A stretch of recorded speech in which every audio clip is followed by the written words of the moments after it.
That should be sufficient.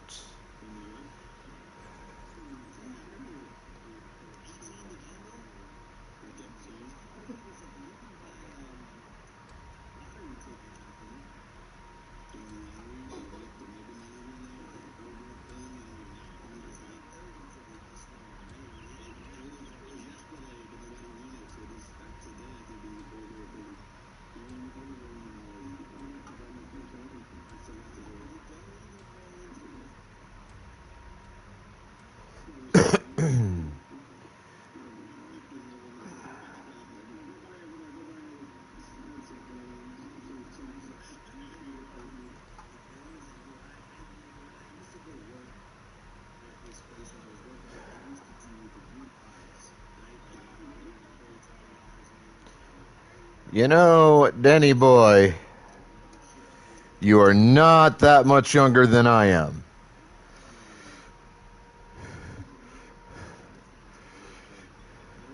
You don't have a whole lot of ground on which to be able to call me old, sir.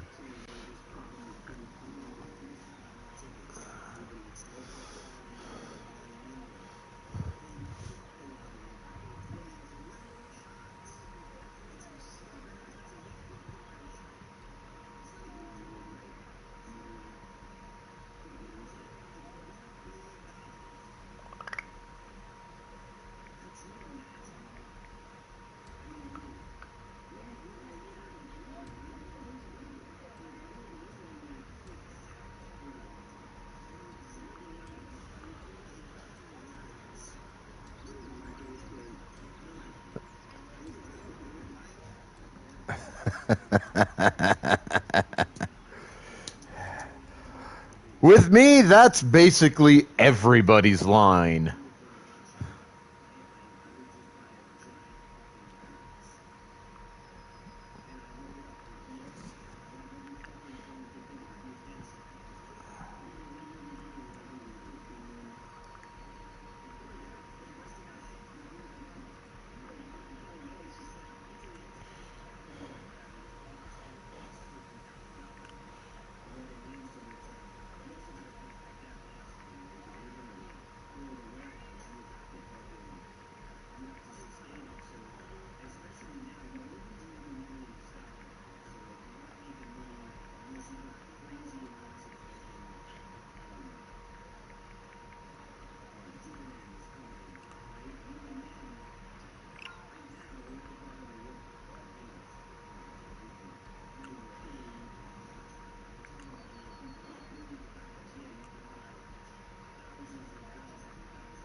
Damn it.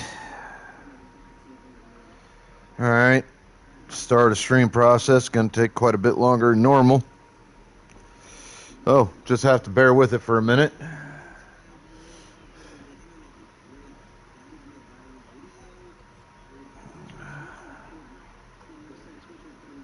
I thought I fucking did.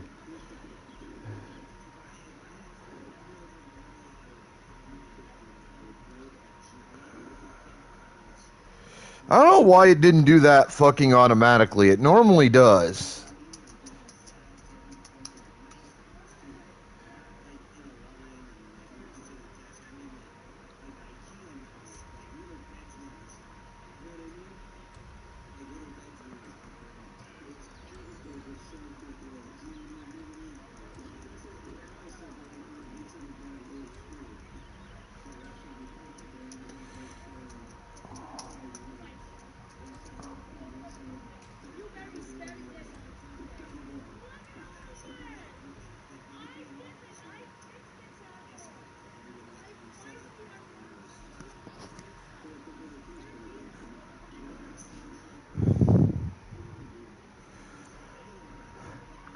Like, I load up on fucking stream, and it didn't have Final Fantasy 16 listed in any way at all.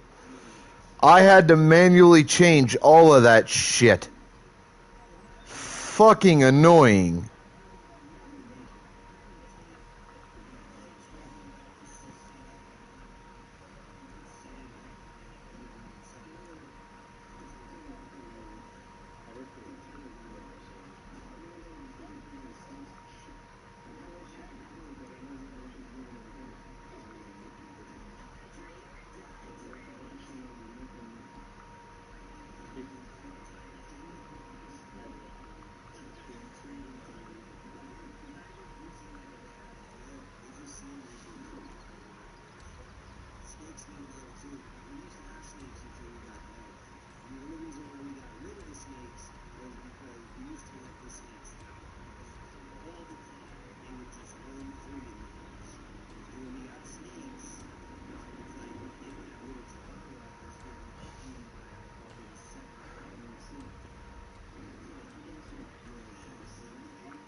Sir, there is only, or at least should only be, 5 minutes of ads per hour. That is not a great deal of ads.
Blah, blah, blah, blah, blah. Now we can finish the start of stream crap.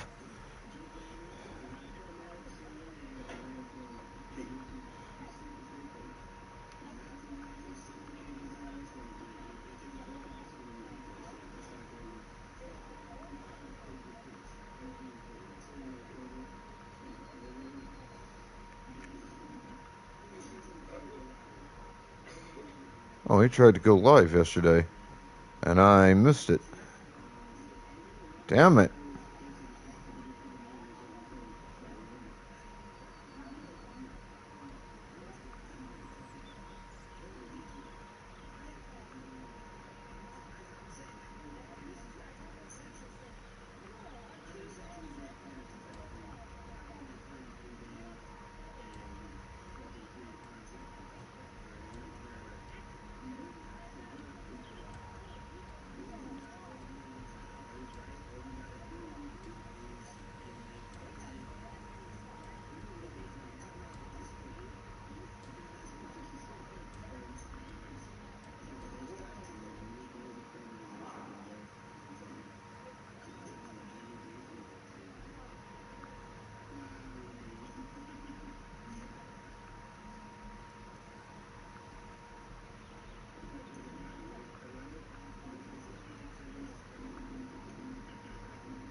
Yo, Colo!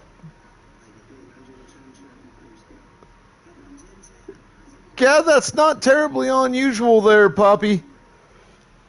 Or Popney. What the hell happened, Colo?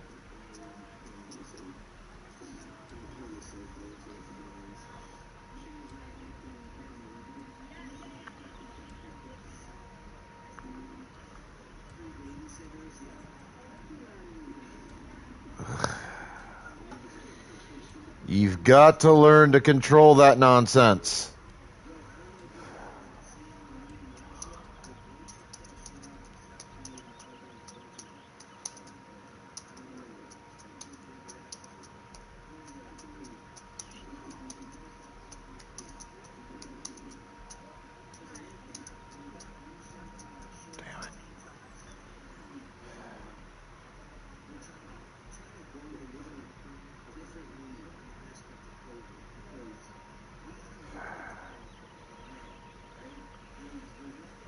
Take it from somebody who's made the attempts.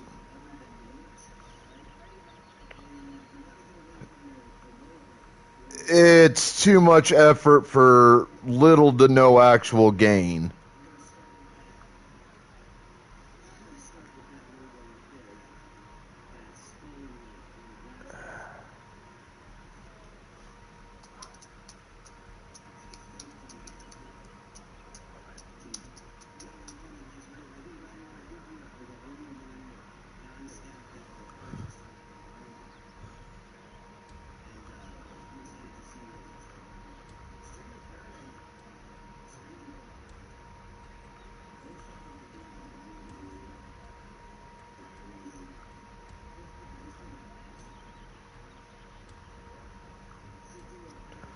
On the other hand,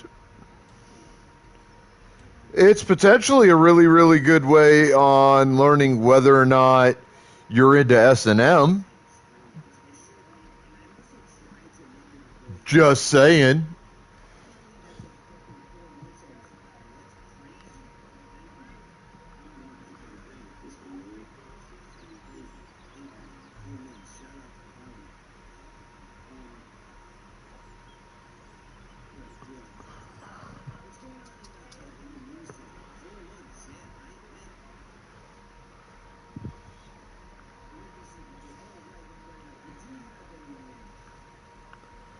I mean, S&M is basically all about, like, letting yourself get dominated and, you know, pain and all that shit. Well, I mean, suicide attempts are definitely a very good way to discover if that is a sexual lifestyle that you're into. I discovered for me, I am not. I don't mind pain. I can deal with pain, but it's just not something that tends to excite me overly much. I blame Danny Boy for that. Because he's short and he makes a hobbit look like an elf.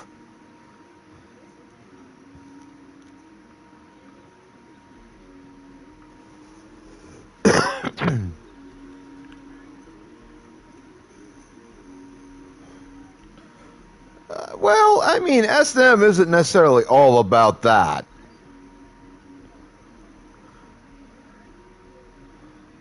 To a certain degree, I definitely have what you would consider a masochistic nature. Definitely a sadistic son of a bitch if you push the right damn buttons.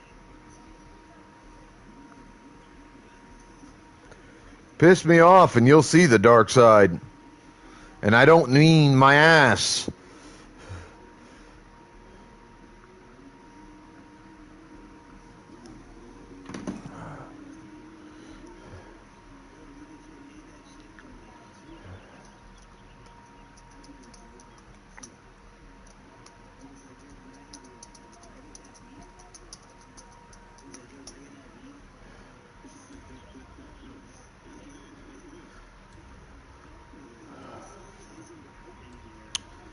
So, it is Tuesday. So that means it's PSA Day. We're going to try to get through this as quickly as you can. I will remind anyone and everyone, either watching live or who will watch this VOD at a later point, my PSAs are politically based PSAs, specifically discussing political issues here in the United States, my home country. So they may or may not have any direct effect or validation on you or wherever you're from. So, that said, let's get to the heart of the thing. So, here in America, we have been taught to believe a wide variety of things politically that simply aren't true. I'm going to start with the thing from which all the rest stem. Everything comes back to this first thing.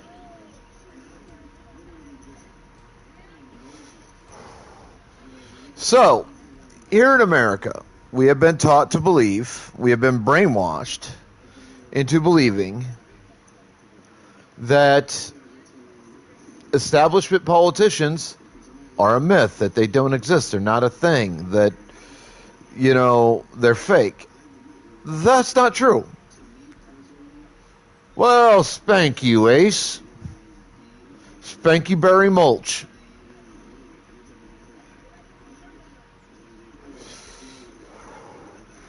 Now, as I do every week, I will give you basically a layman's definition of what an establishment politician is. An establishment politician is any politician that is bought and sold by the top 1% bracket of wealth, not just here in America, but worldwide.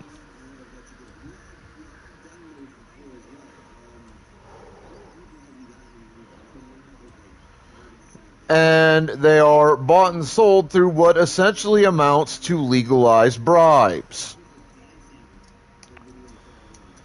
Things that, when I was younger, weren't quite as legal as they are these days.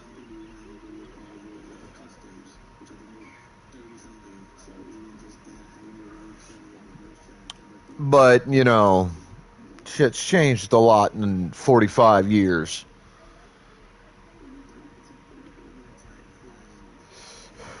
Now, establishment politicians oftentimes, I would say the majority of the time, accomplish their goals in secret by distracting the American public with public commentaries, speeches, debates, etc., on specific topics that they know Americans are interested in, that they have a stake in, but the politicians never end up really doing a fucking thing to do anything about. Things like abortion, voting rights, whether elections are fair and legal or not, etc. They'll have these public discussions. They'll go back and forth. One party will take a position on the one side. The other party will be the opposition party, obviously. They'll take the opposite position. And they'll go back and forth, back and forth, back and forth, back and forth, because they just don't give enough of a shit about the American public to actually be fucking honest with us. Now, that's their public personas. That's what they do publicly. That's the smokescreen they tend to use. While behind closed doors, they introduce bills, rules, regulations, etc., which, if you look at them, the vast majority do not help the common American at all. Or if there is any help for the common American in them, it's so little as to be barely noticeable. No, the things that they tend to at least try to pass behind closed doors without letting the common American know, these things are oftentimes, the vast majority of the time, things that help, again, that top 1% bracket of wealth, aka the ultra wealthy. Not just here in America, again, around the world as well.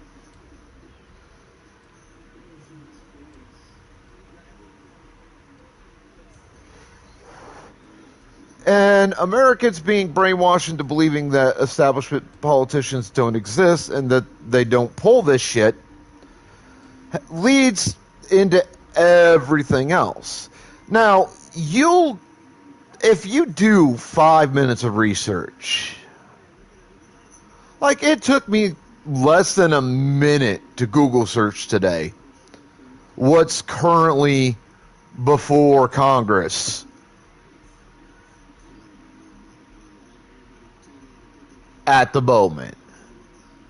Like literally a minute or less of research.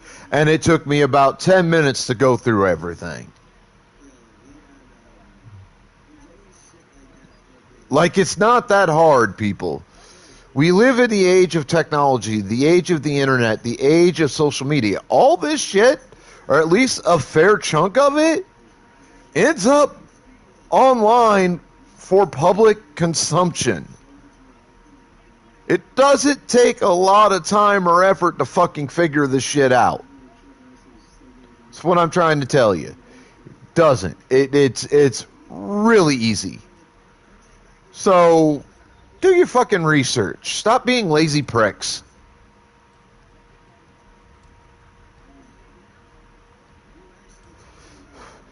Now, like I said, establishment politicians, which started becoming a thing around about the end of World War I, so back in the early 1900s,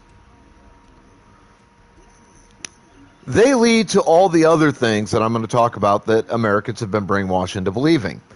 And the next two things on the list are our vote doesn't matter and that the common American doesn't have any political power. We've been brainwashed into believing those two things for literal decades. But that's not true. First off, and I actually finally did do my research on this a week or two ago. Found what little I could. It does appear as if in any political race there is a minimum required number of votes.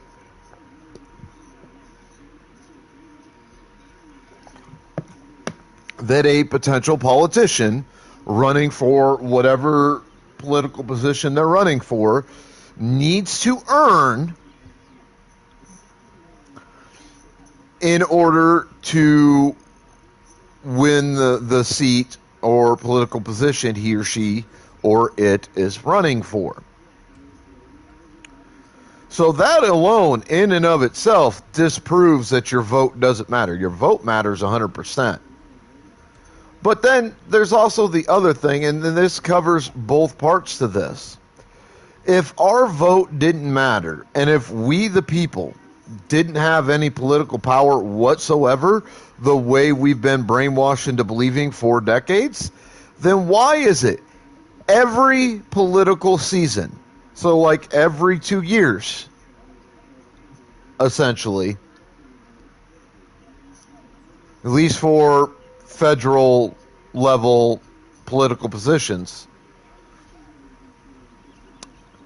why is it that both the political parties, the Republicans and Democrats, target one or more specific categories or groups of people here in America to try to get those groups, those individuals and or groups, to vote for them and their candidates and ignore all the other groups and individuals. That doesn't make sense. That logically, there's no sense to that. If our votes didn't matter and if we, the people, had zero political power, then the political parties in America would not consistently and constantly court specific groups of individuals in this country to win their votes. They wouldn't do it. They just run on general shit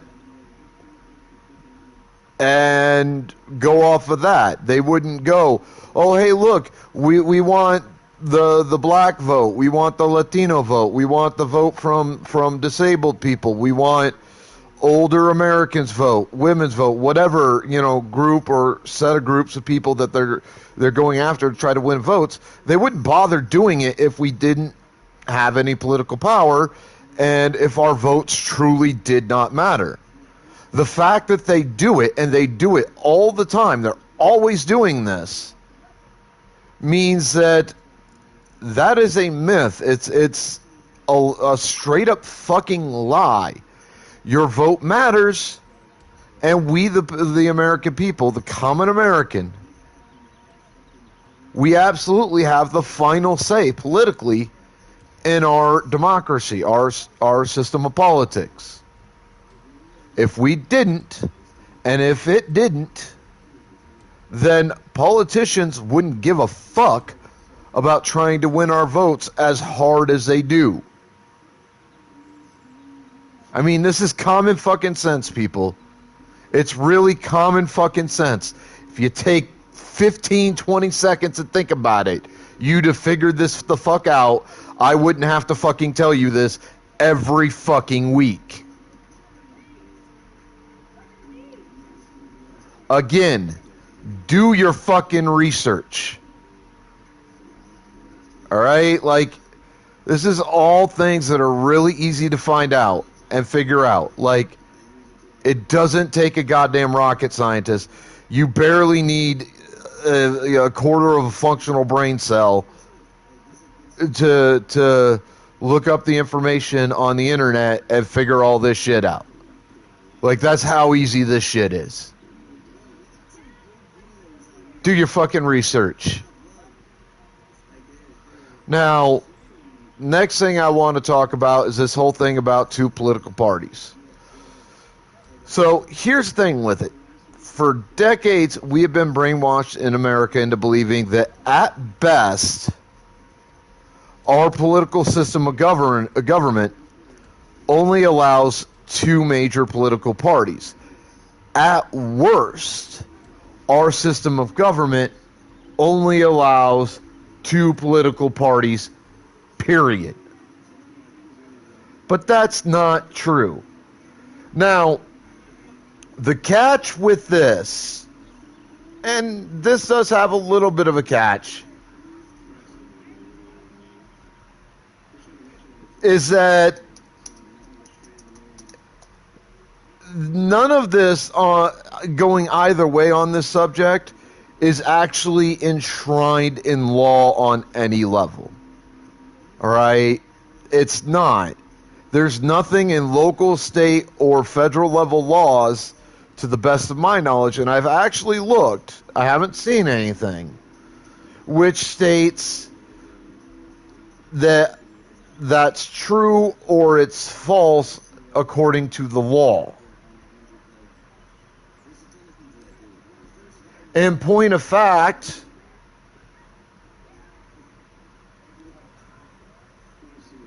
realistically,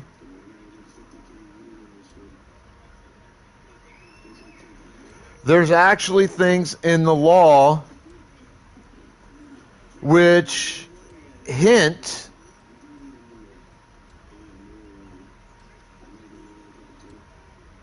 that that's not the case. That's not the way it should be.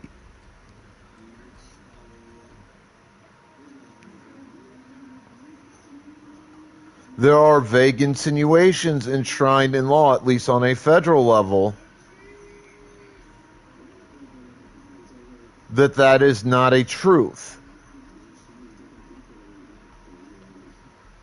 Now, it's not very much, and it is very much confusing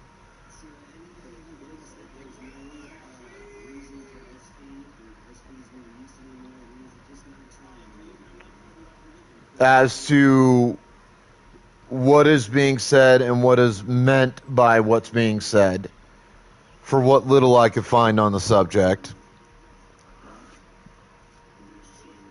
But the major proof that this is not true goes all the way back to the founding of the nation. Goes all the way back to the founding fathers. If you read a lot of what they wrote in and around the time of the Declaration of Independence, and then after that declaration was written and signed, one of the major themes that you'll come to discover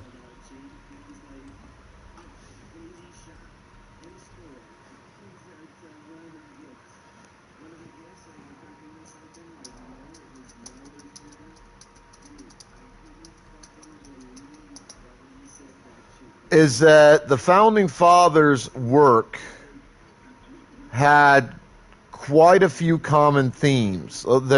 Their writings roundabout and after the Declaration of Independence hold a lot of very common themes.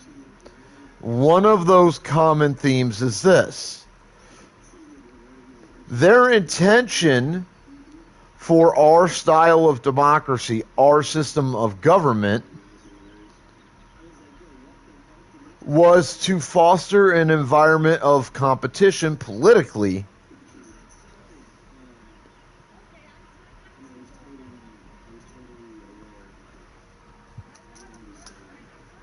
in order to provide the American people with a variety of candidates so that every individual American felt that they had a candidate that they could vote for that would fulfill the needs that they felt they themselves and or the country needed filled. It's one of the common themes, one of the biggest common themes in the writings of the Founding Fathers.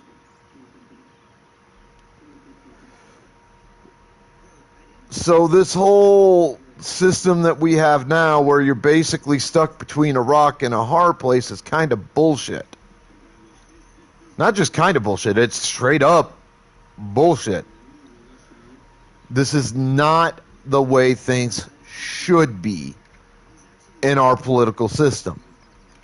Unfortunately, it is the reality we are currently dealing with.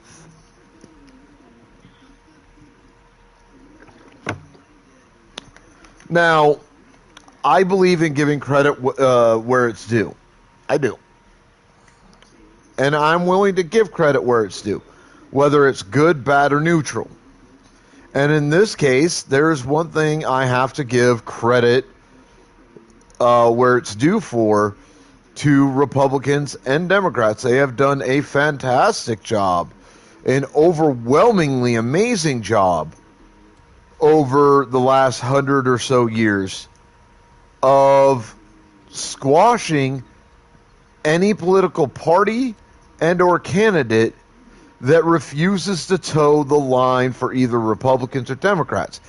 Anybody that comes up as an independent candidate or an independent party, they have squashed. Look at the Tea Party, look at the Green Party, look at Ross Perot in his presidential runs back in the 1990s. Like, the evidence is there if you do a little bit of research, if you look up, how things have went in political races and whatnot over the last I mean, you don't even have to go back 100 or so years. You can look it up over the last 30 fucking years, 35 years. You'll see what I mean. Proof's in that fucking pudding, people. Now, the next thing on the list to talk about is this.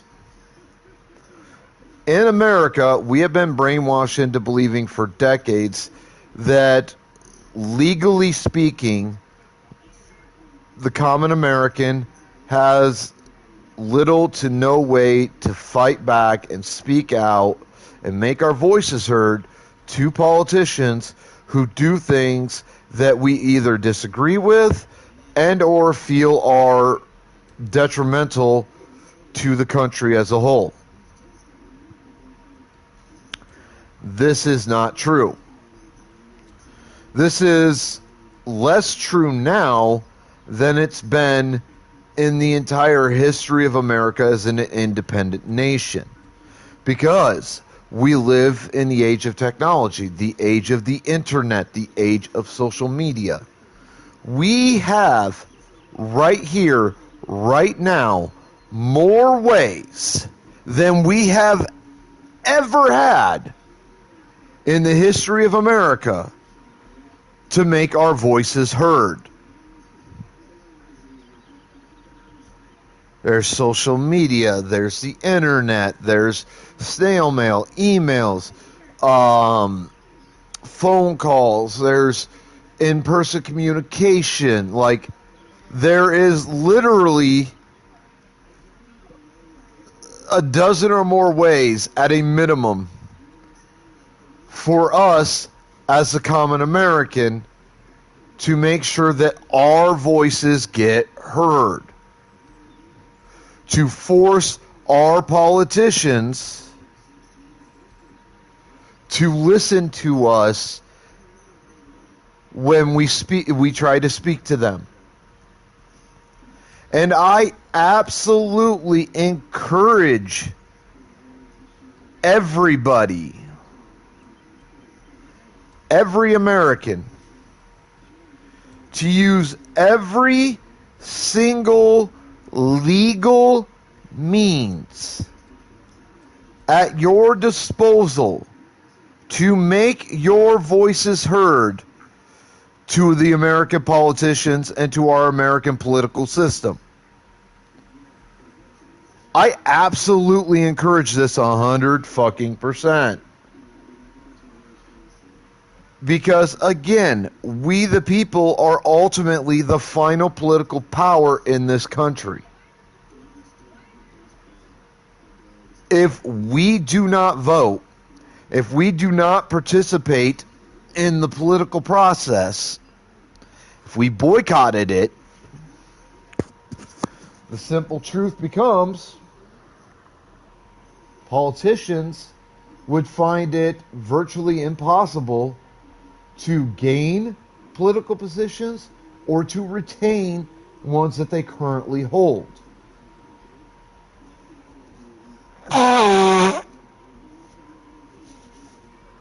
That's the simple truth.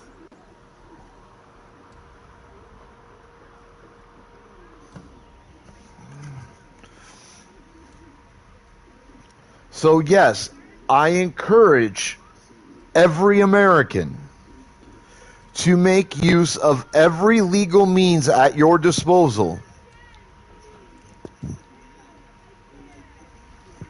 to make sure that our politicians hear your voice, hear your concerns, and are forced to take them into consideration rather than just simply ignoring them.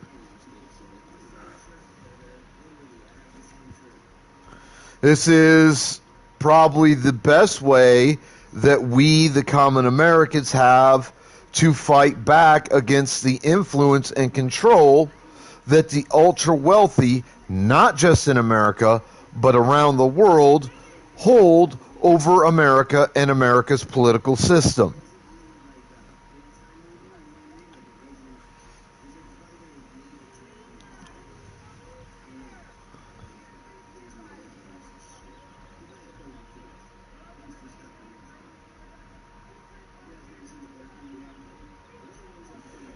So,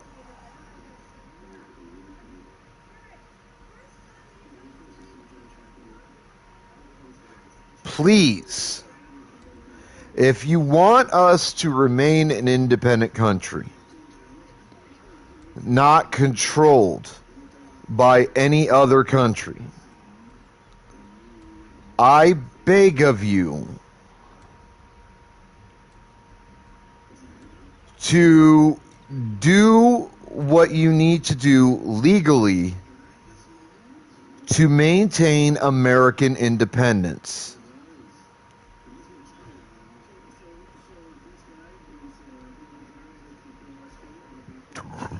Oh, excuse me.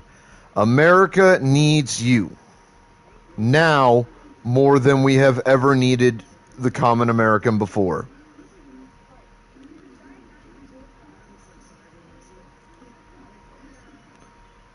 So please,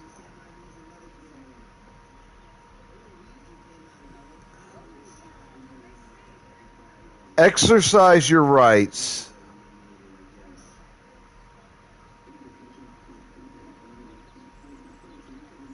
as common Americans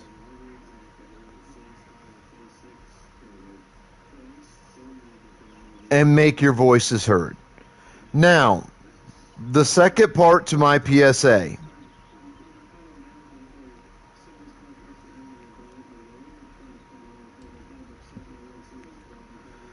The second part to it is this.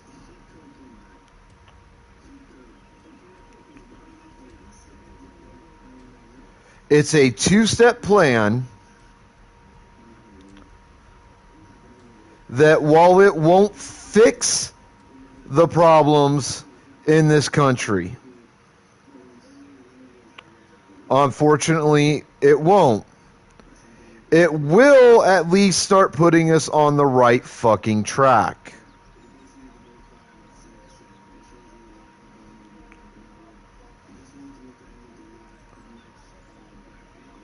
And that's important.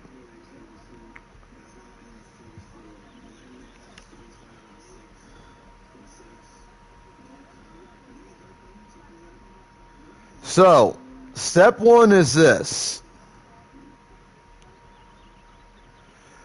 We need to start finding those young progressive politicians. Party doesn't matter.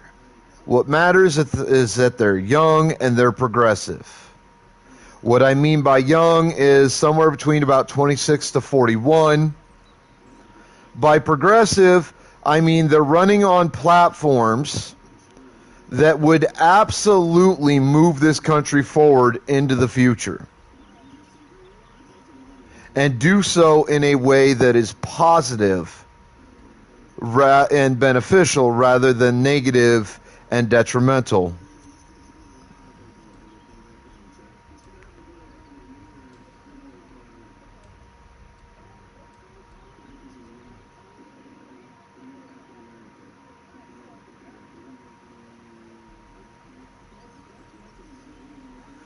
So, 26 to about 41 is about the age range I'm looking at for this.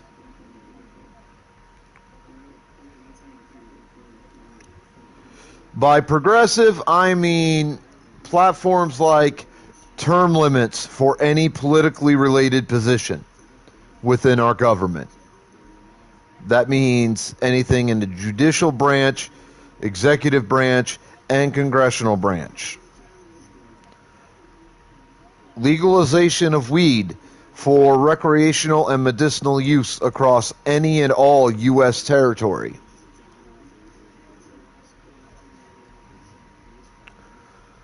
A refinement of any and all laws intended to hold any and all politicians accountable for their actions that they choose to undertake.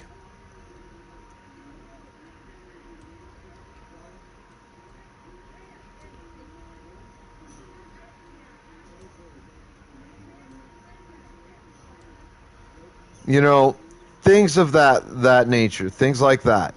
That's what I'm talking about when I say a progressive platform. All right? Now,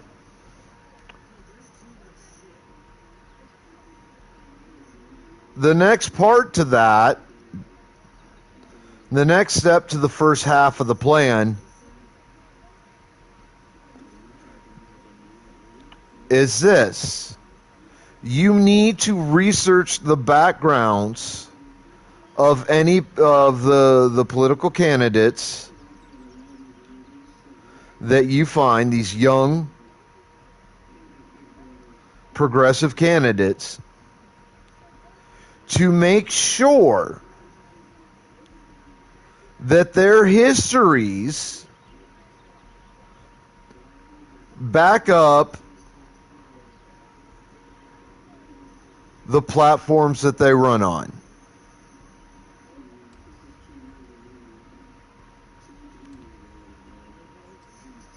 Got to keep these politicians honest, my friends. Have to keep them honest. That means both personal and or political background checks on these potential candidates. The final part to the first half of this plan is once you've winnowed out the candidates who meet these criterion, the next step is to get their names out there. All right? We've got to make sure that people know who these candidates are. That means, again, we live in the age of technology, the age of the internet, the age of social media. That means that we have a ton of ways to do this that are legal to use. So I absolutely encourage all of you to use every legal method at your disposal to get these candidates' names out there so that we can make sure that these candidates get on the ballots, they get in the debates, that they have a fair, even chance of getting elected and not getting just squashed by Republicans and Democrats.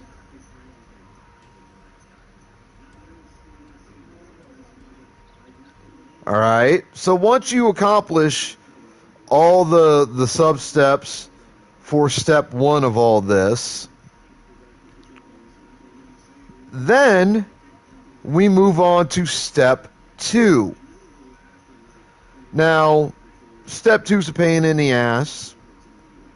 I won't lie about it. I dislike it about as much as anybody.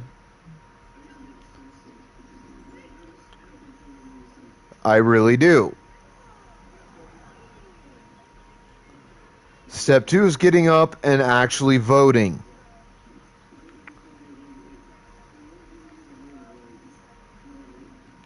Yes, I know voting is a pain in the ass. I understand this.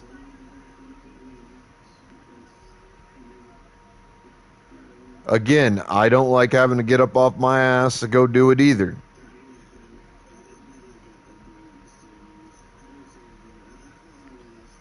But voting is absolutely necessary.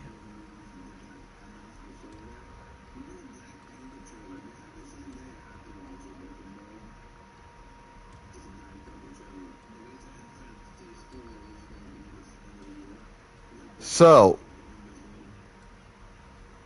make sure you get up and vote. Now, the other part to me saying that is this. There are a lot of Americans which will sit there and whine, bitch, moan, and complain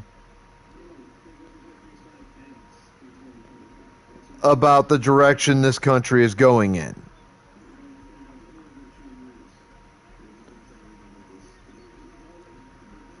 But a lot of those same Americans aren't voting. They are refusing to vote.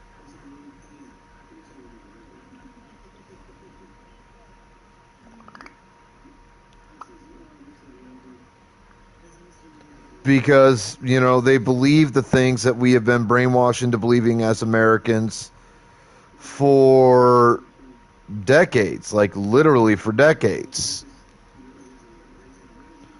So they sit there and they bitch, moan, whine, and complain about the way the government and the country's going and what's happening, but they're not getting up and making any attempt whatsoever on any level, in any way, shape, or form, to make a fucking difference in this country, to try to make a change.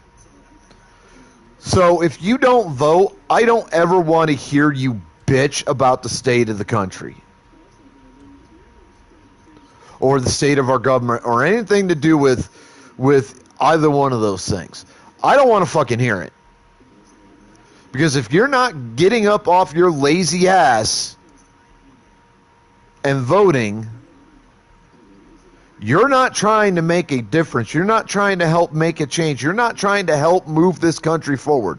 If you are not doing anything, and most of the Americans that whine, bitch, moan, and complain about the state of the country and state of the government really aren't doing shit to change it on any level, in any way, shape, or form. They're not doing like what I do with this PSA. They're not voting. They're not doing any of that kind of stuff. If you're not fucking doing anything to change the country, you do not have the right to bitch about the state it's in. It's as simple as that, folks. So, PSA is officially over. I've been looking forward to really digging into this game. Before I started playing this on stream, had a playthrough that I was doing that was right about where I'm at the moment. Like, not too much further ahead of this. So, let's get into it. All right?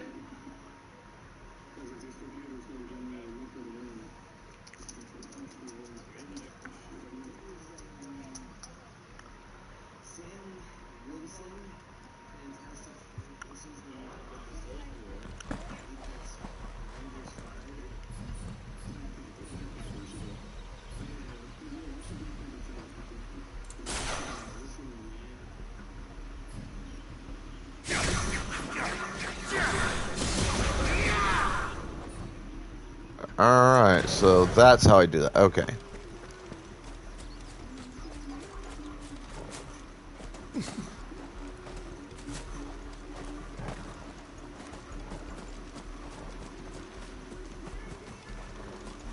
think I've already checked the area for stuff, so and I come back here later, I believe, so I'm not going to worry about that.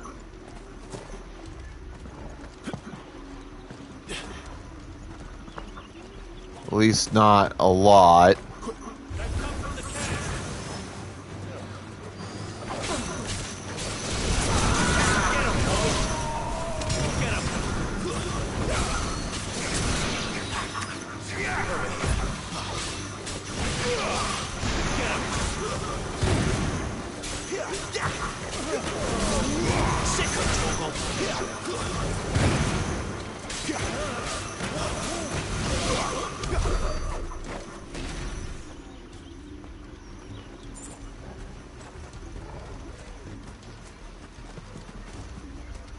Well, that went quickly.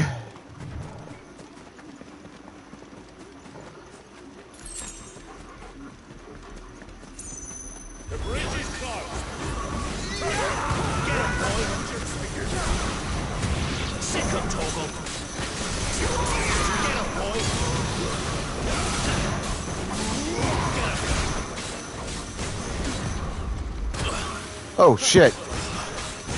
Forgot my dodge.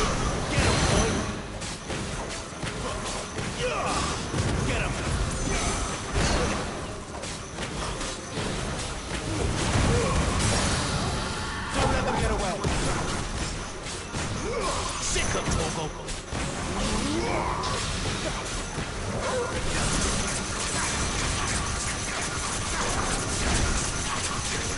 Get him. Get him, boy. You know what's coming.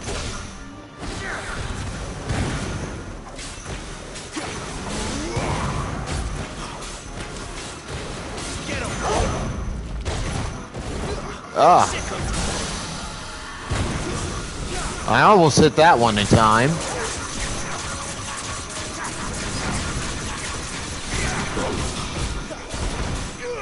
Get him. Sick of Togo. Get him, boy.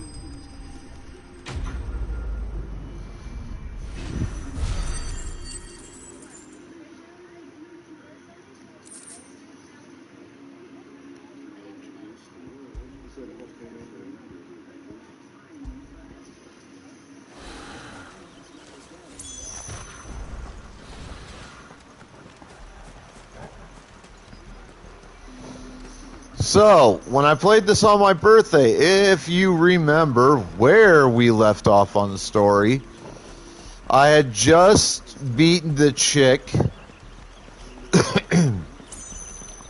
that holds the Wind Aeon.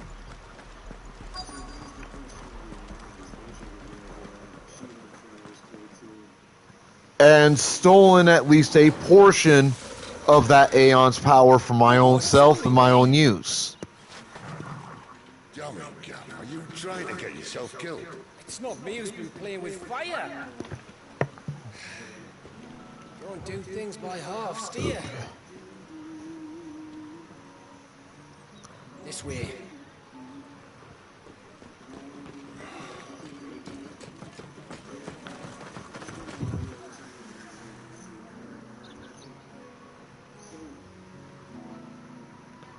Yo!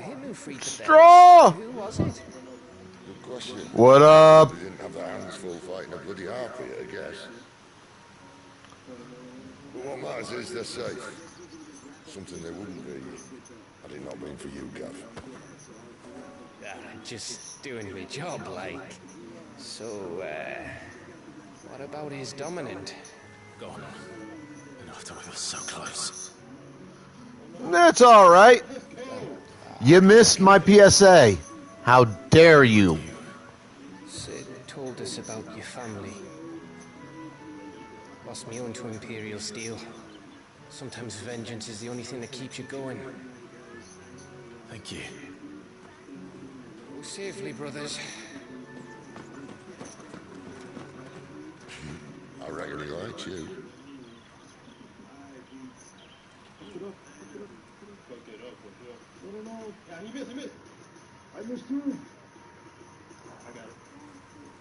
She's gone. For missing the PSA, My lady, you have to hold on. I'm going to get you. Go.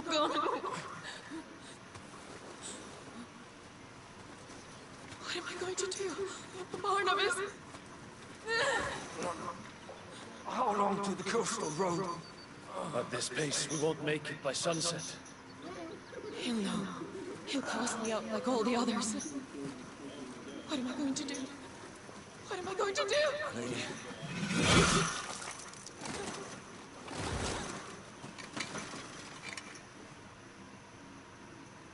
Carol.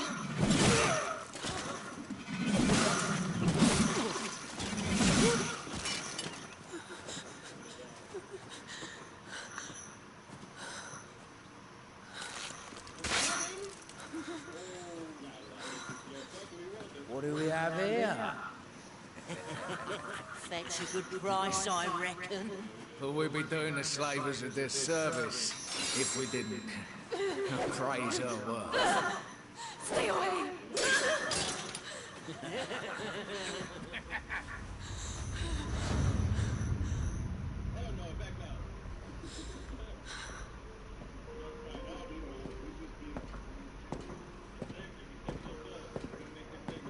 for missing the PSA again this week, Straw, They can't hurt you anymore. I sentence you to cleaning the toilets with a toothbrush for a week. Come on. Let's go home.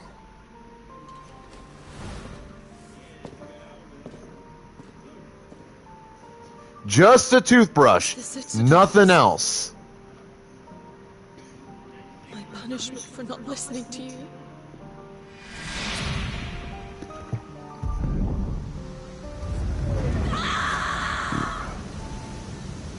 This wretched world.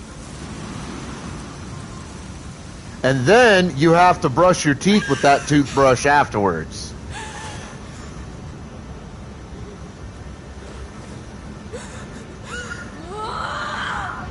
Deserves to die. It all deserves to die. Die, die.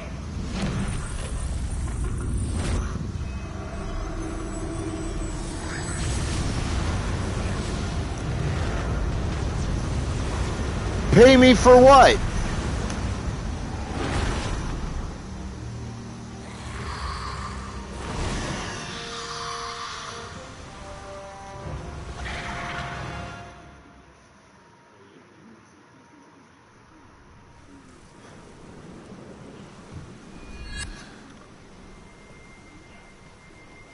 Sid. $130. You feel it too? Garuda.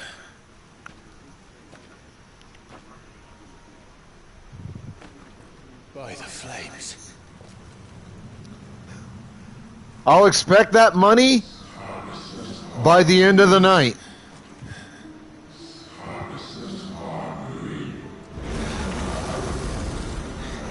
She's drawn in too much ether.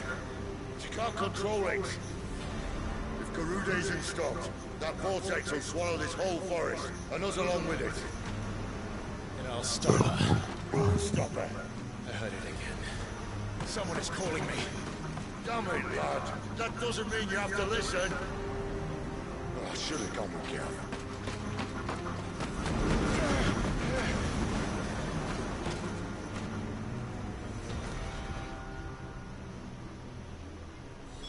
Clive, I don't think you understand. That's not just windy weather you're wandering into. Benedictus' rage knows no bounds. And that's on a good day. I don't want to know what's waiting inside that. But I do. I have to find out. And I'm not turning back.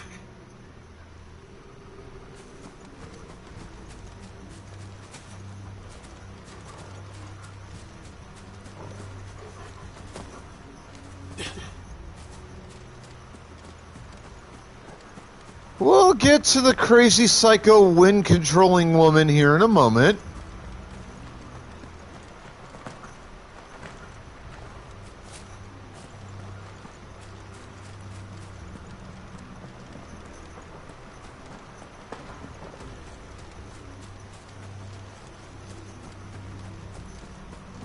Gotta check first for anything I can pick up.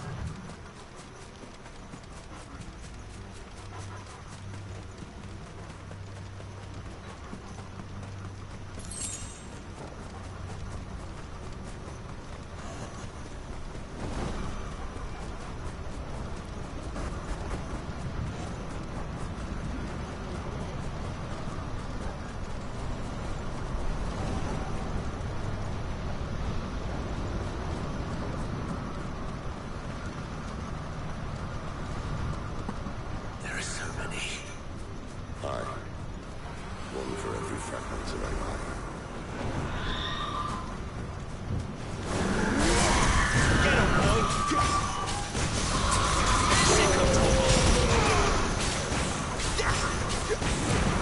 Also, I wanted to pick some fights.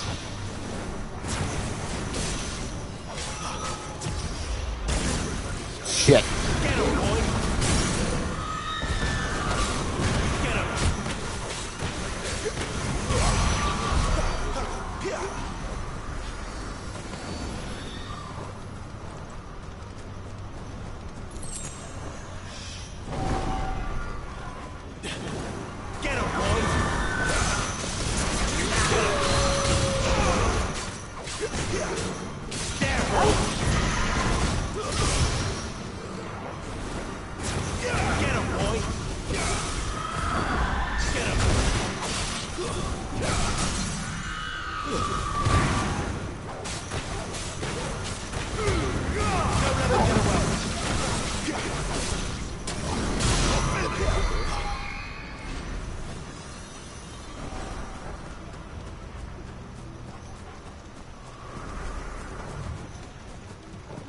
Gotta collect those materials for upgrades. And to do so, a lot of them I either have to find randomly in the wild, or I gotta kill shit to find. Either way. Either I get to pick a fight, or I just kind of randomly run across crap.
Fry, you fucking harpy psychos.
And now I'm fucking up their worlds.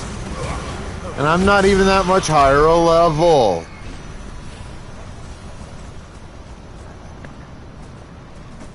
Fucking graphics are simply amazing. Some of the best graphics in a game that I have ever had the pleasure and the honor of seeing. I love it.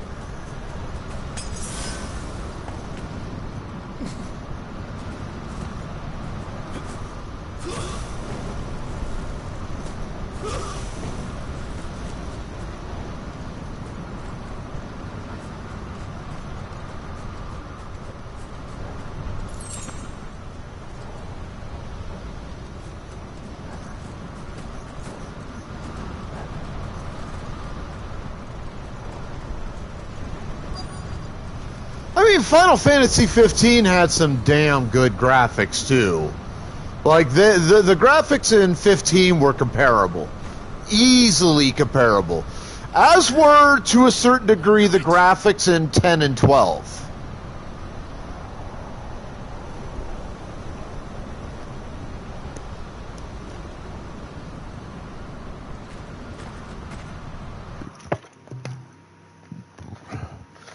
And this is what makes it better. 10 and 12's graphics were on an entirely different system.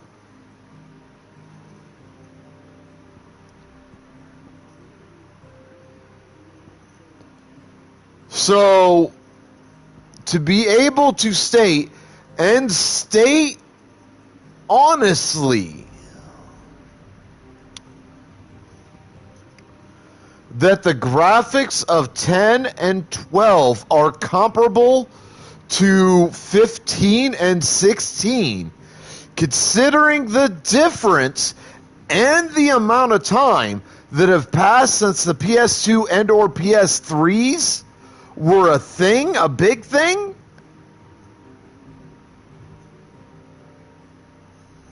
says something about the quality of those games.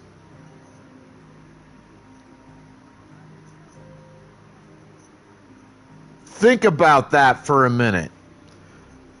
12 is like, I think around about, what is it, like 10, 12 years old now? Let me look. Release date, Final Fantasy 12. So, yeah,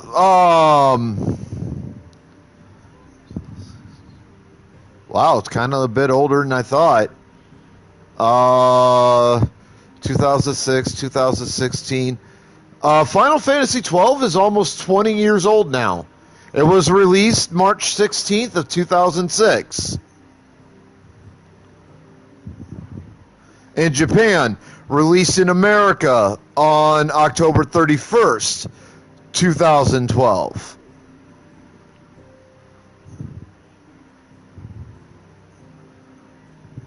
Release date, Final Fantasy X. Now, Final Fantasy X is over 20 years old at this point. Release date, July of 2001.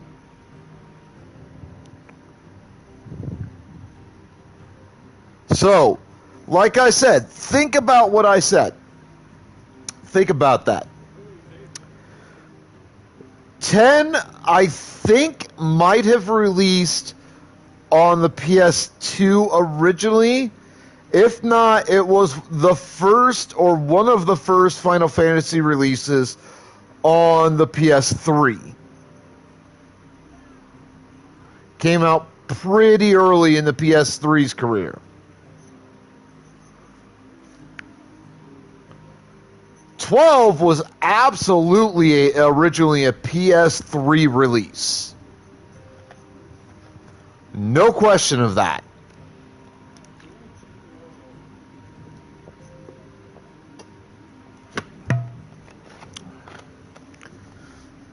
And you can say with absolute honesty, especially given that at worst, one of those two games, Final Fantasy X, was potentially. Let me look, because I'm curious here. What systems did Final Fantasy X originally release on?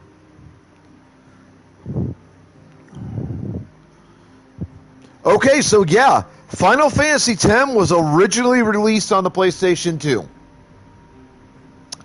So think about that. It is a game that is over 20 years old, originally released on a system that is, graphically speaking, capable of graphics of maybe a quarter of the quality that the PS5 is capable of. Maybe a quarter of that quality.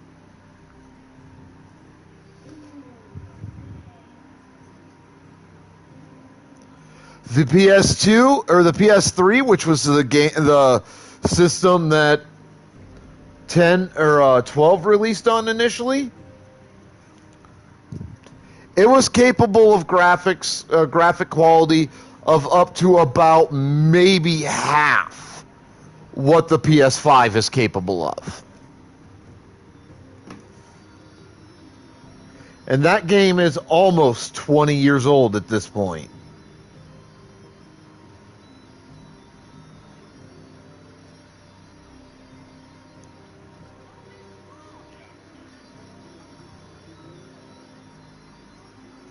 And the graphics of 10 and 12 are comparable, especially considering the differences in the systems they were released on. They are easily comparable to the graphics of 16, which is this game, and Final Fantasy 15. That says something to you.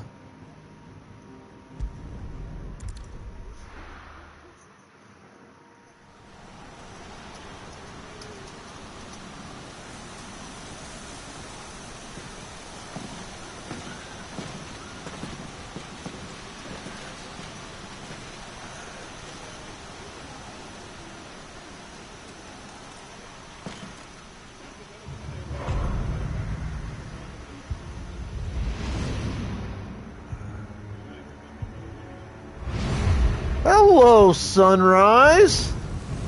Wait! Clive, was that? The Dominant. The man who killed my brother. Are you absolutely certain? I've seen him every night for the past 13 years. Watched as the flames of his icon took Joshua. Out!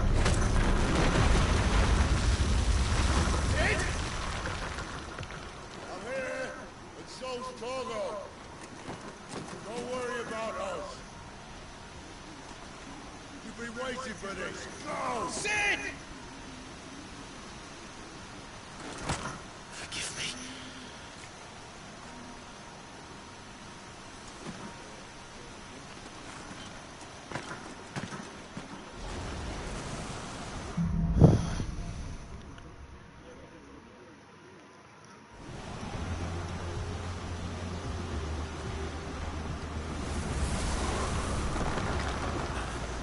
Where did he go?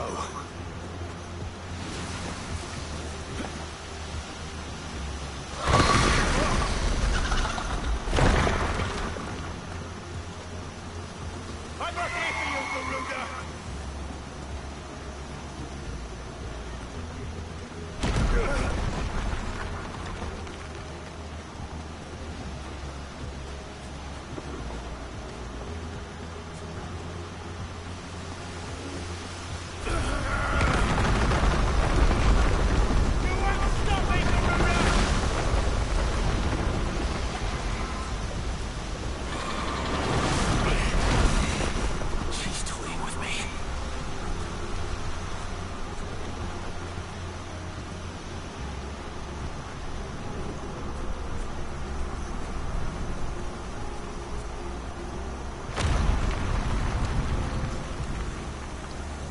How you doing there, Sunrise?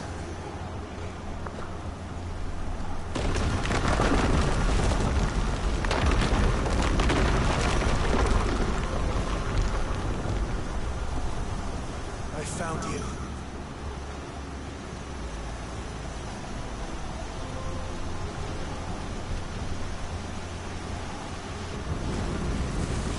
You called me! Why?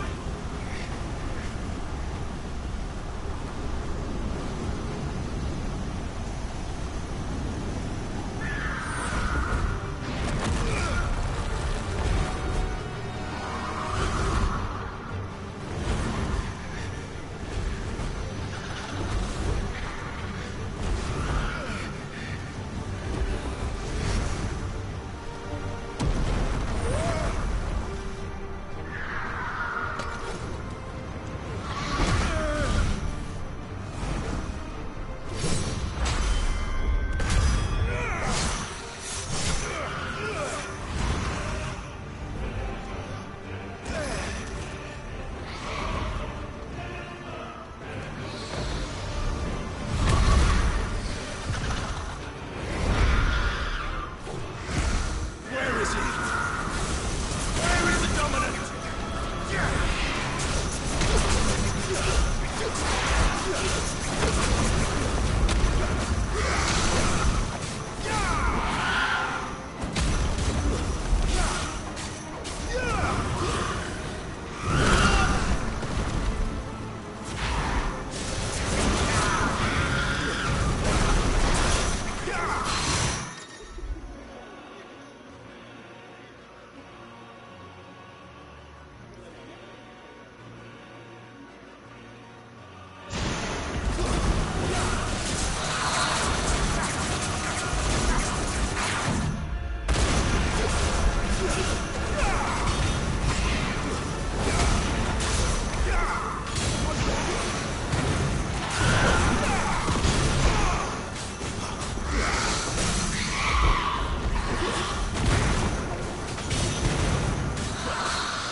Ruh-roh.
On, fuck it up.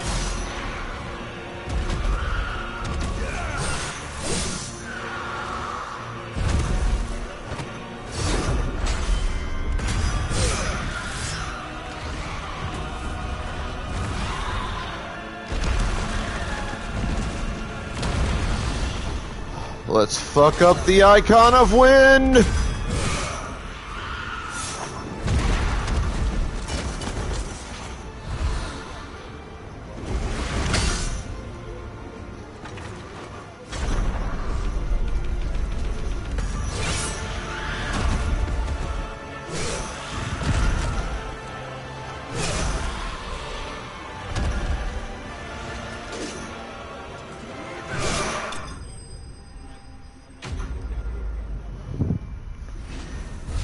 That, ladies and gentlemen, is how you fuck up the icon of wind.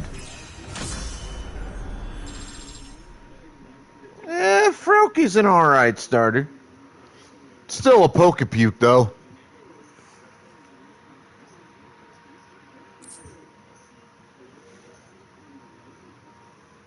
I'm a Digimon guy.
Uh-oh.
I am fucking this thing up.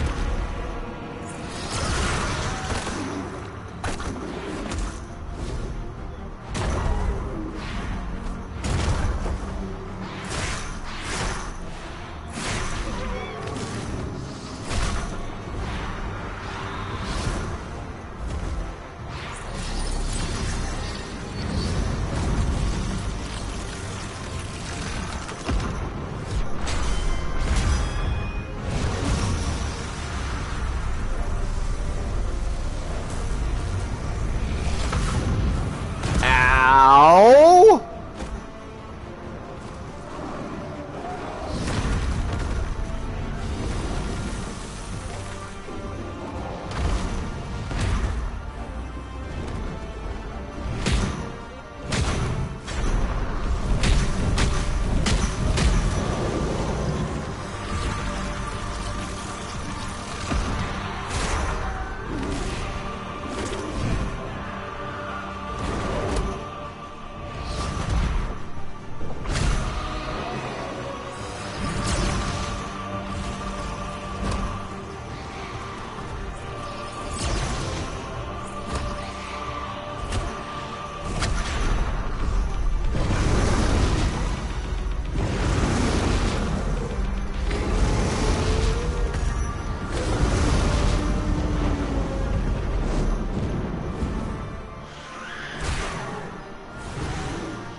Burn, bitch!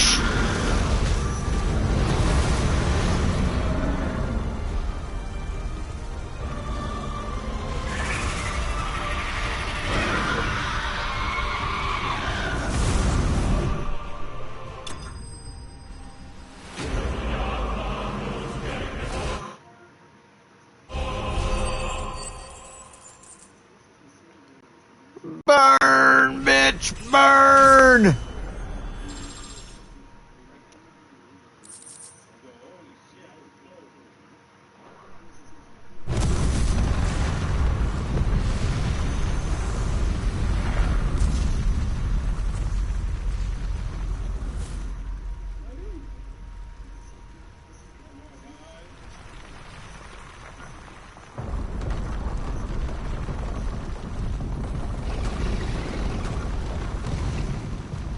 Control it, Clive! It is you, isn't it, Clive?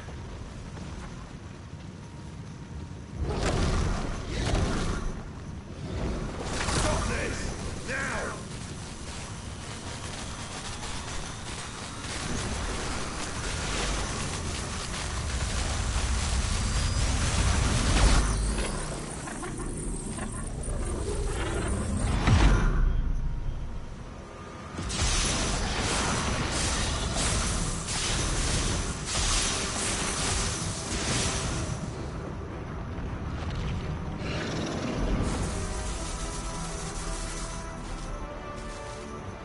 Odin.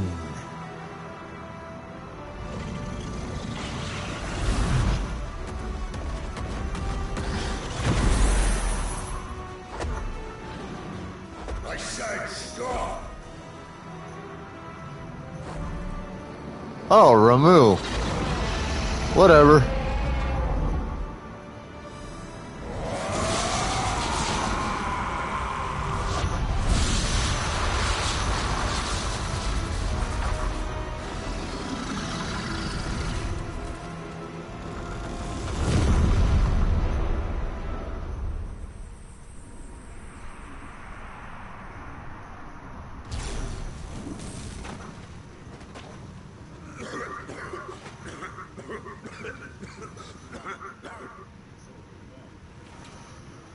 That shit is killing him. Problem.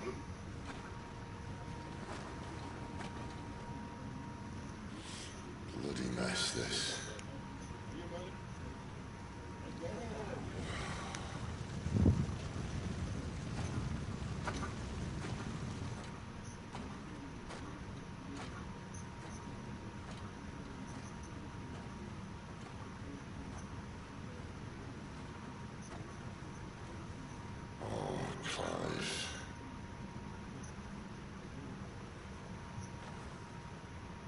ghost you've been chasing was inside you all along.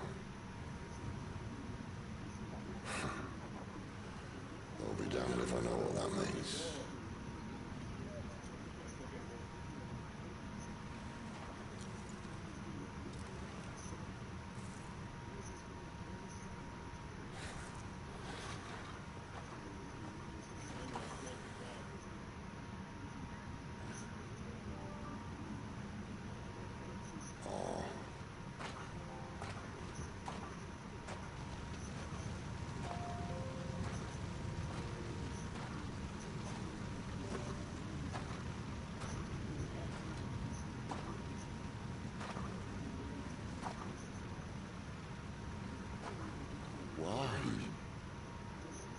Why did you have to listen to him?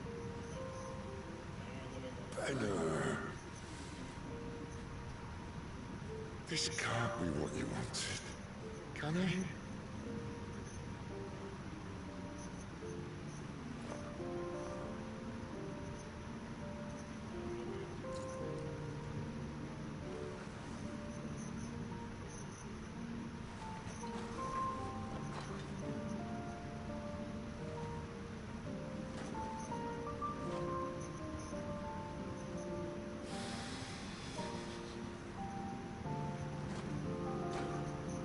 There's a story there that we don't have anywhere near the full depth of yet.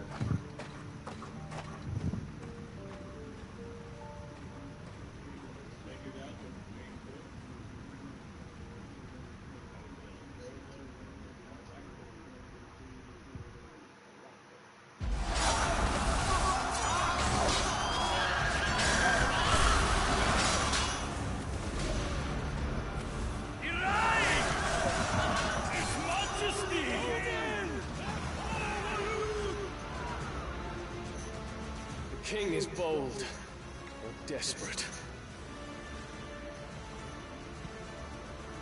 Will you engage him personally, Your Highness? Of course.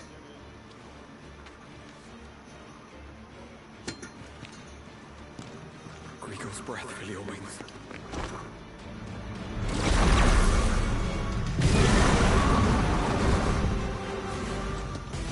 Bahamut, I believe.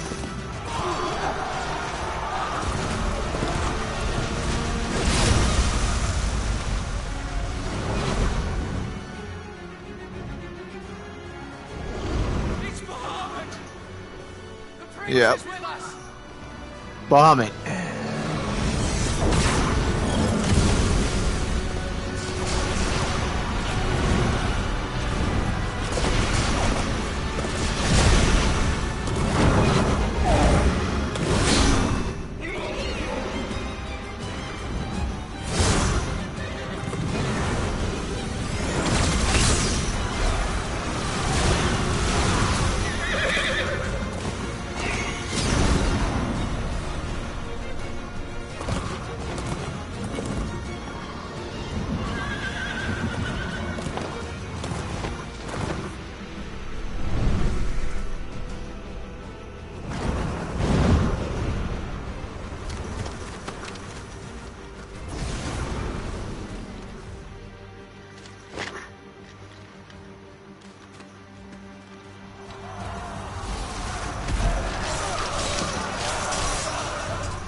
Reform the cohorts. At once.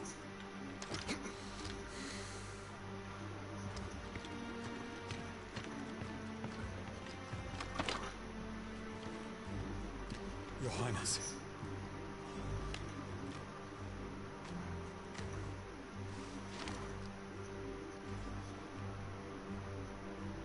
Saboteurs? Their attacks are frequent and widespread, even in the Holy Capital. The capital? What of my father? Is His he... radiance is safe. But he has ordered the city guard strengthened. We can expect no reinforcements. It is of no matter. The Emperor's safety is paramount.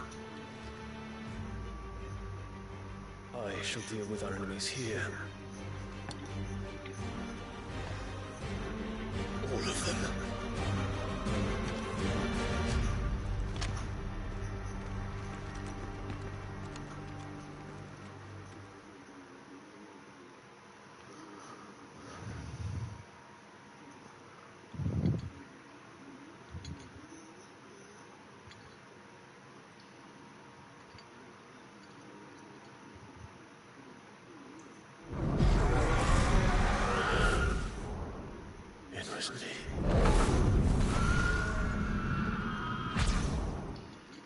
I killed Joshua.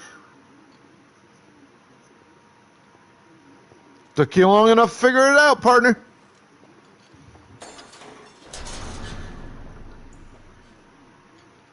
Ah, you're awake. You're just full of surprises. First that trick with Garuda, then whatever the hell that other thing was.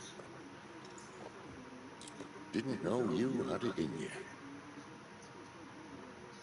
Do it. Hey? Kill me. It was me. I killed him. I killed Joshua. I killed them all. I'm a monster. And I deserve to die. So end it. End it. Please. Please. Ah!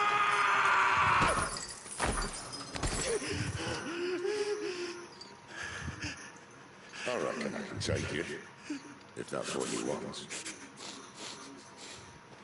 But first, I thought I'd give you the benefit of my timeless wisdom.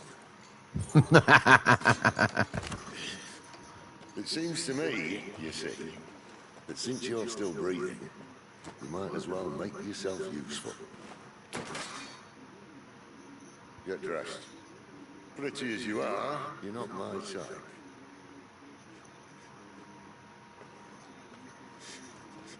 I'll, see you in the hall.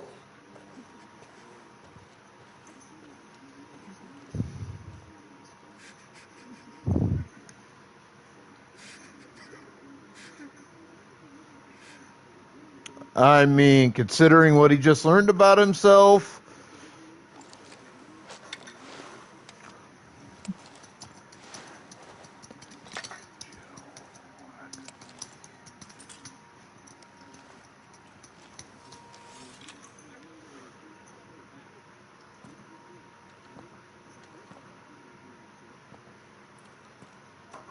What are you going to do now?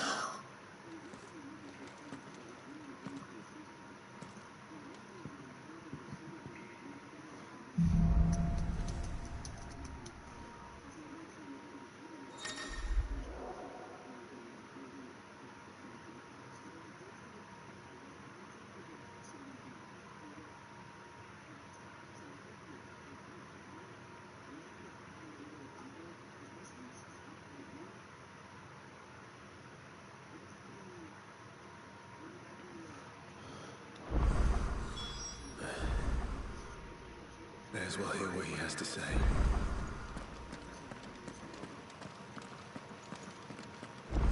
Blah, blah, blah, blah. Blah, blah, blah, blah. Blah, blah, blah. Back in there now, eh? Blah, blah. Hello, Blackthorn? But I ain't the cook, am I? Look.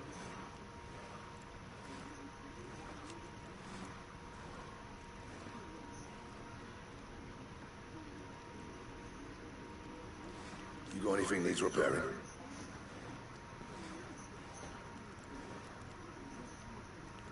Alright, Pokeballs in chat. We got a Pokemon loose. So, what'll it be?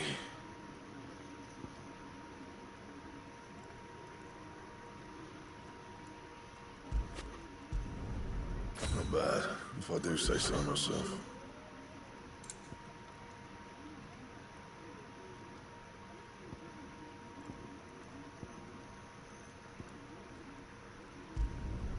No scratches, all right?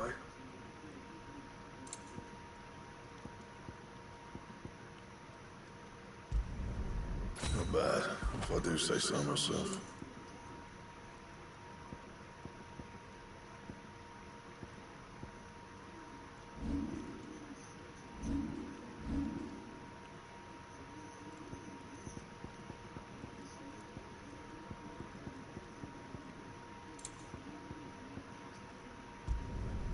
You can thank me later.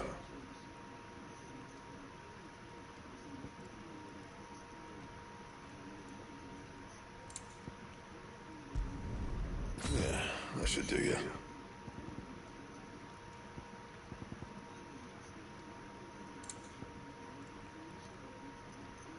That it? Fine. Thank you, sir. Certainly appreciate it.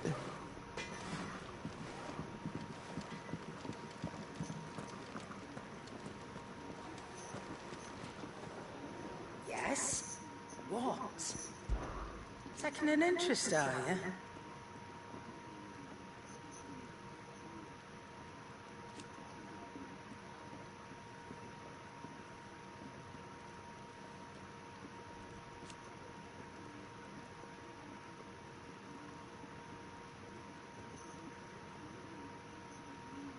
And to sweeten the deal,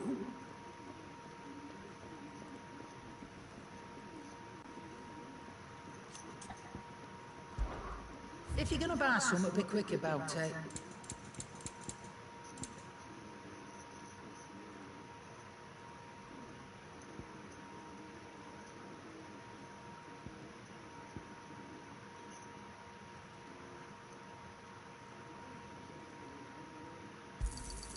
It'd better all be here.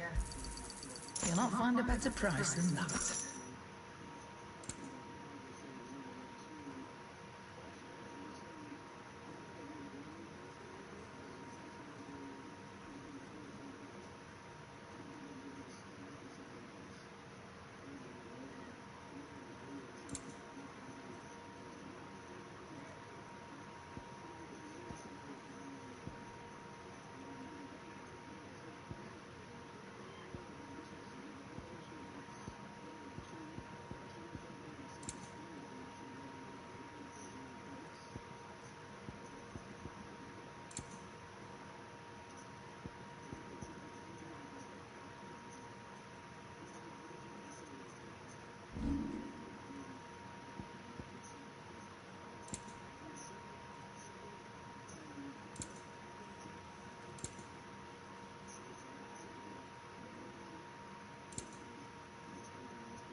We'll keep the gill bugs for the time being.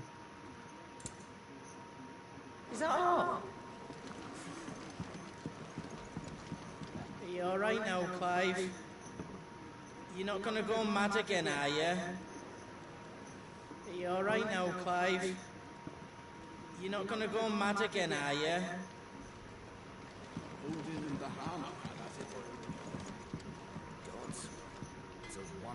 Did you see the girl Sid brought back with him? I did. Poor thing, all dressed in dirty rags. I'll have to make a new dress for her.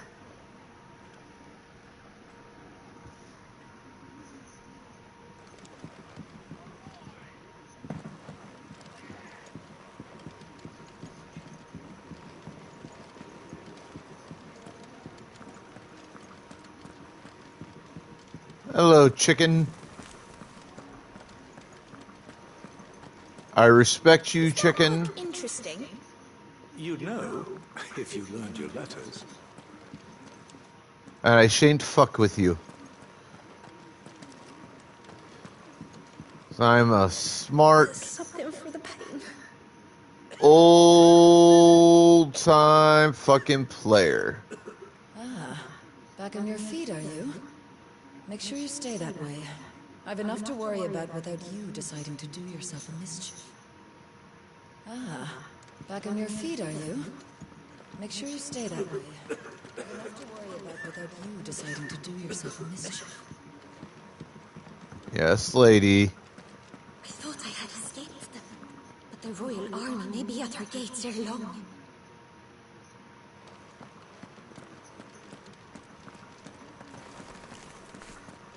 The lying didn't work, and nor did the straw. I'll have to try something else. Back to work, I suppose.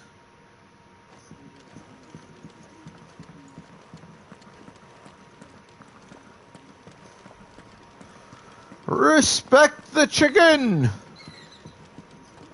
In this case, chickens.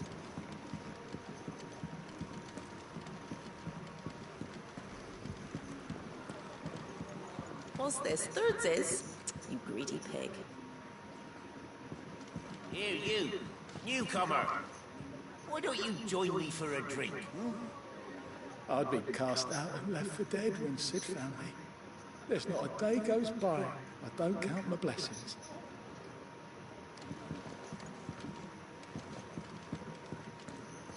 The hunter with his torch held high pursues his subtle prey. But bitter winds put out his light before the break of day.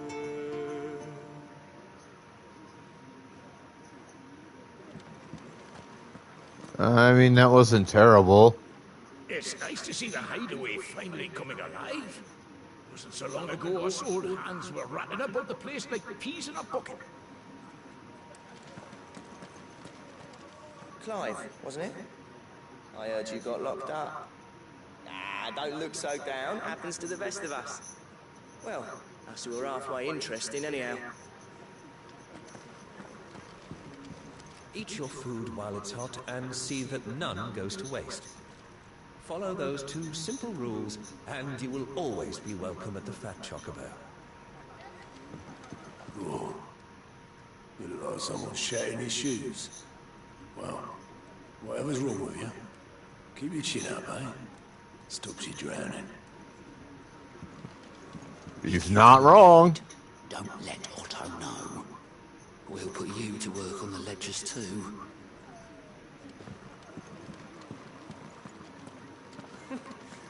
New dung had so many uses.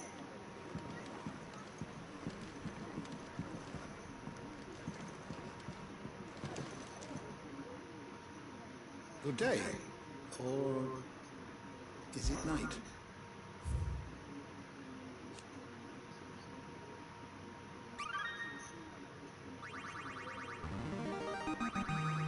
Now this, I believe you will find most interesting.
You wish to study the tomes?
Did you learn everything you needed?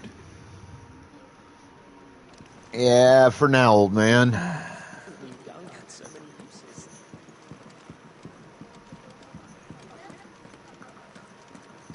What's this? Thirds is? You, newcomer.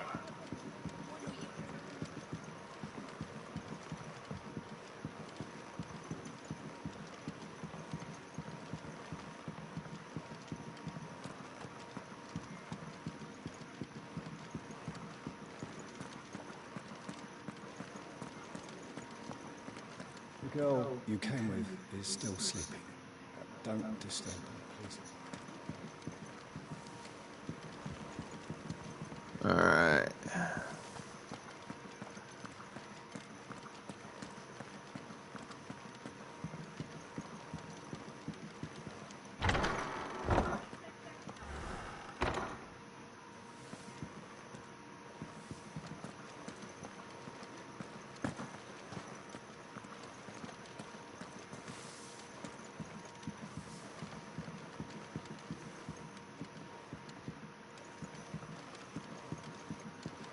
Alright, so no gatherable information, no side quests I've seen so far.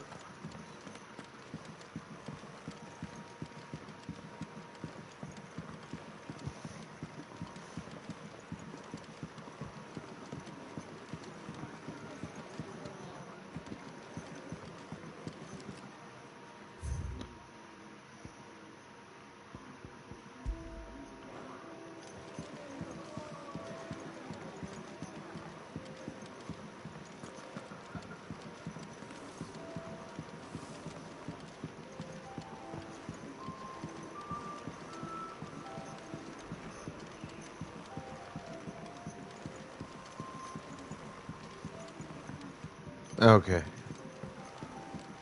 I know exactly where that is. Where it goes.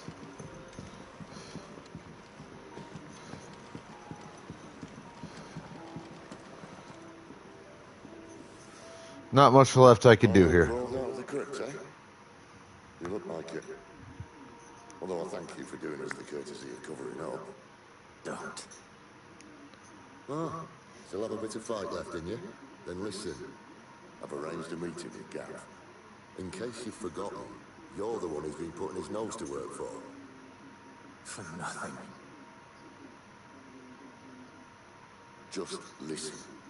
While you've been relaxing in your cell, Gav's been busy sniffing out your dominance. And according to his last report, he's picked up the scent. Gav's gone to a fair bit of trouble for you. The least you can do is hear the poor bugger out. He's going to meet us at the King's Fort. Pack your stuff. We'll leave as soon as you're ready. All right. Come on. Gav will be waiting for us. Get your stuff together.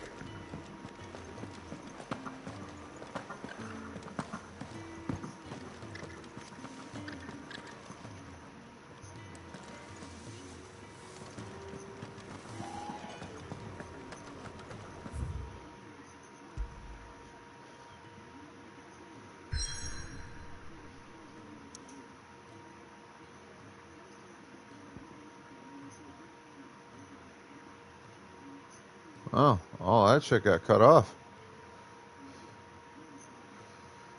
All right. Well, I have a need.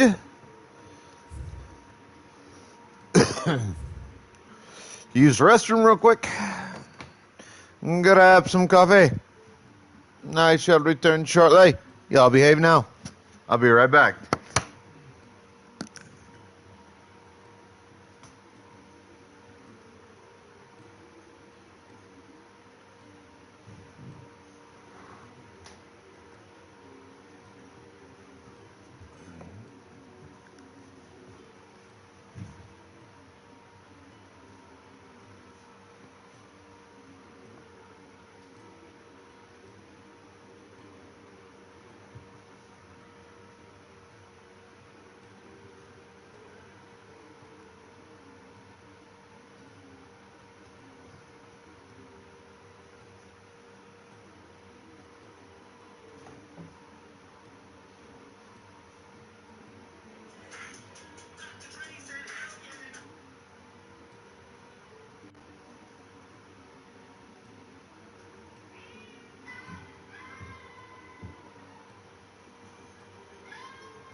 buddy. Roar. So, time to go pick some more fights. At least it seems that way.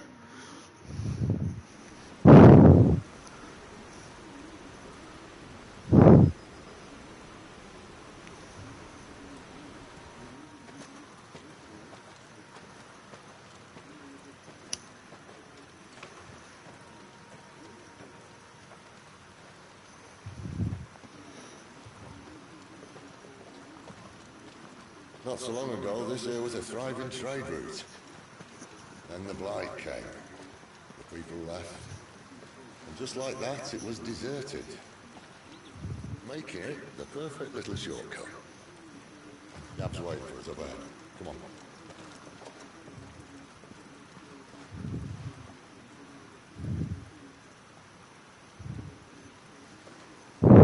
Still feeling sorry for yourself? Don't. Please, think about it, Clive. The rumors all point to...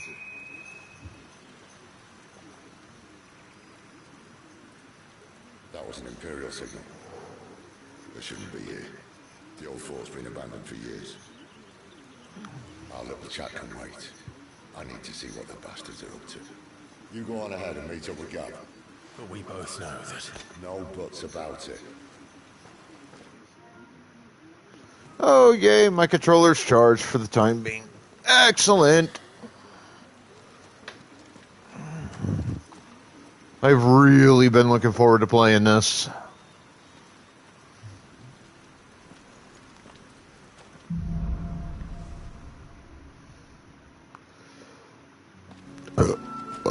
This is stupid. I'm the comrades of fire. We sent Gav on a wild goose chase.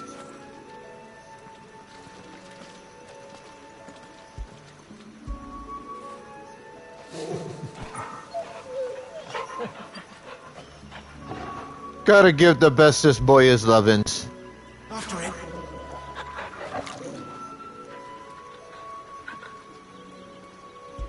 He's the bestest boy. Gotta give him attentions. Fetch.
What now?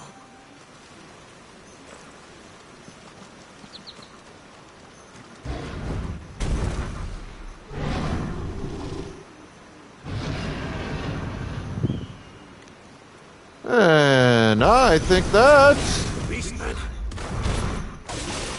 is a Minotaur.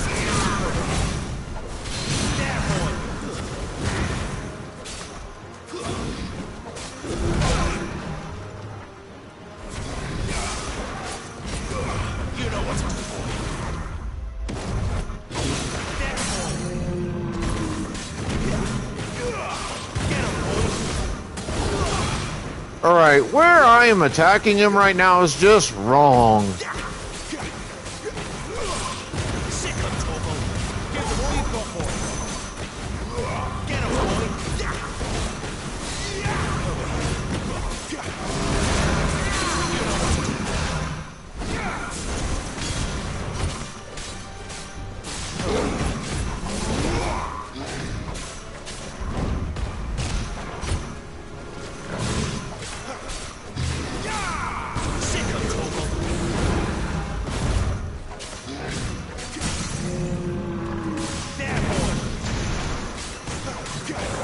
They got me hitting him in the dick.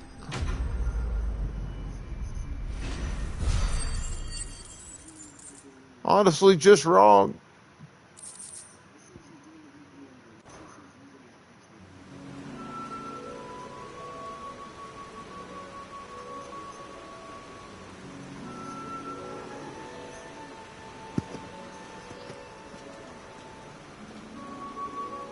Another perfect little shortcut, Sid. Straight to a nest of bloodthirsty beasts.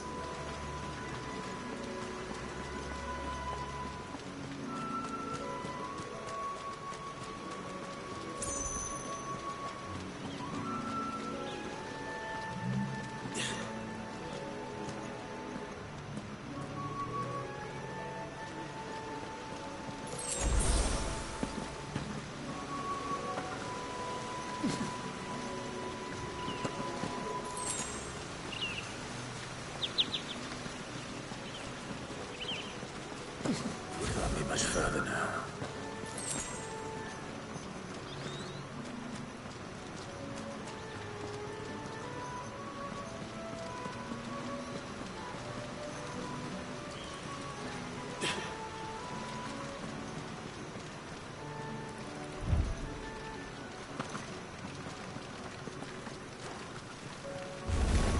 Let's make this quick.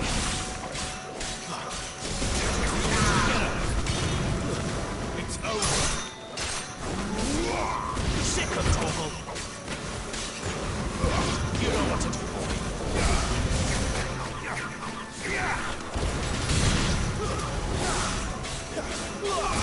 You know what to do, boy.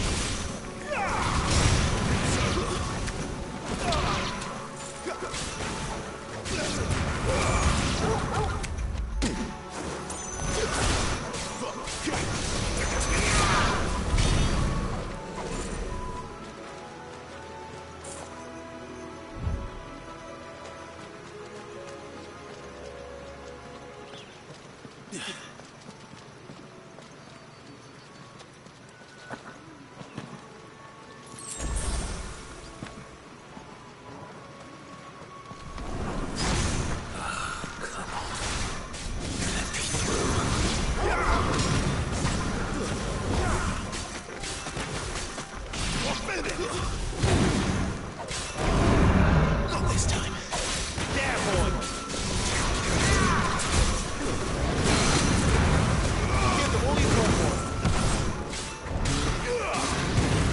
Get him, boy. Sick of Torval. Don't let them get away.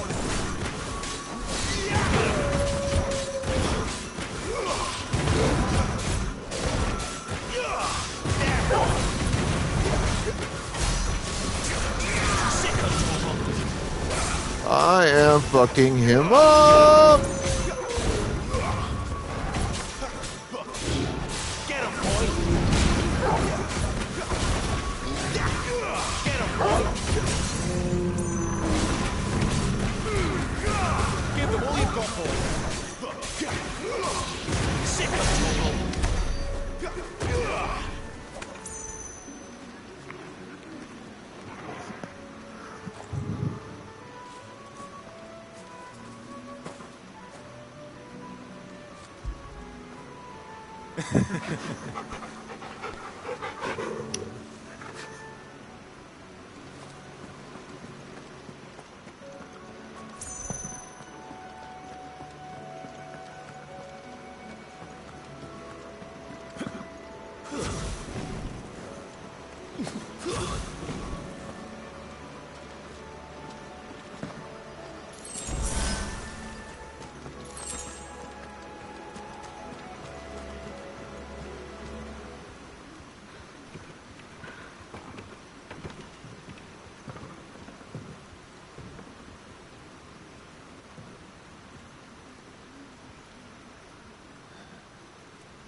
is it, boy?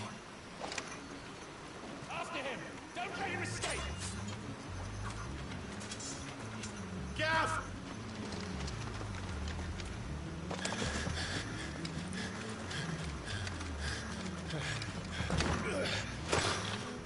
Who goes there? This one's a deserter! Take his head! Out of my way. You made your choice! Keep your distance, boy. Get him, boy. Sick of Torgal. You know what to do, boy. Get him, boy. Not this time. Get him, boy.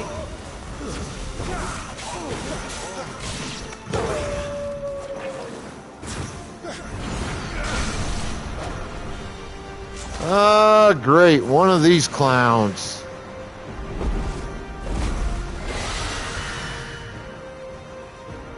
There he is! Don't let him escape! Kill the deserter!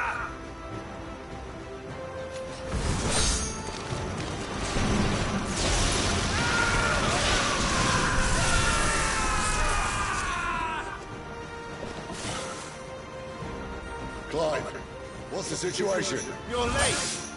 Get him in trouble! What? The Imperials are on his tail. We have to get to him before they do. Understood. I'm here to even the odds. Any objections? I'll take the dragon. Take the dragoon. Get him.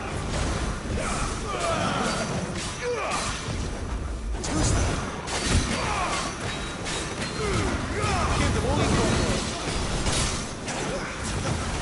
Not this time.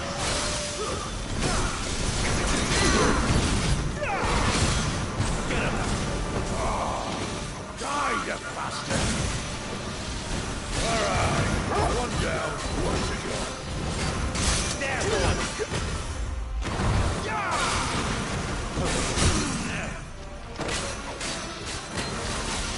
You know what to do, boy. There, boy. Sick of Torgal. Get him, boy.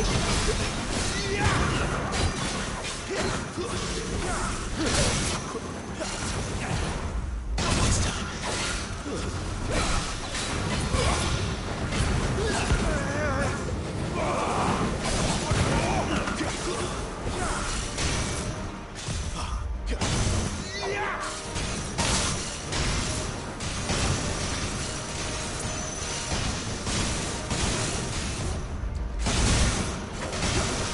Since when could these bastards start? But what goes up must come down. Bloody time waster. Come on, let's finish him off.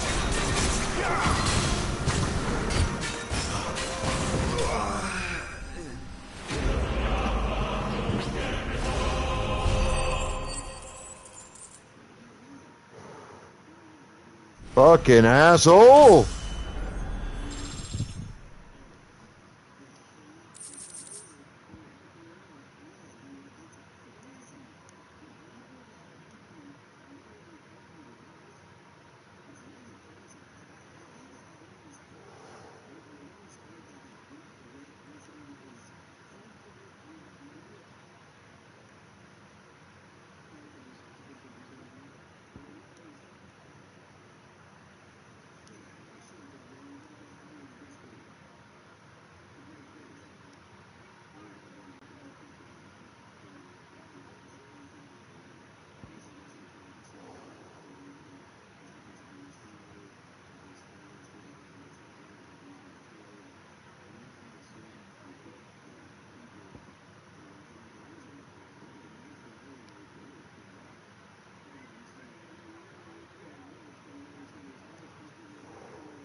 Come on.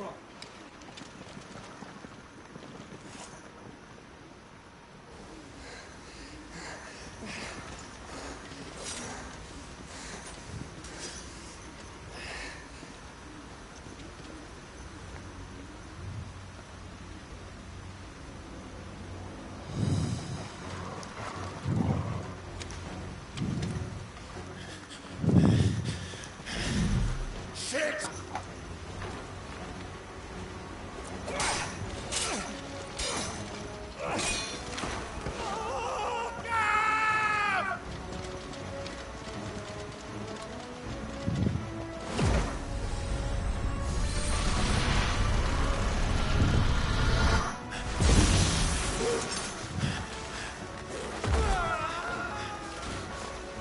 Good puppers.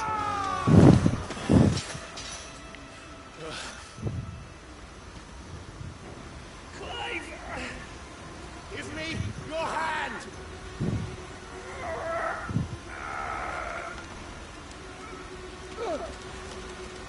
Help me! Help me! Help me, Clive! I've got you.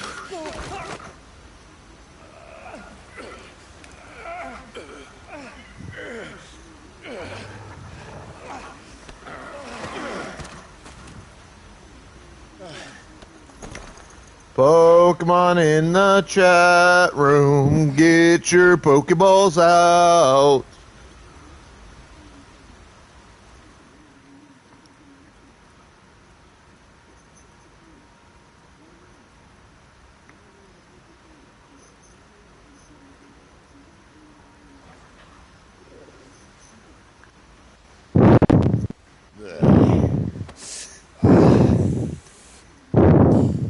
Clive doesn't have your nose, I said. He'd stumble off a cliff, I said. That's the trouble with a nose like mine. Can't help sticking it where it's not wanted. But if it wasn't for you two, my sniffing days would be over. Thank you. Truly.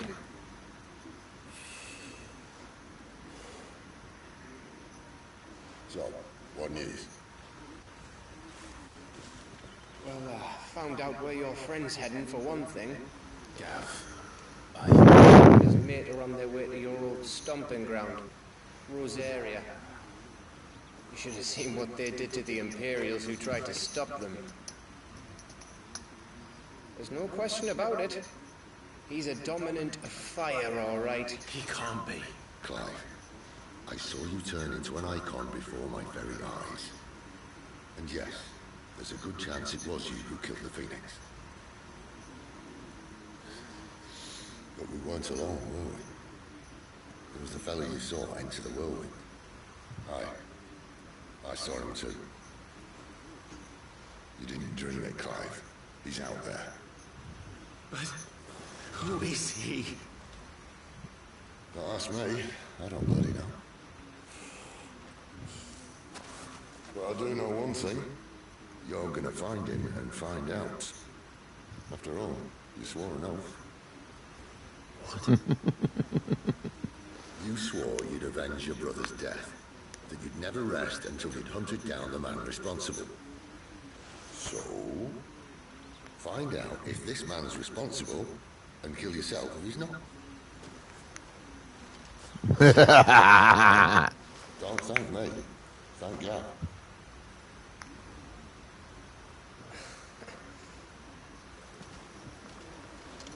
Thank you, Gav. Yeah, well, yeah.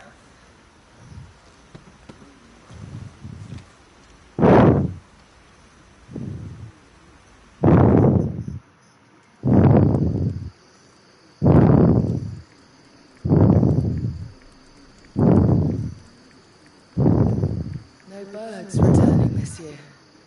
The dead ones have swallowed their roosts.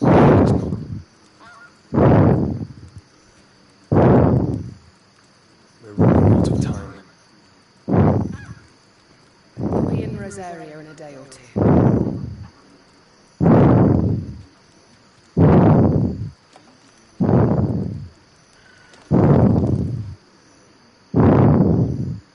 Back to where it all began.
Let's see. Back to here, huh? Really no other place I can go?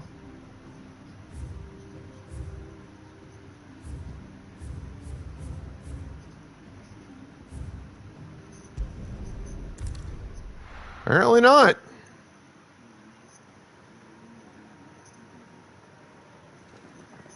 Spitting great gouts of fire he was like a bleeding volcano. Ever seen a volcano? What? You think I'm having you on? Clive! Your friend. She's awake. Right.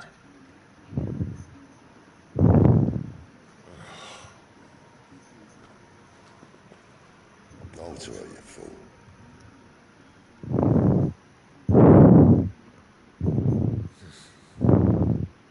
Right, you lot. Enough slacking. Goots, come on, mate. Go and get those wounds. Oh, give it to me straight. How long have I got? So... All in good time. Let's make ourselves scarce. Jill.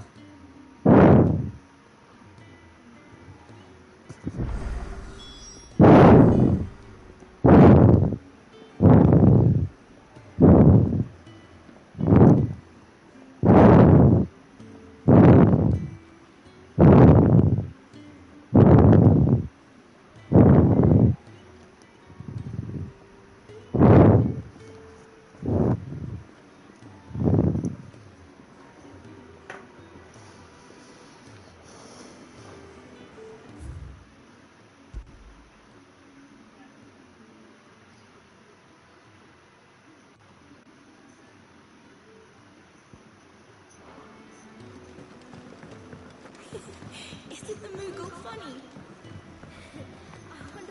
Let's get this fixed before someone does themselves a mischief.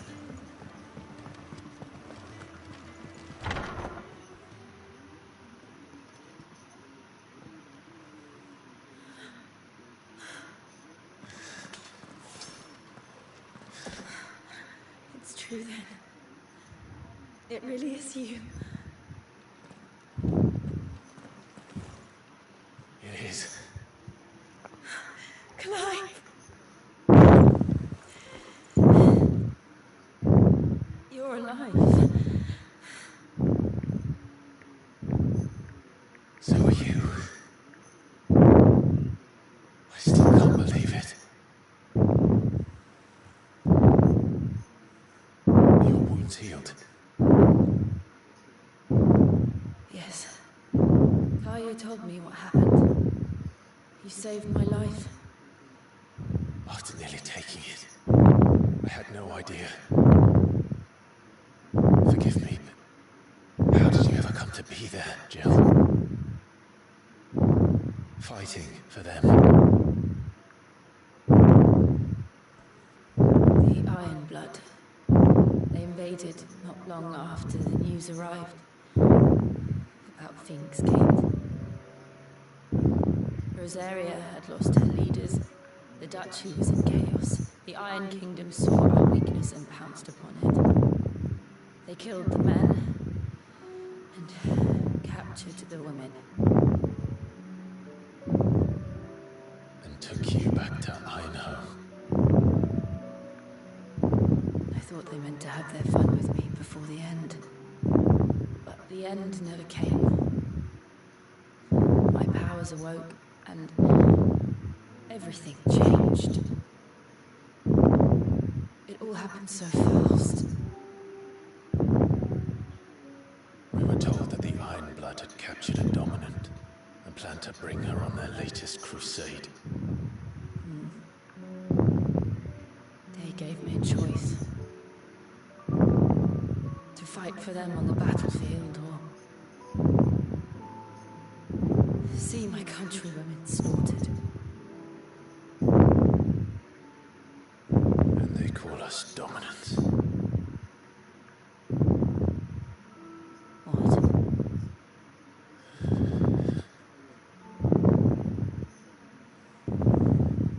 What happened to Clive? What happened at Phoenix Gate?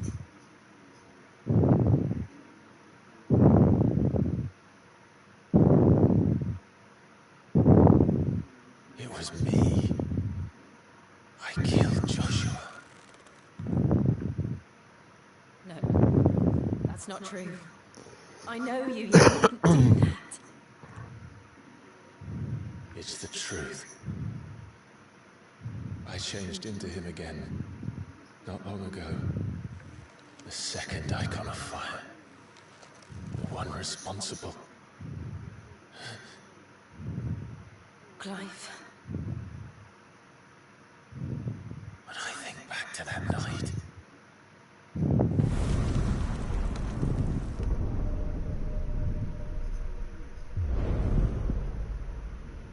The hooded man...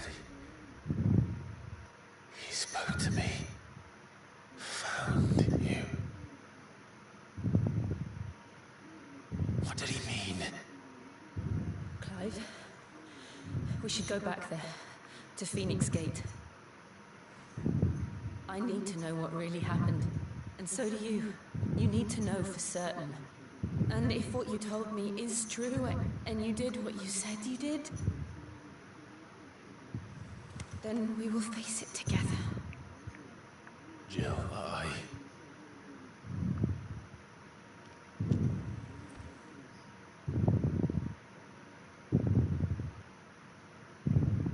All right. You'll be needing a change of clothes, then. Out you go, your lordship. We wouldn't want you getting overexcited. Sorry. I'll see you soon then, Clive.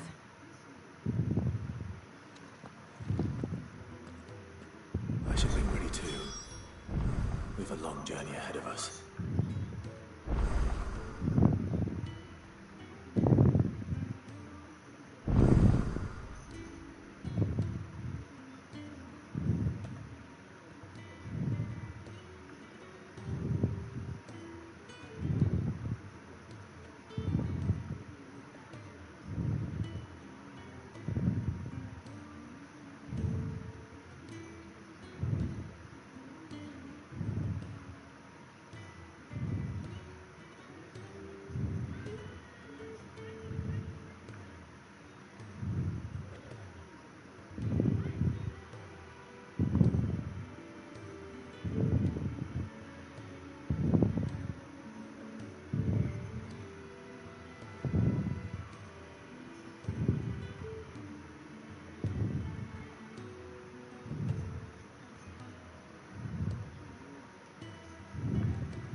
Some more side quest stuff. I'll come down as soon as I've got changed, Clive.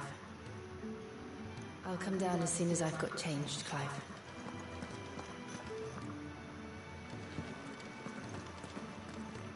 I thought I told you to make yourself scarce. Your friend needs to get dressed. I thought I told you to make yourself scarce. Your friend needs to get dressed.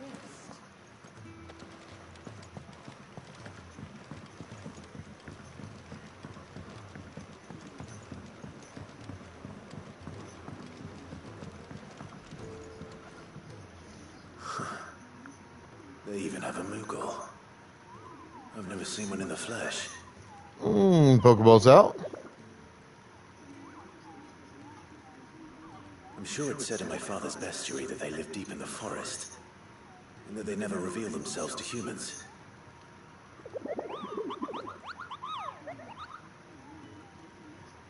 Nectar, you say? Clive.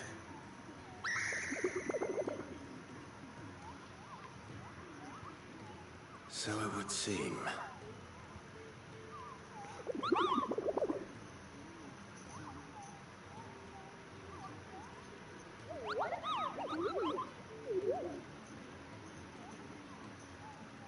That sounds painful.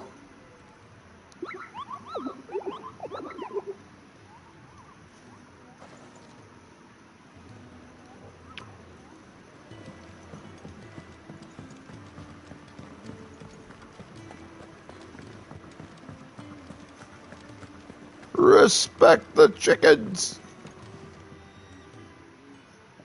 You! Newcomer! I need help. What's the matter? It's my assistant. She left to gather soil, and I've seen nothing of her since. I cannot concentrate one whit for fear of what might have happened. Please, I beg of you, will you go and check? I have to know.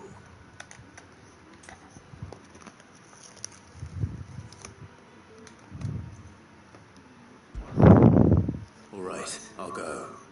Marvelous. Thank you. You'll be rewarded for your time, of course. Whereabouts is she? Gotan's Bales. It's on the outskirts of Lostwig. Not the safest place for an unaccompanied bearer, perhaps, but the soil there is second to none. Now go, and do not linger. Why, it may already be too late.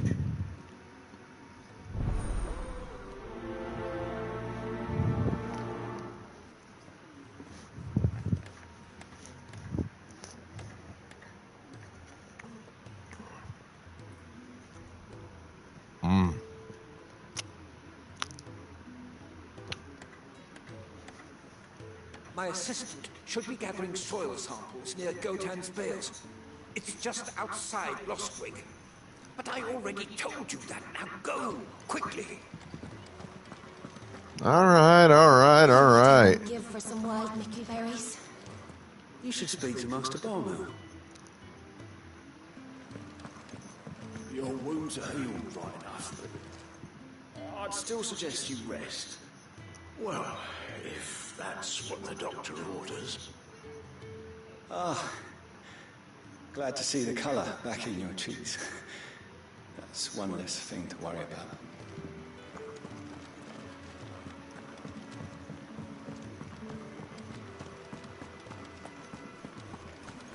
Could really do with a proper place to train like back in Roslith.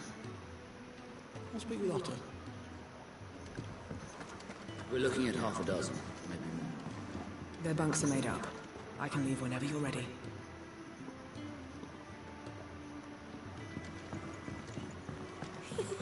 Isn't the Moogle funny?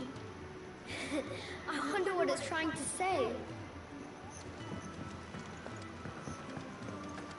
Maybe don't bother the Moogle kids. Ah, Clive. I trust you're settling in? Gradually getting used to the place. I'm glad to hear it. I was hoping you might be persuaded to come to my aid once more. Your services will be rewarded, of course. I don't doubt it. Seems to be the way around here. We strive to be better than those we once served. Now, as to the task itself, I am once again in need of a pair of hands to deliver sustenance to our esteemed companions. I have 3 meals for 3 industrious souls. What say you?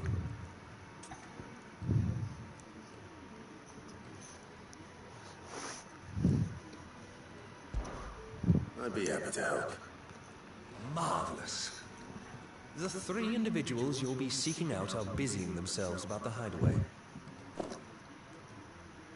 You'll find one by the entrance, another in the bunks, and the other guarding the cells. Thank you once again, Clive.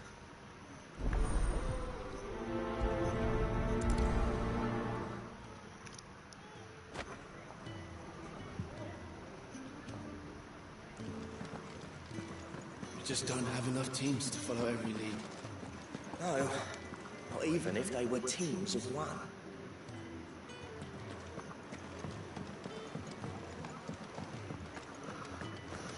Alright.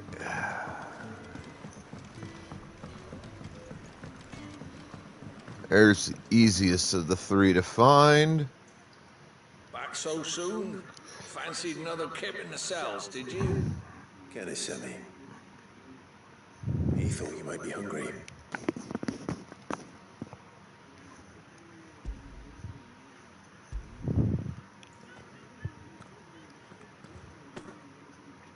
He wasn't wrong. The way my gut's been growling, I'd have curls running scared. Guard duty down here can't be much fun. It's not. But sometimes folk need locking up, and someone has to watch over them. I help people sleep at night, and that's not a boast many can make. You keep yourself on the right side of these bars now, you hear me? Oi. Who did you bend over for to get the royal pardon? The old jailer there? Or was it Sid?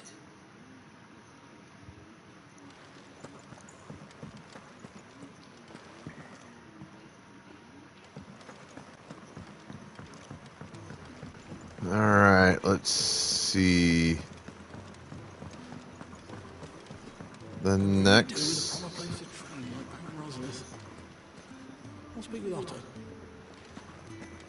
Next should be For some wild mickleberries. right there. Can I help you? Kenneth sent me.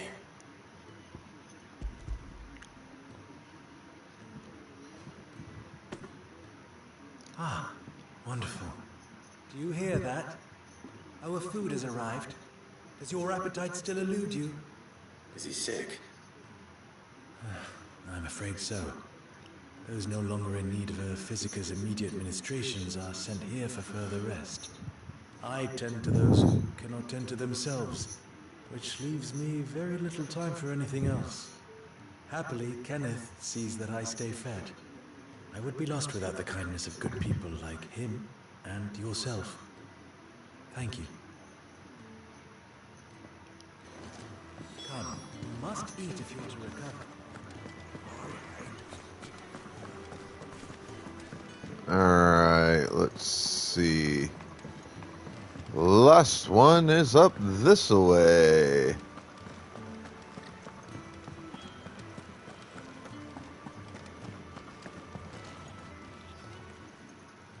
Something smells good. For me, I hope. It is. Courtesy of Kenneth.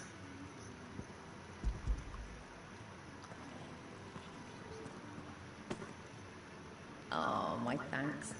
These birds are needy creatures. They don't like me running after the fat chocobo behind their backs. They must keep you busy. There's never a moment's rest. Probably for the best I eat down here, reeking of the staples as I do. I'd only put people off their food. And who has time to wash and dress for dinner when they've got little darlings like these to wait upon, eh? Anyway, thanks for the food, and be sure to give Kenneth my regards. I think that's everyone. I better let Kenneth know.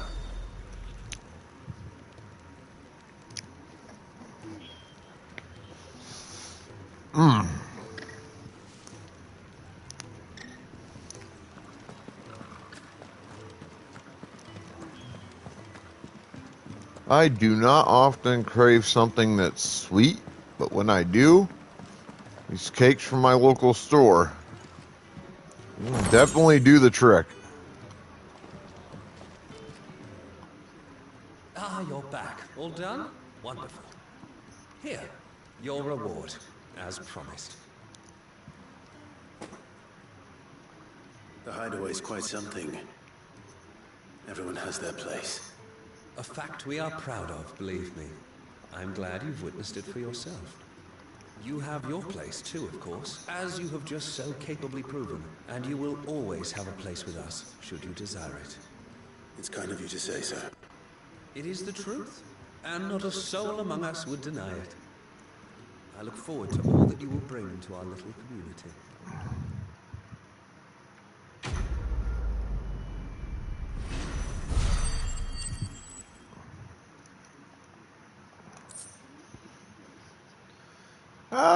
Gilbug.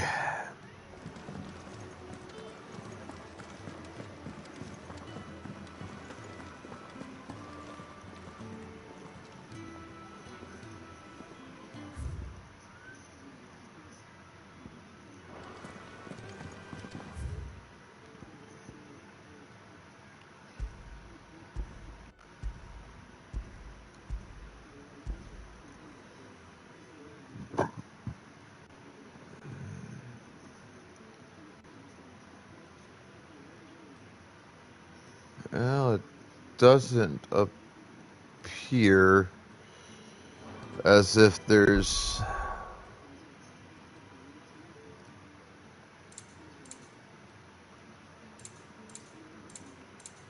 Oh. Anything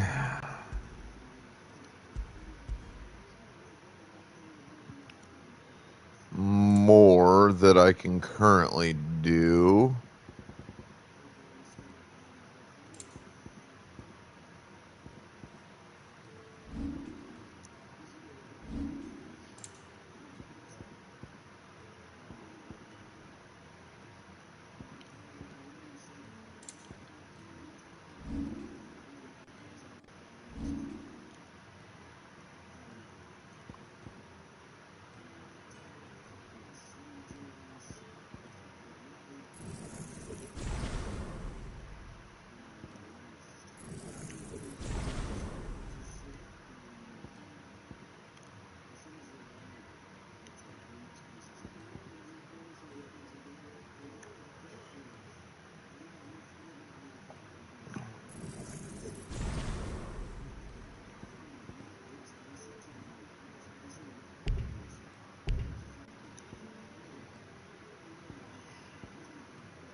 All right.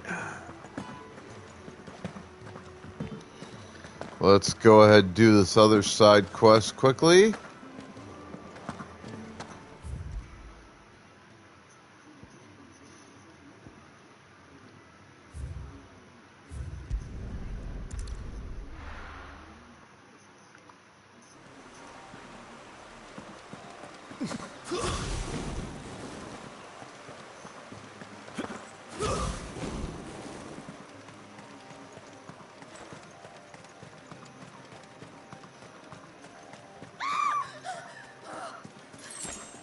Someone's in trouble.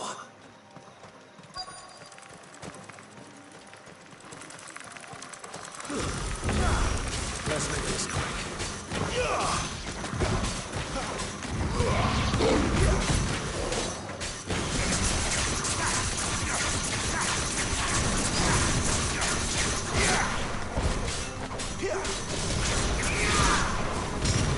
Sick of trouble. Stay down.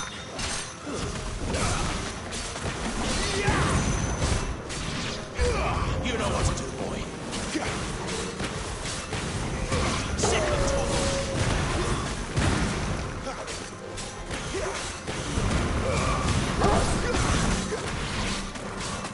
You know what to do, boy. Fuckers!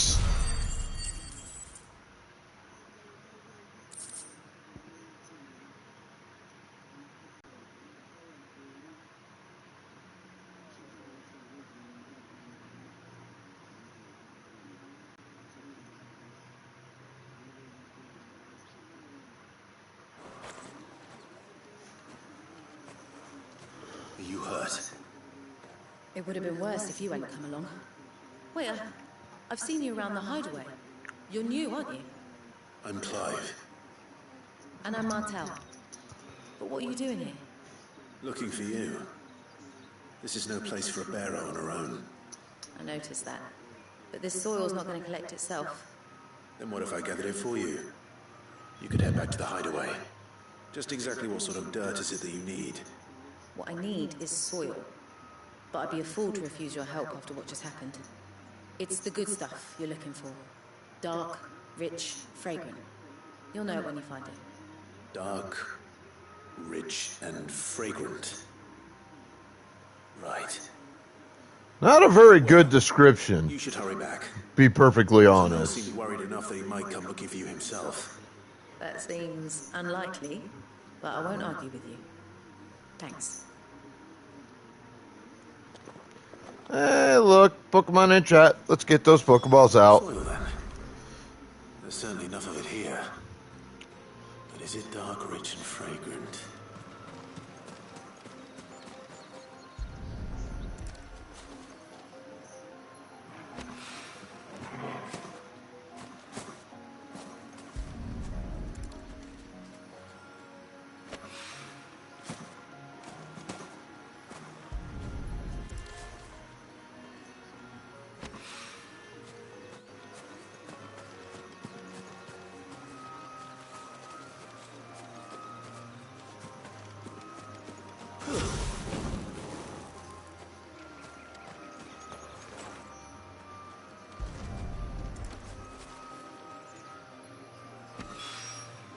That should be enough.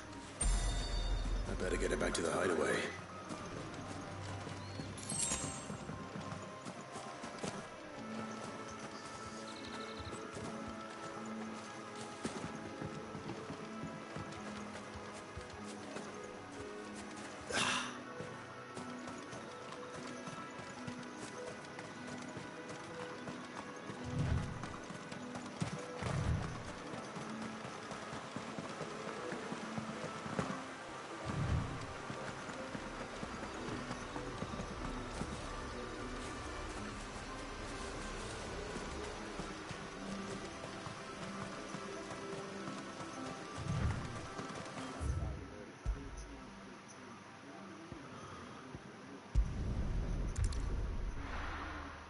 All right.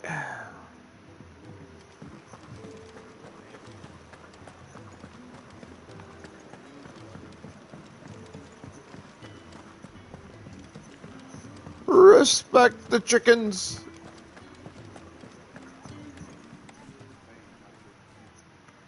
There you are. And all safe and sound.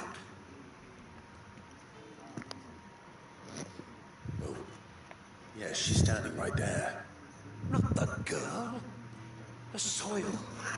Did you bring it? Yes. Here.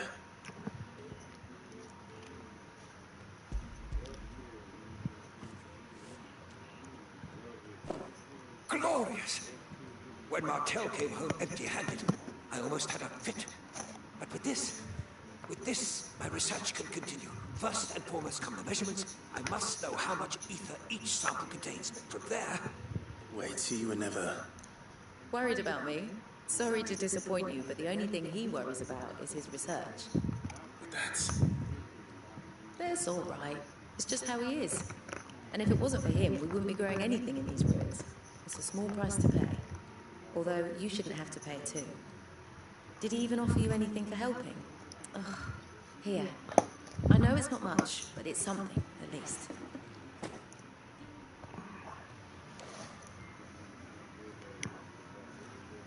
I wish I could offer you some fruit too, but you're not likely to thank me if I do. Still, we'll grow something worth eating one of these days, and when we do, you'll have first pick. All right.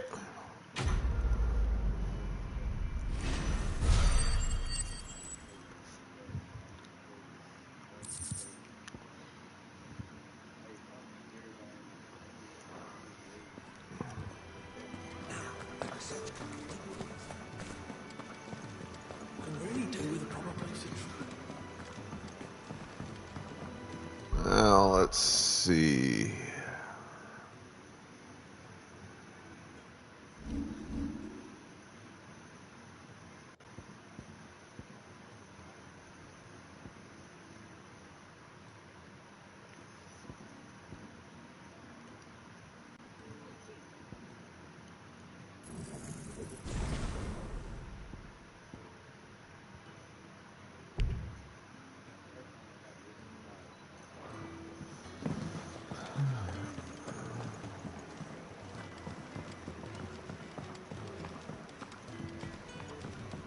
Let's see what I can do here. Make it quick. What do you want? Ooh.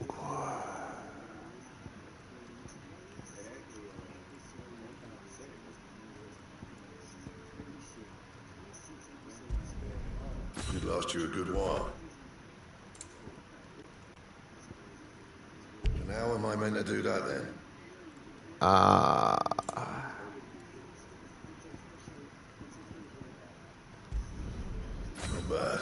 I do say so myself. My best work, but it'll do. Yeah, that should do you. And? So, yes. As I suspected I would need to do.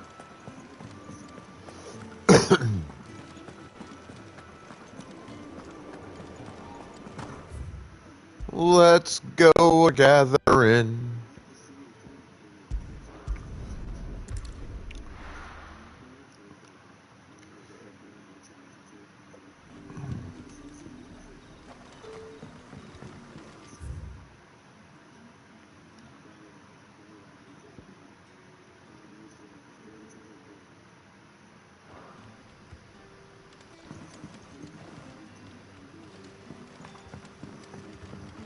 Back, are you?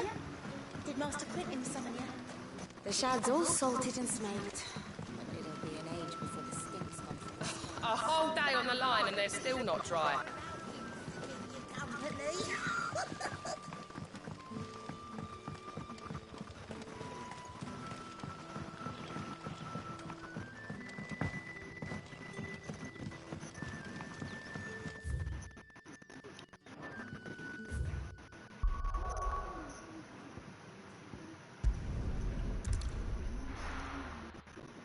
Nah, it's just easier to travel this way.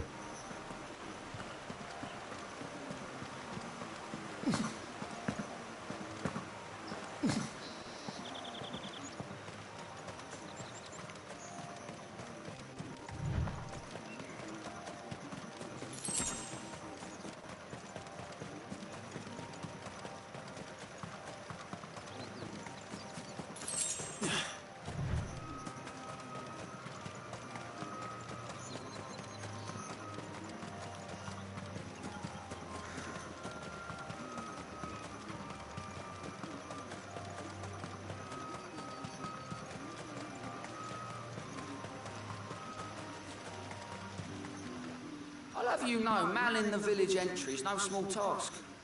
There's plenty of unsavoury sorts in these parts looking to get their thieving claws into what's ours. It's looking to be a fine harvest this year.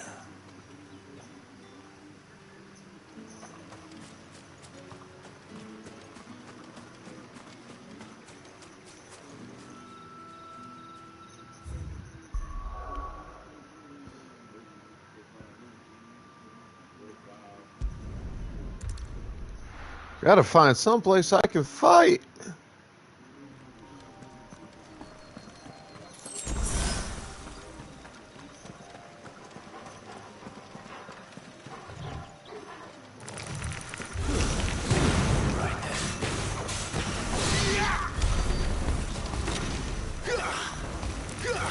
You know what to do, boy.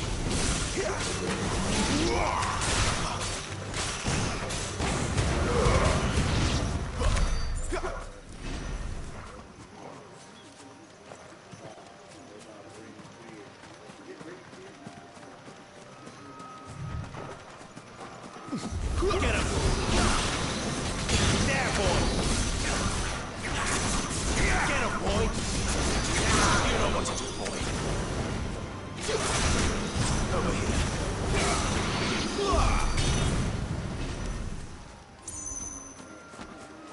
Yay! Combat!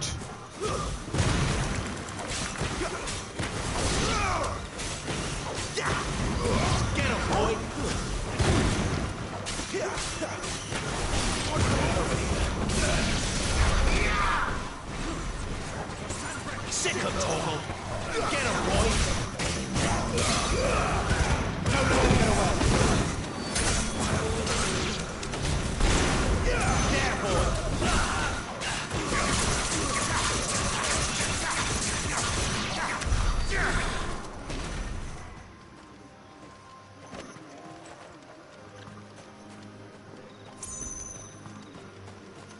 Come back, cold cuts!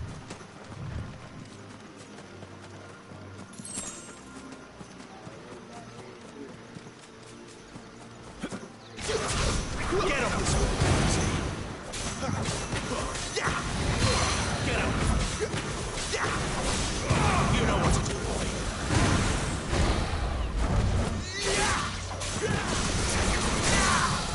Get up, boy. Get up.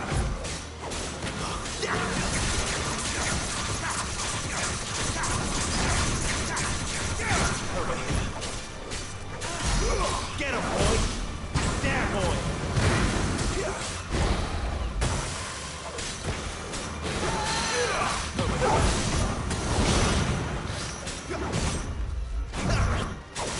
You know.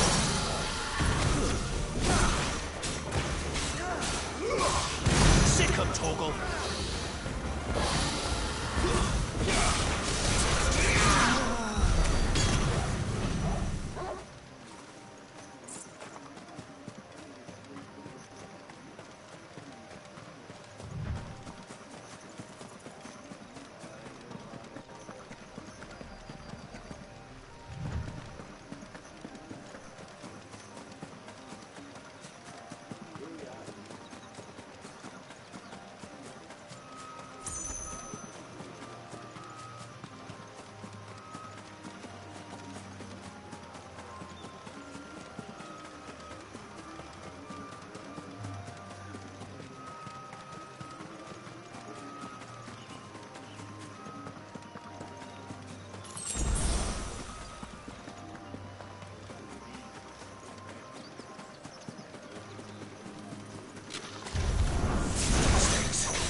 Didn't that tower used to be taller? I reckon they'll be in need of a good mason.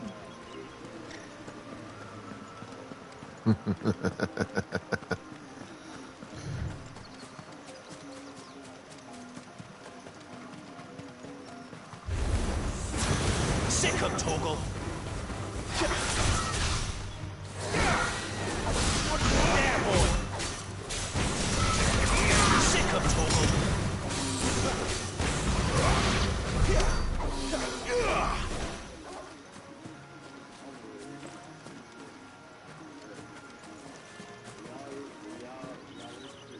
Wow, that was really easy.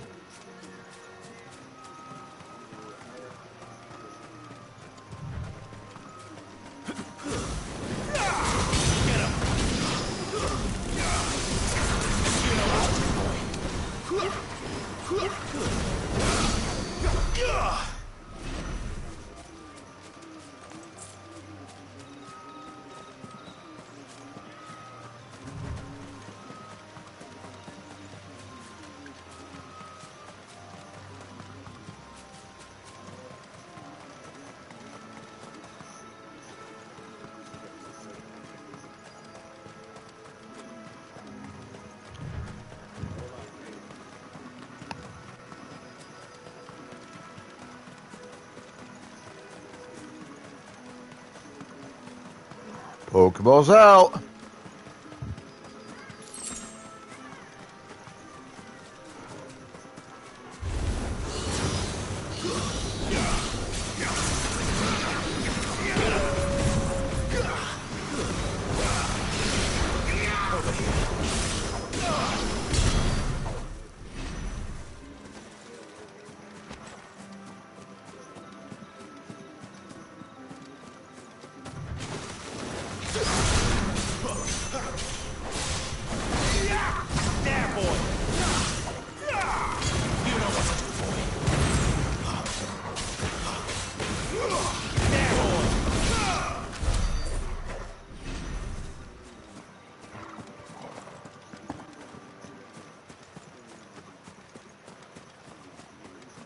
There's got to be a way to get to that over there.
what to do, boy.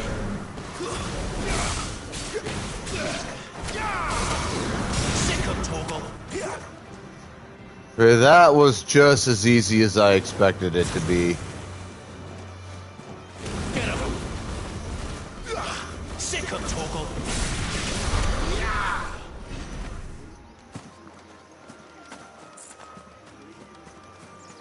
Just normal creatures.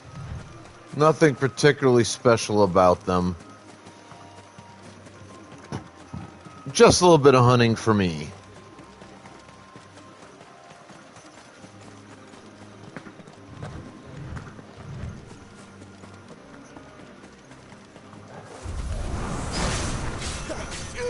Get him, boy. Sick of Torgal.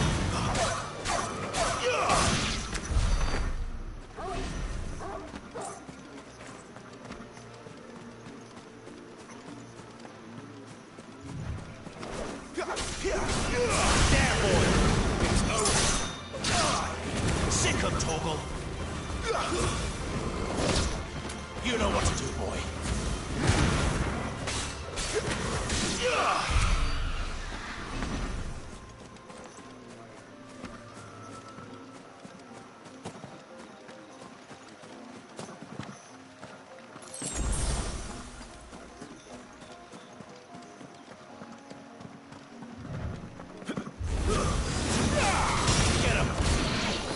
Get him, boy.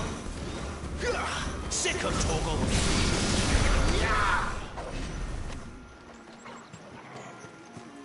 Bloody hides. Oh, the bloody hides.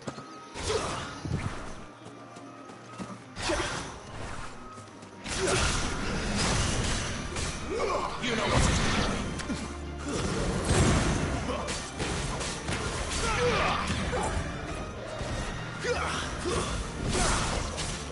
It's over.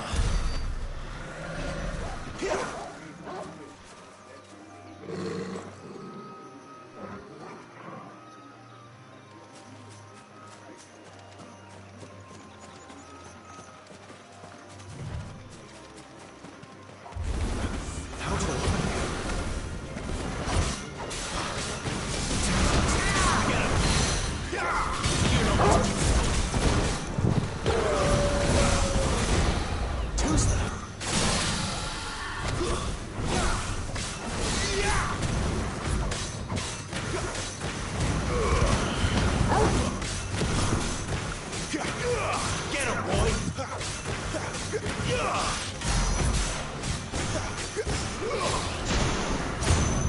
Not this time. Sick of Torgal.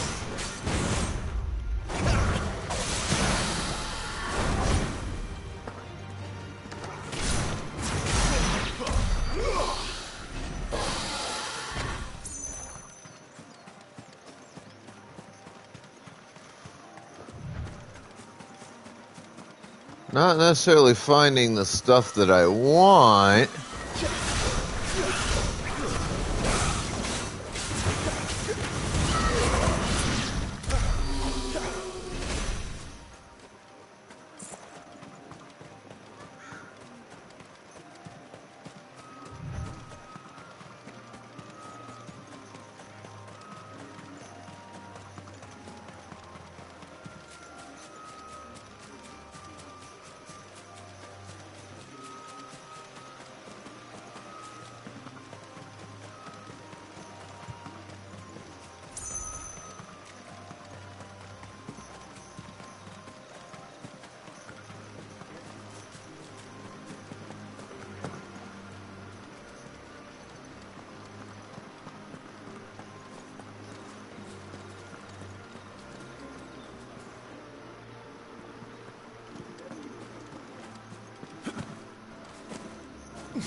Didn't that tower used to be taller? I reckon they'll be in need of a good mason.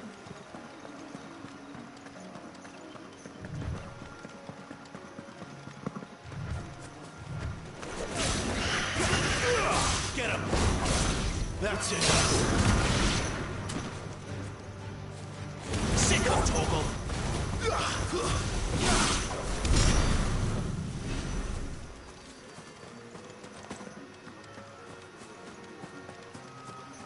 I wonder if the flames he uses in combat like that are hot enough to properly cook meat.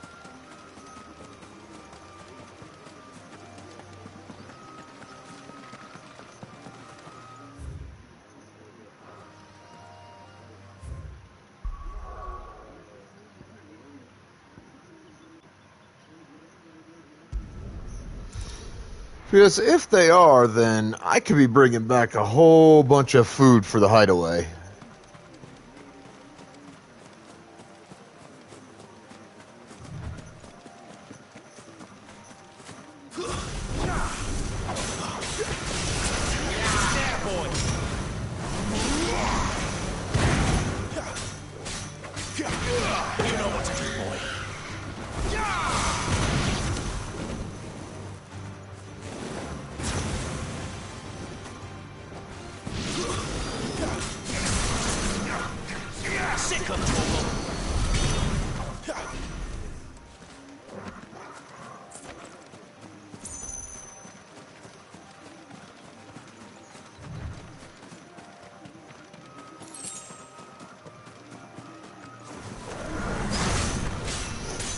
Get him! Get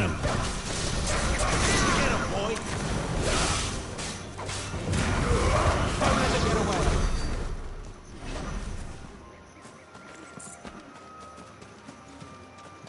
Jerk-offs.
And that is that.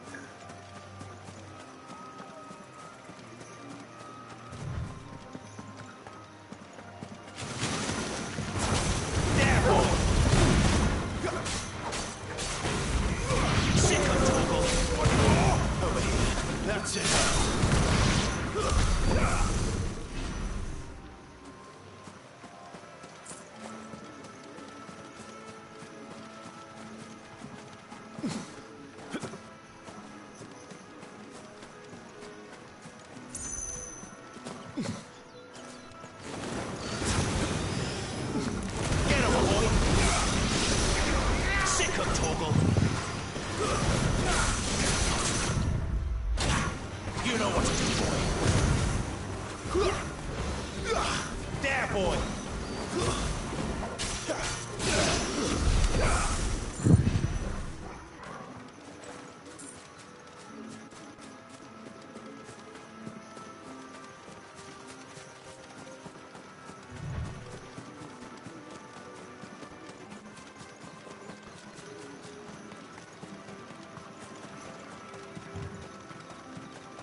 Yay, more stuff to kill.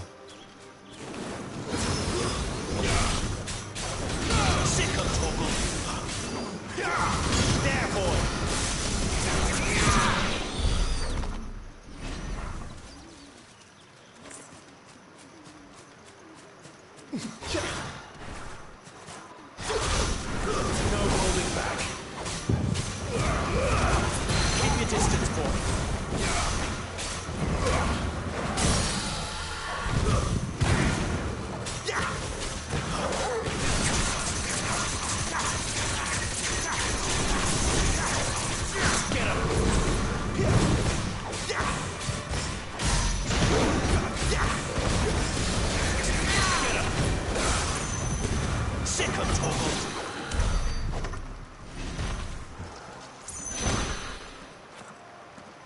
Whooping that ass.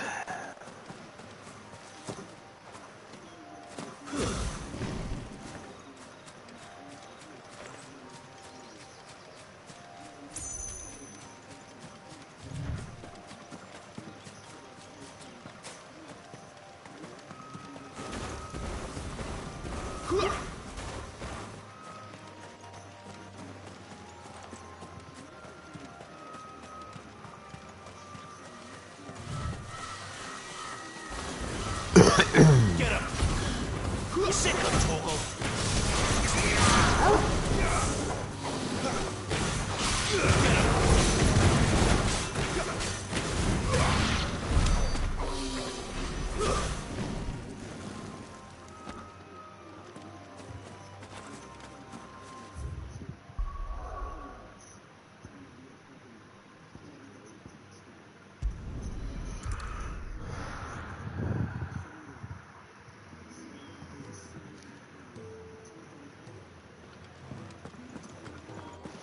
Oh, I think I know what that is. Yeah, that's what that was. That's what I thought.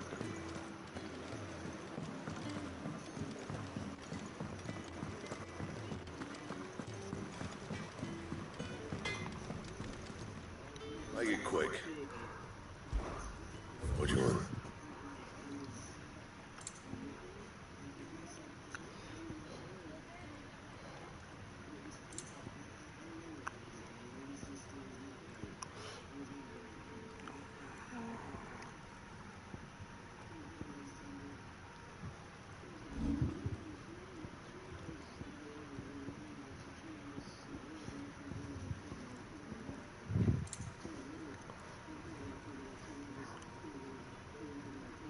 Hey, look, more Pokemon in the chat.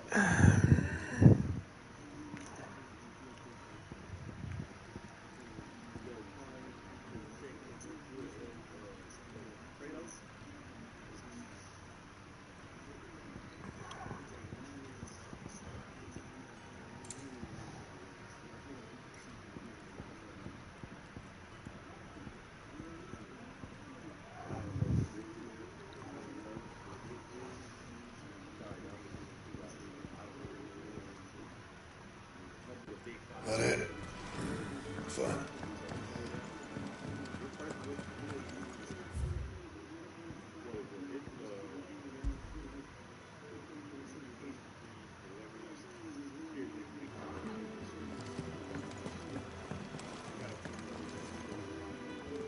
What do you want? To say farewell. We're leaving. Good decision. Better that than buried out there in the black. You've got a lot to thank that girl for, you know. I know. And I will.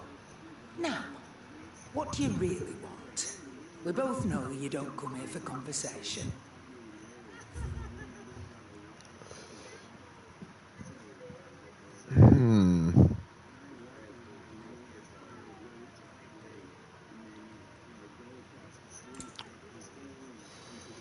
Okay, I do need the Goldworks sash.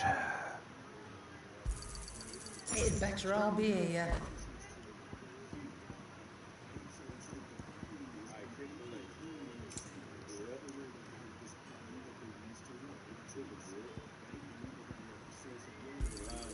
You'll not find a better price than that.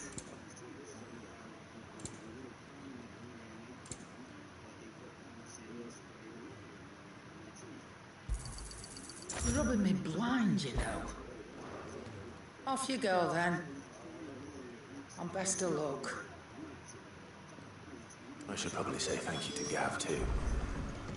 Fancy a mug of Kenneth's Coldest when we're done? Well, same for you, dear.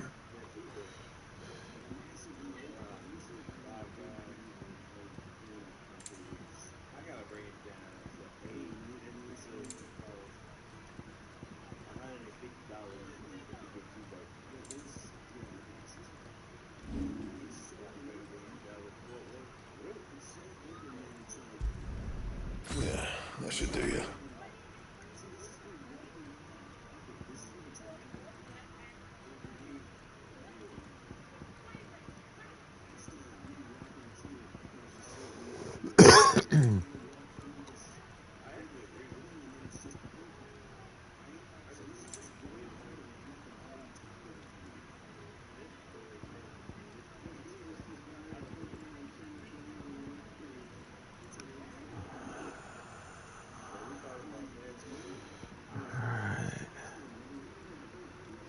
Imperial Link's going to be the bit that's going to be hardest to find. But I did get one new piece of equipment. So your mind's made up, is it? We'll be leaving for Rosaria as soon as we're able. Back down memory lane, eh? Rosaria ain't what she used to be, Clive. Not since the Imperials moved in. First sign of trouble, you make straight for Martha's Rest and ask for the landlady. She's a friend of the cause. Tell her you was Sid, and she'll help you out. Understood. Thank you, Gav. I'd be lost without you. Yeah, I'm just doing my job. No need to make such a fuss. You take care, alright? Oh, I'm crap at goodbyes. Where's Sid when you need him? Give him my regards when he gets back. I will.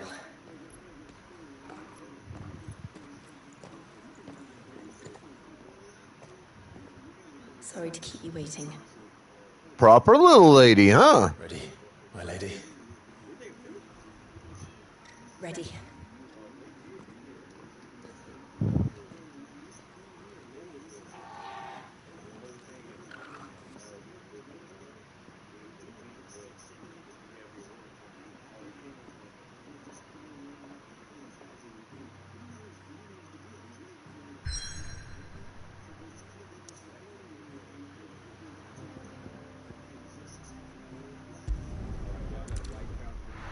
All right. Let's do this.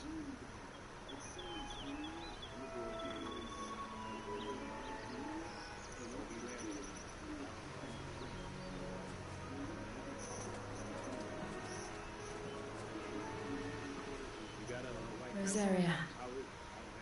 It's been 13 years. But this breeze, the smell of the grass, it's just as I remember it. You haven't been back either. I couldn't. Rand did keep a close watch on each other in the Imperial Army. You'd get beheaded just for knowing a deserter. The only way out was on a mission. I see.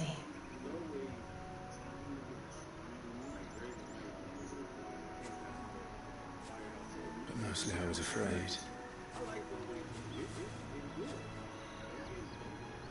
Afraid to go back. I know.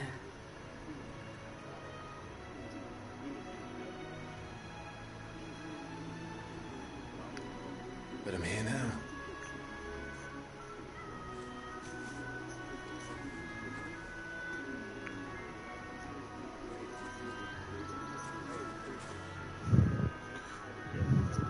Thanks to you.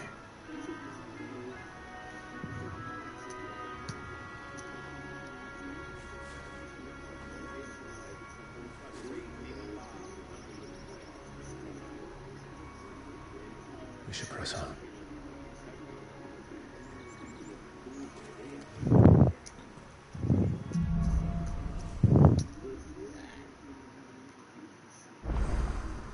That inn at the top of the hill must be Martha's Rest. Gav said the landlady's a friend. But can we say the same for her patrons? Imperials don't tend to take well to those with my mark. If anyone asks, I'm a branded soldier, sworn to protect my noble mistress.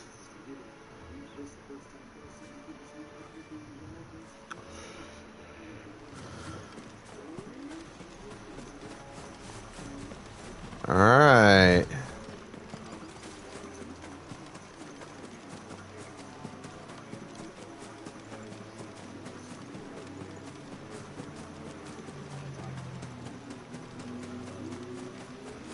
Look at the fuse on this. Explains why there's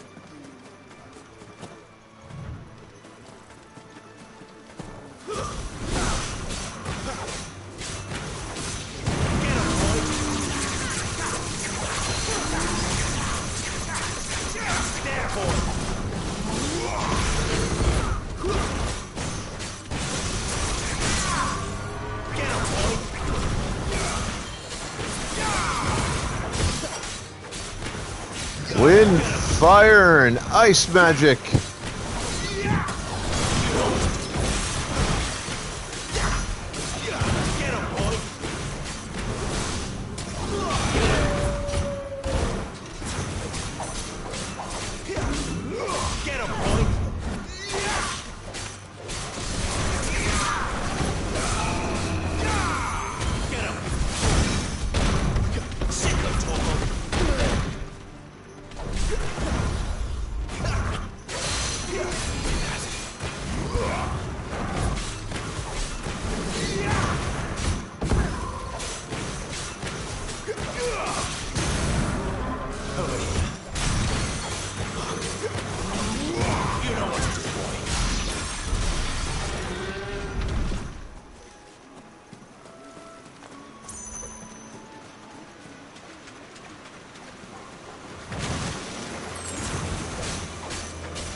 Yeah, these things aren't going to be a lot of challenge.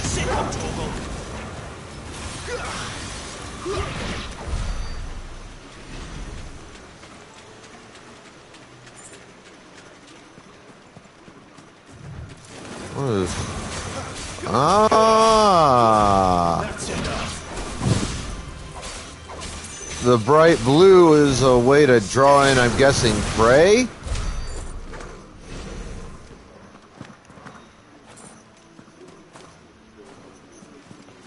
Because honestly, I saw that, I thought it was a flower. Like, can I go pick that? See what's going on with that?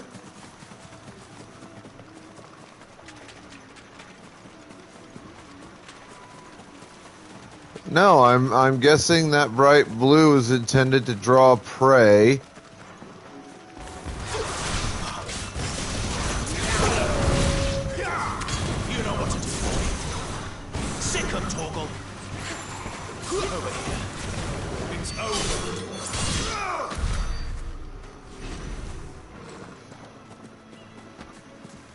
I'm right.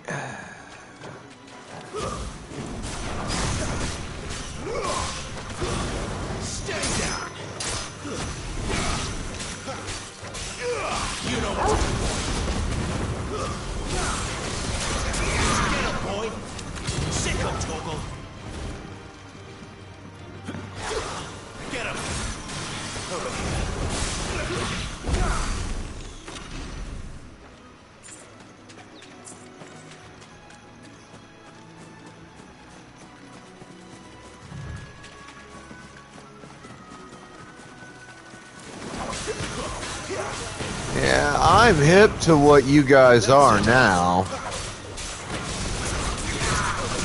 After the first encounter.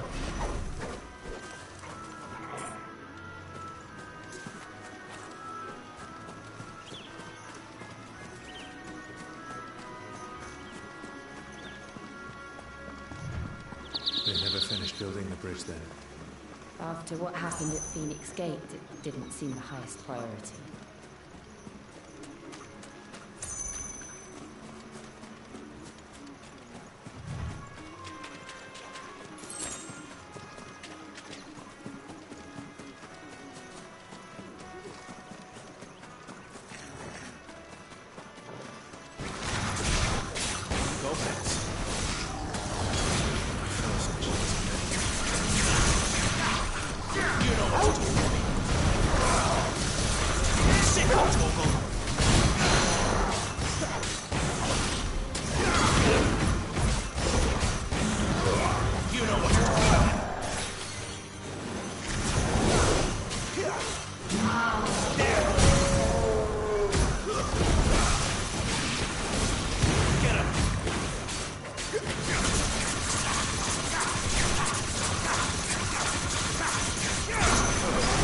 Come on. Let's fuck this geekus up.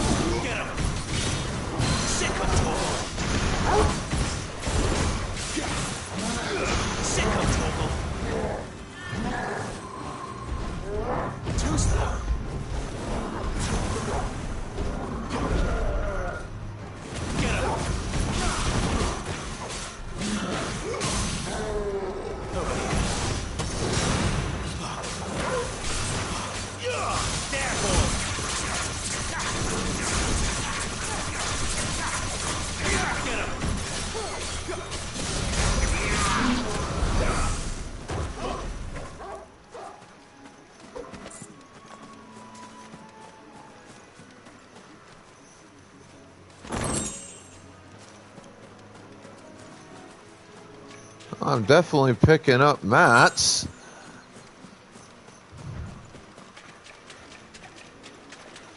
Or in nerd speak, mats is what we call materials used for various things in games. Games usually being RPG style games that often have your ability to create items.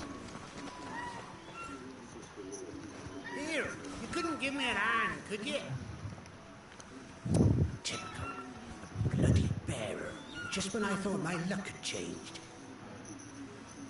Still, better a crumb of crystal than an empty hand, I suppose. Though it pains me to use another man's branded. Here, you understand me, don't you? I need your help. These blasted birds must have caught a whiff of my cargo, and now they've got me surrounded. As very late as it was. I've got something special that needs delivering before the rest. But I dare not leave Pokeballs out, folks. You couldn't run it up to Martha's Rest for me, could you? Needs to get there quick, mind.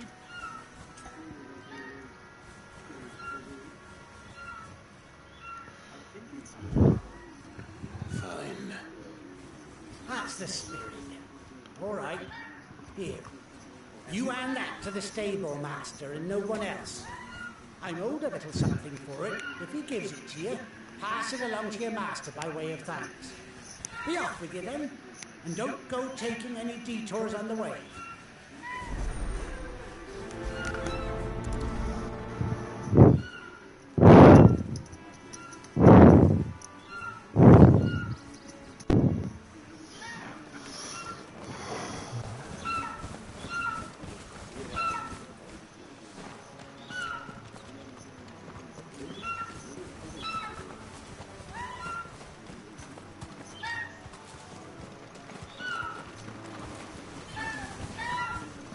Looks like there's something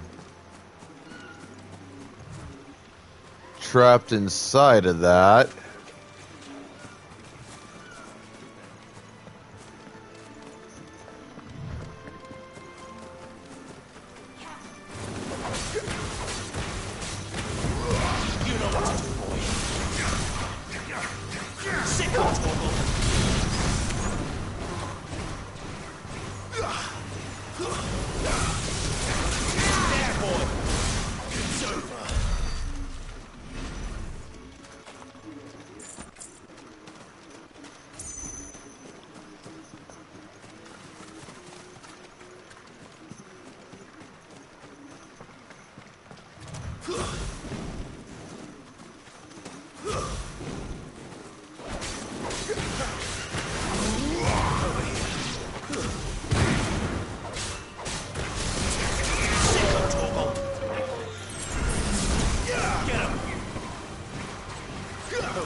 There, boy!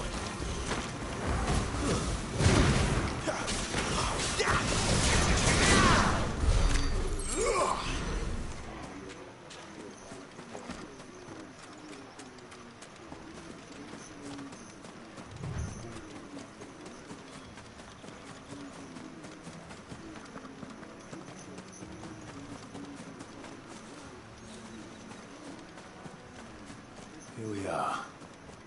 Martha's Rest.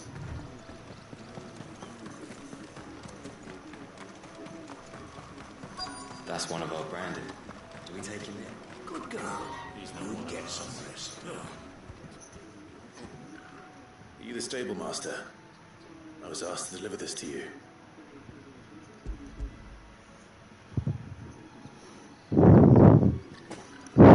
This is for me, right enough. Not sure what some bearer was doing bringing it to me, though. Where's that fool of a peddler got to? He couldn't come himself. His cart's surrounded by wild chocobos. Huh. Sounds about right. These are greens, no doubt. Crammed with them, if I know them. Gizal greens. Chocobos go mad for them, don't they? And if you forget to seal the cart up tight, the smell gets out, and birds come running from miles around. Don't get me wrong. They're a fine investment for a savvy merchant, especially around these parts. But you can't get greedy, as our mutual friend is learning the hard way. Still, I got my wares. That's all that matters. Be sure to pass your master my regards.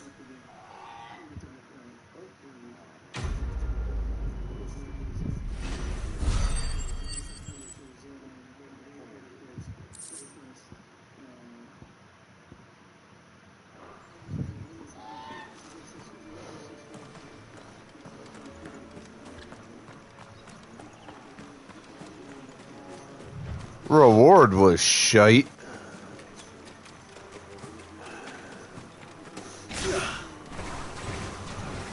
Get him, boy!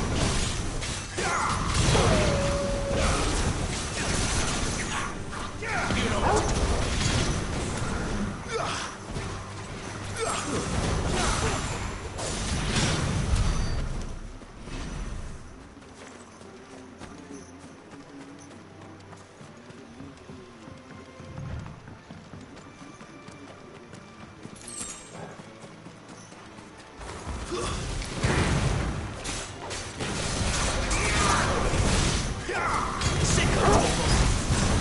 But it is just a small pissant side quest, so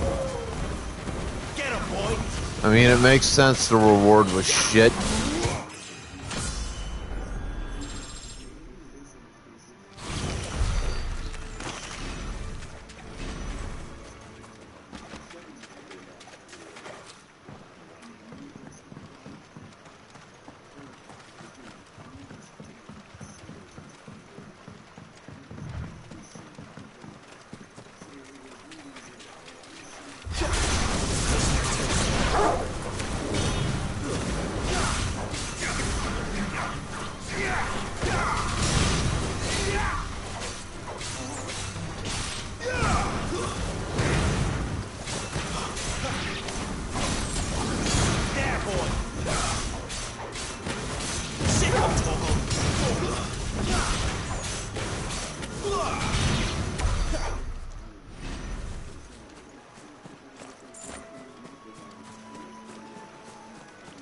Oh good, some magic dash, which is a mat I've been trying to get pretty desperately now for a little bit.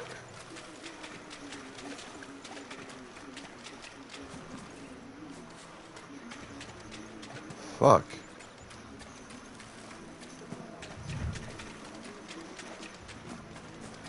Where I am, I'm not getting over there anytime soon.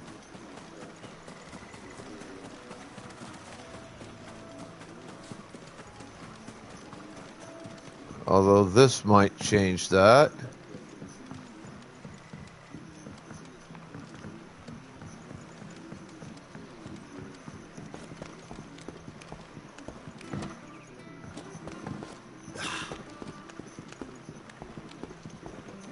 I don't care what your orders are. are, Brandon.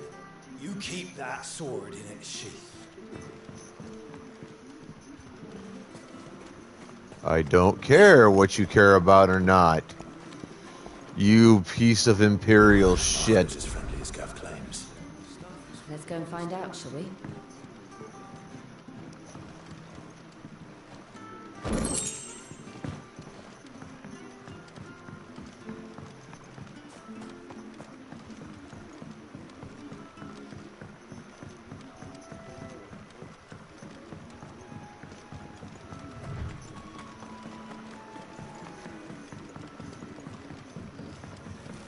You barely have to step out your front door.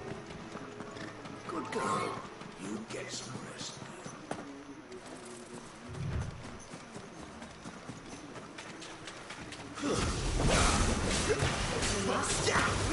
Get him! You know what to do, boy. Get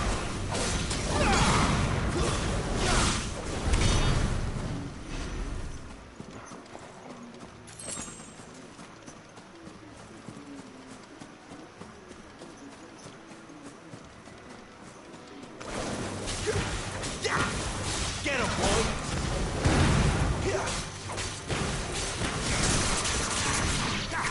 Get him! You know what to do, boy. Get him, boy!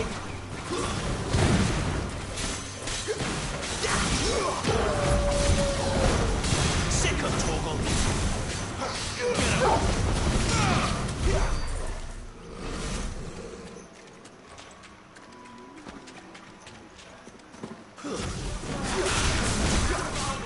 him! Get him, boy!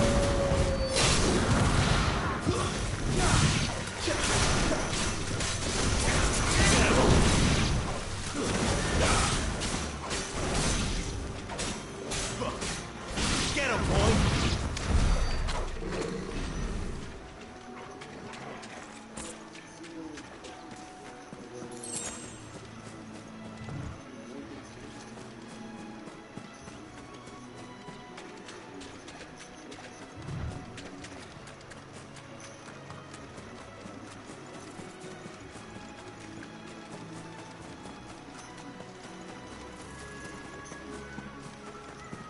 That's one of our Brandon. Do we take him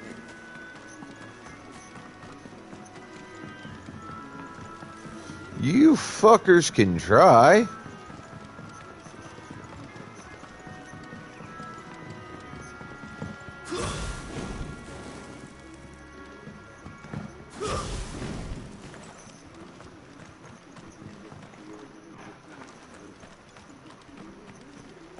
When he gets to Eastpool, leave him in the pod.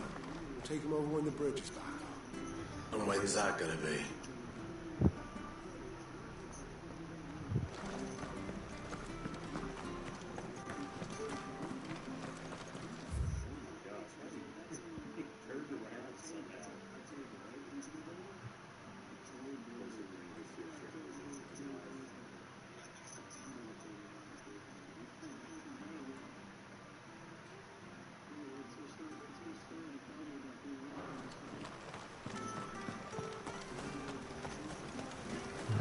Alright, let's see what you got.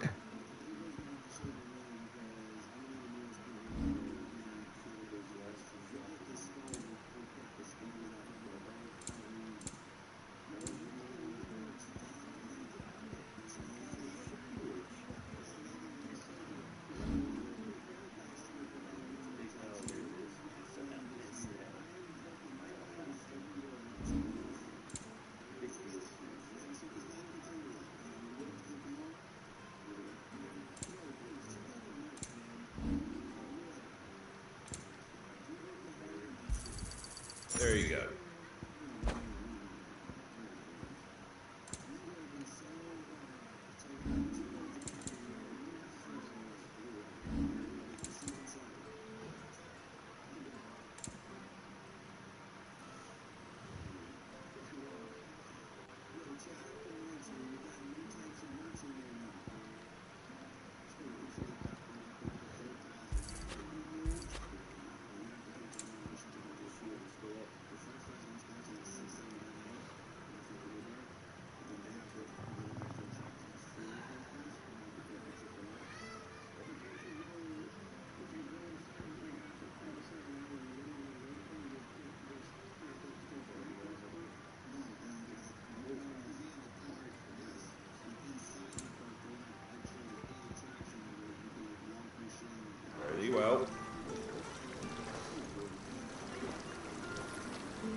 pulled that sword from its scabbard in days.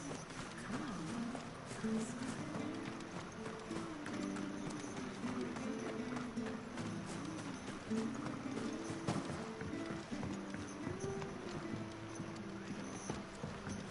I hear the levies are due to go up again. Do you like that? There's plenty more where that came from.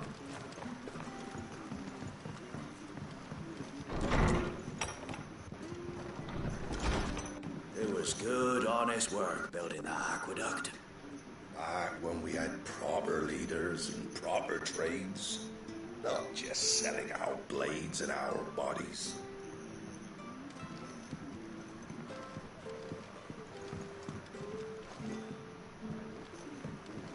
We should think about pressing on. All right. Just let me get this down, mate.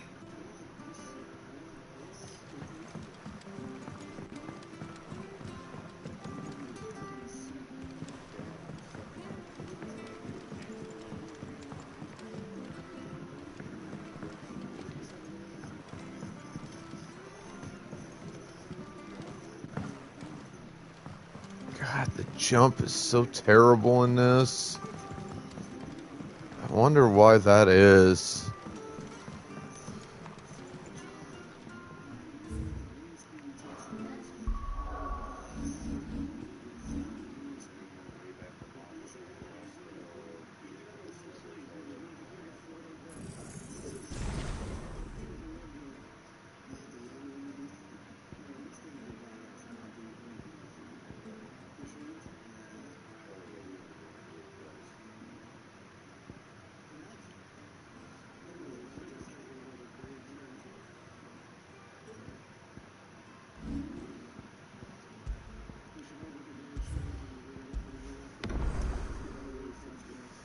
Oh, damn it. Well, good thing I saved just now. I need to go to the restroom and grab some fucking coffee.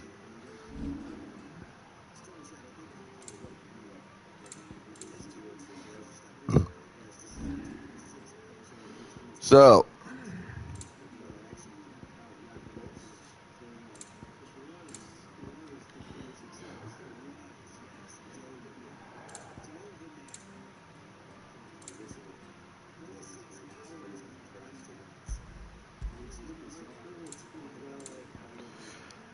I shall return shortly.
Ooh.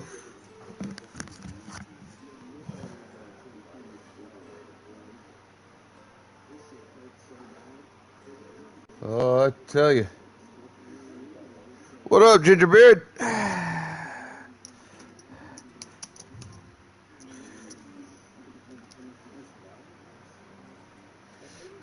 Oh, I feel better after that quick bathroom break, which wasn't so quick.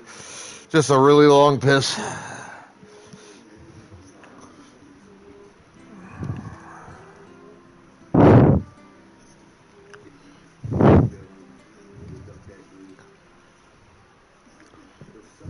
Excuse me.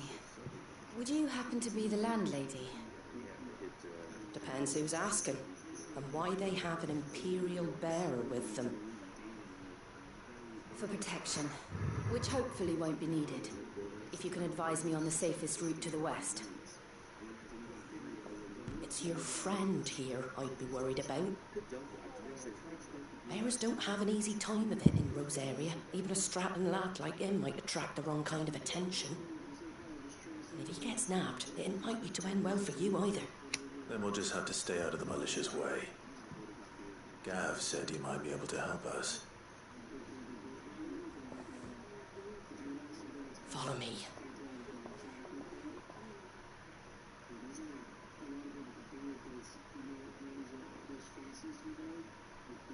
Sorry for before. Can't be too wary of strangers asking questions in our gang. I'm Martha, an old friend of Sid's.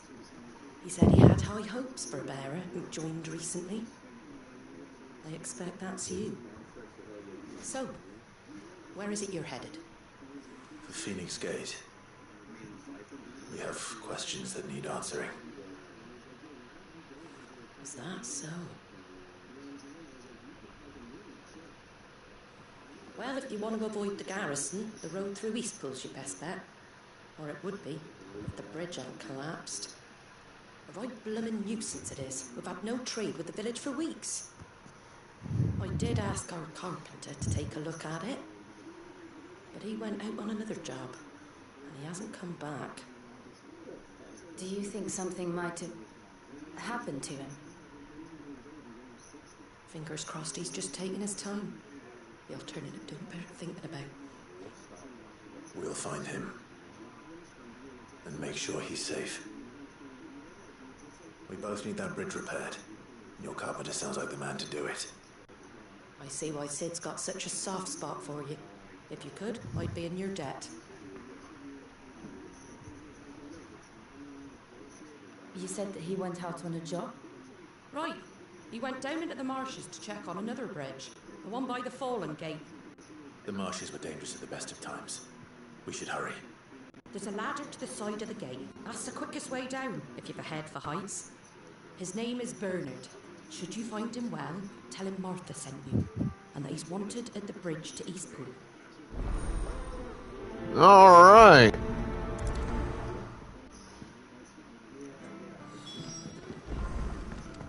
To the marshes, then. Let's find that ladder.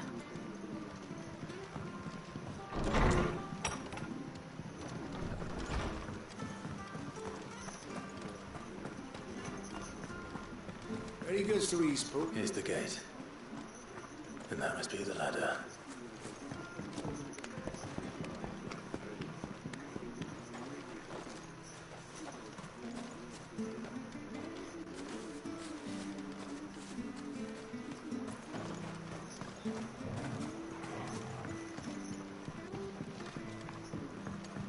I don't care what your orders are, Grant. Get away from me! What was that? It came from under the bridge. Come on.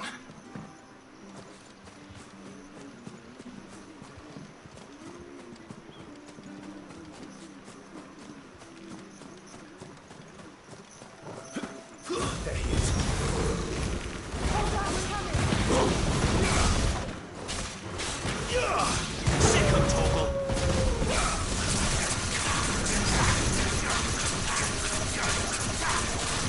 There, boy! Sick him, Torgal!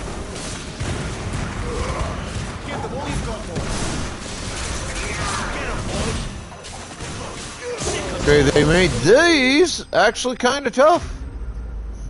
Not too tough, but, you know, strong enough.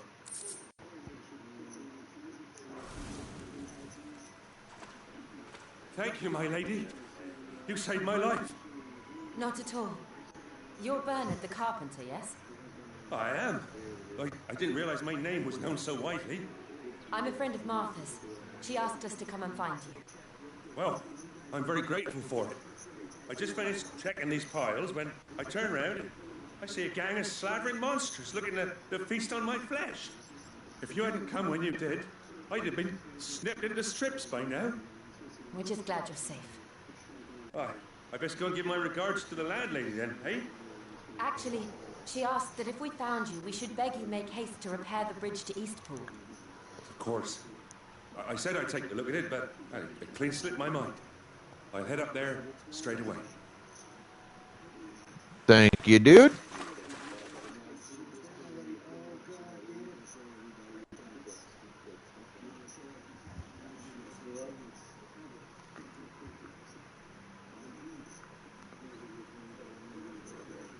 The trusses are still sturdy. It's just a matter of replacing the stringers and relining the deck. I'll have it done in no time. Thank you, Bernard. We were hoping to take the road to Eastpool ourselves. We're very grateful for your help. And sorry for asking this of you after what you've been through. I owe you my life. Fixing a bridge is the least I can do. Thank you, my lady. And you too, son. You're with Sid, ain't ya? Me and him, we go way back. Not as far as Martha, mind, but far enough. I see. Well, I best get cracking then. You go and let Martha know I'm all right. She'll have her bridge back soon enough. We will.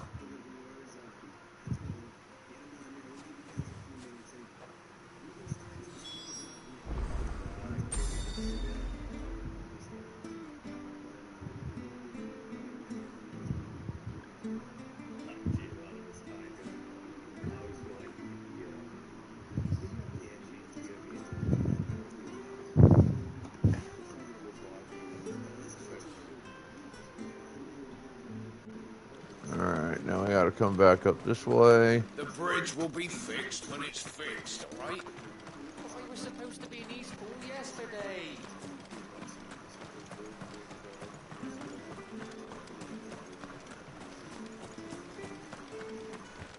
If it weren't for that mark, You ain't pulled that sword from its scabbard in days. Come on, come inside. I'll be happy to show you how well I wield my blade after my shift's over.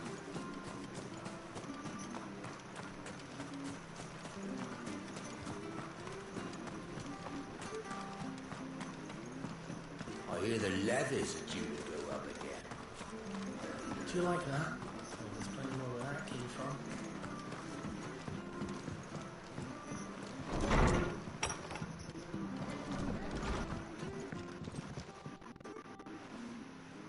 Ah, you're back.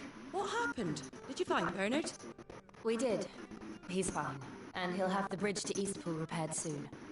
Well, thank the Founder for that. It was lucky we found him when we did. The creatures out there are not to be trifled with. It's the Blight's fault. They'd nothing to eat in the north, so they come down here hunting for food. He can't keep going out alone. I'll have to arrange a guard for him. But anyway, thank you. I don't have a lot to offer in return, but you're welcome to rest here until the repairs are finished. We'd be delighted.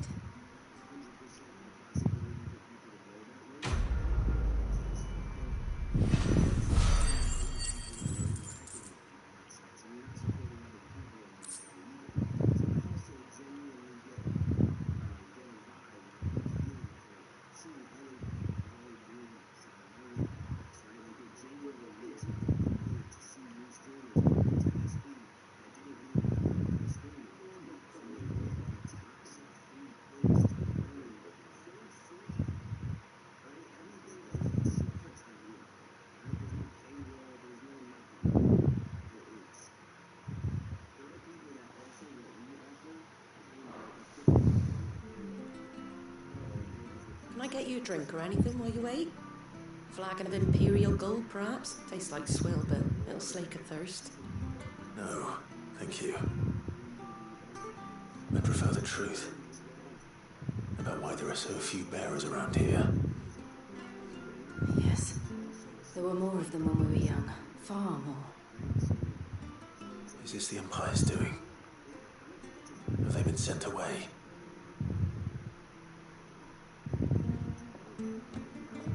They have, aye.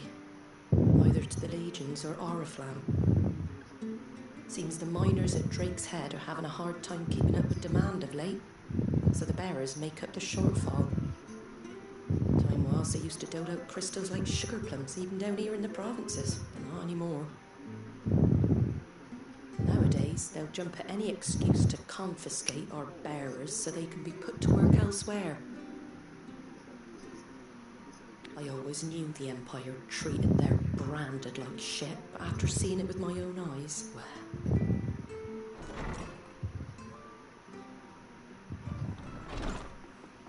Ah, Thea!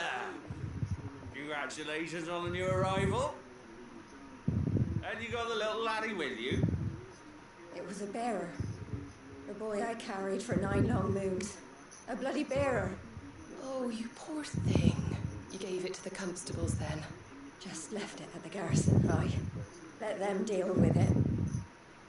Couldn't wait to be rid of the blasted thing. Been wanting it gone since the moment I found out. Well, it's all dealt with now. So no harm done, eh? Mum, he weren't my brother, was he? No. But you'll have one soon enough. You just have to be patient. All right? All right.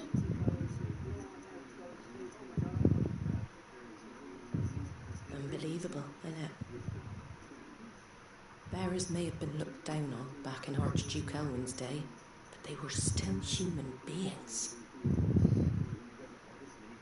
Now they've fallen so far, a beggar wouldn't spit on them.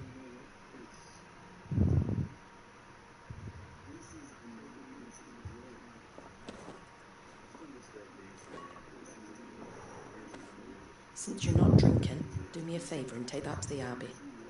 There's a darkness at the heart of this world, and I'd have you see it.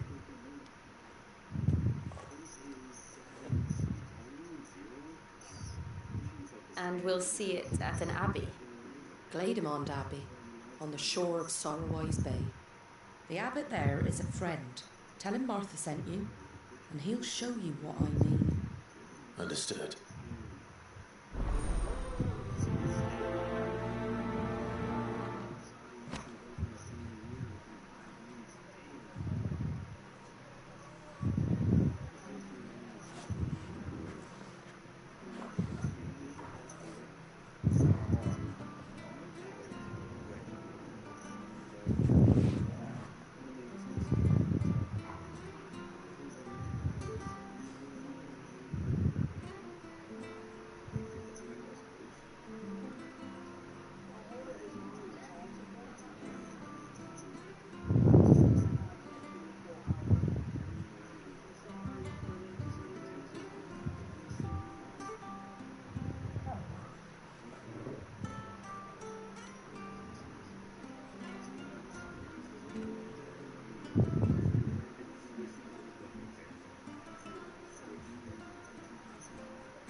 What is this?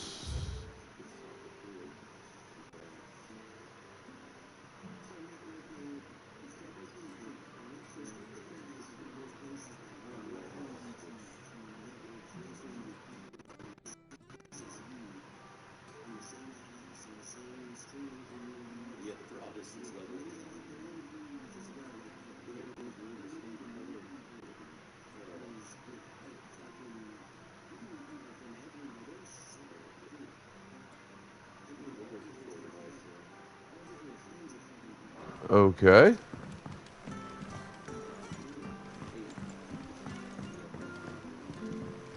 You should think about pressing on. Right. I can't be seen talking to you. If there's anything you need, ask Martha. It was good, honest work building the aqueduct. Aye, when we had your harbor leader.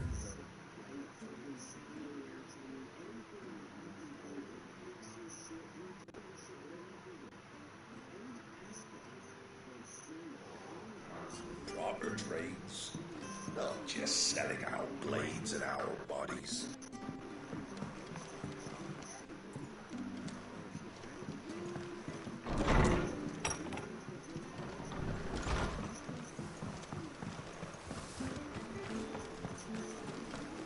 Make sure you're aiming at the fish there, son. Have a look! Nice and fresh cut. Fresh cut. Get your fresh cut to you.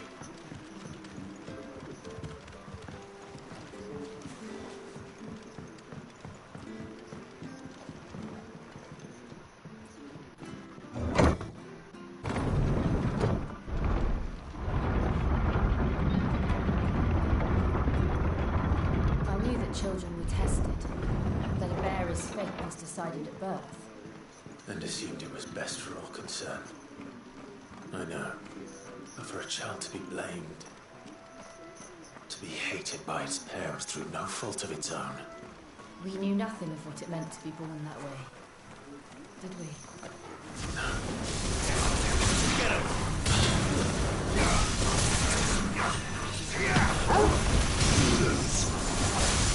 There, boy!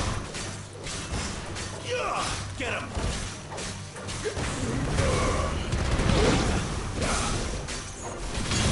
There, boy!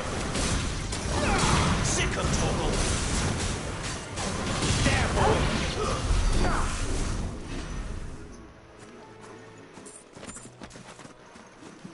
Make a little money and some additional mats on the way to where I'm heading.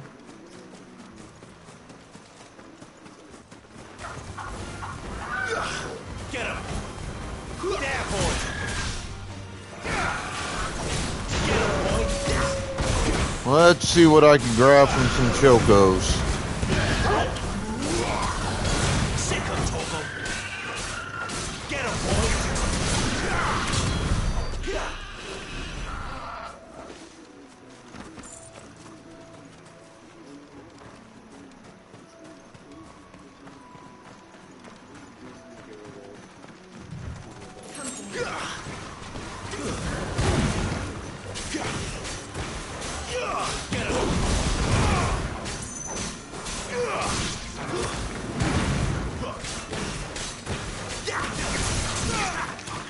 Get him, boy!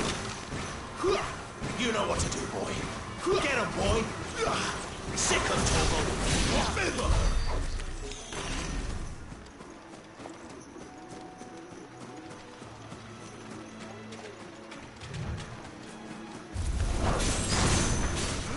There, boy! Get him!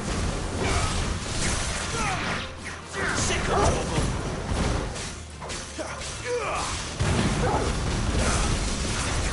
Sick of Toggle!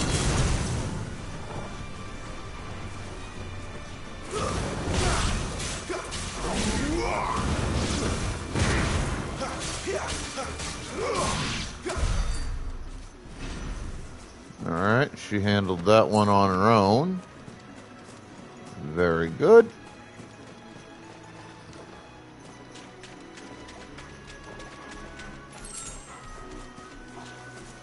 We don't really particularly care about the bighorn at the moment.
is the Abbey?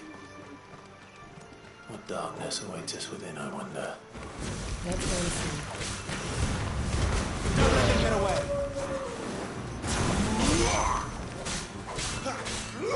You know what to do.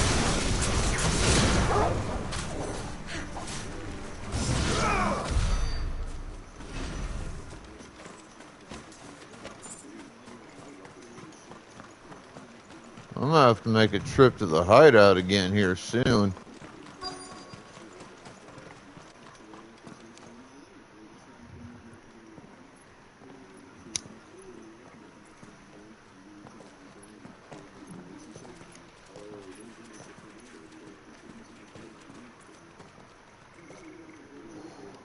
Good day to you.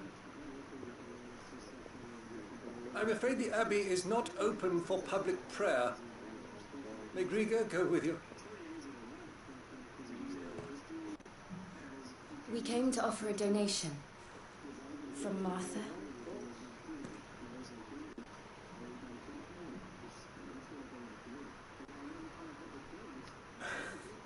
I see. Then please, follow me.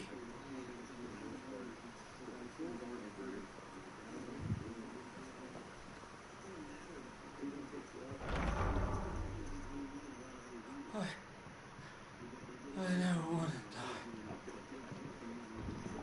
die. Please, Father. Sorry for the pain. Thank you. The light. Your fate. I don't want to die alone. It's all right. I'm here. Who are these people? Martha's bearers. She entrusted them to my care, that I might ease their suffering. To the extent that I can, for the time they have left.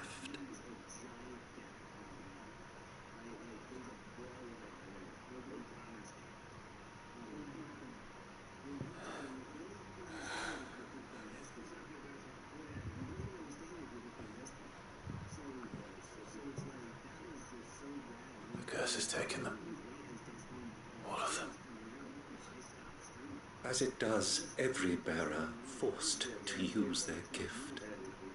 With each draw on the ether, their bodies petrify, till all that remains is stone and pain, and so they are cast aside. There is nothing either Martha or I can do to change that, but we can at least strive to make their final hours a little more bearable.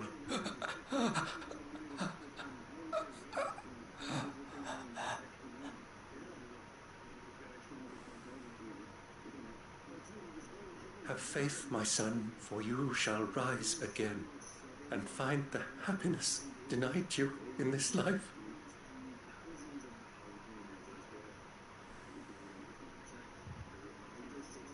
Thank you, Father.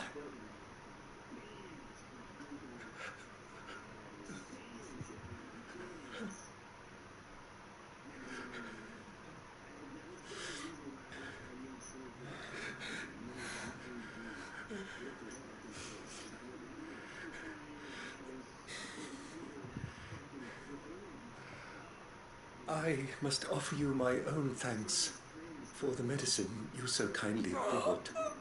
Now their final moments may be moments of peace.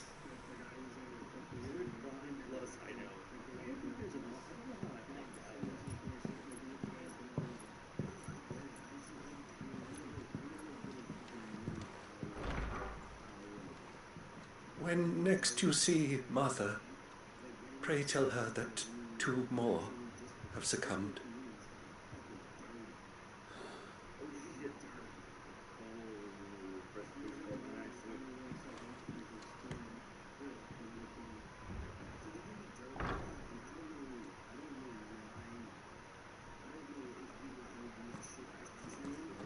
We should get back to Martha's Rest. Yes, we should.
Well, that was fun.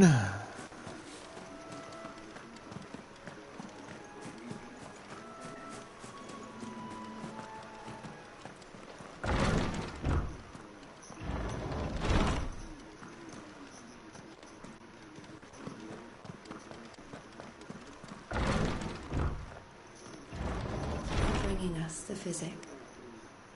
Would that we were not so reliant on Martha's kindness.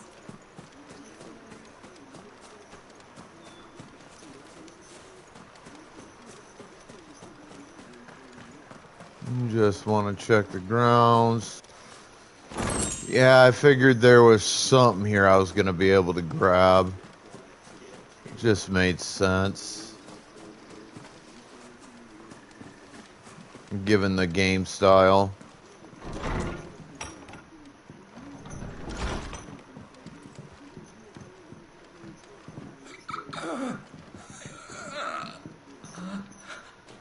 Be strong, my child. The tincture will soon take effect.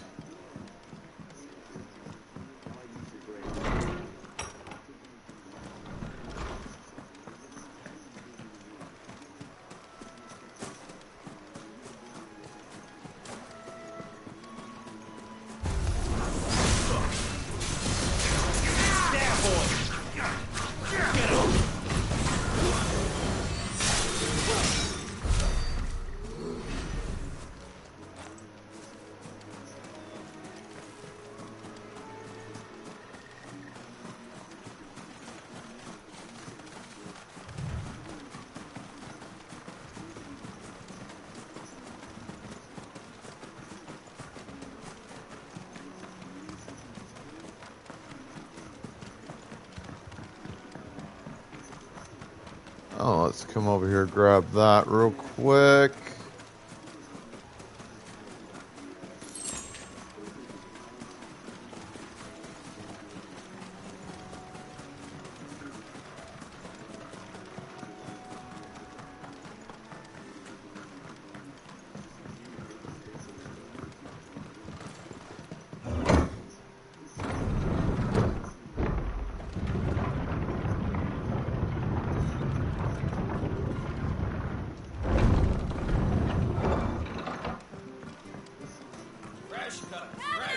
Don't be shy!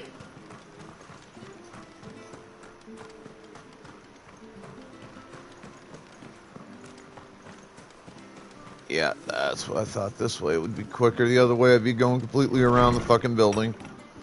For no real purpose. Ah, you're back. Thanks for taking care of that. The abbot had a message for you. 2 more have succumbed. I see. Come upstairs.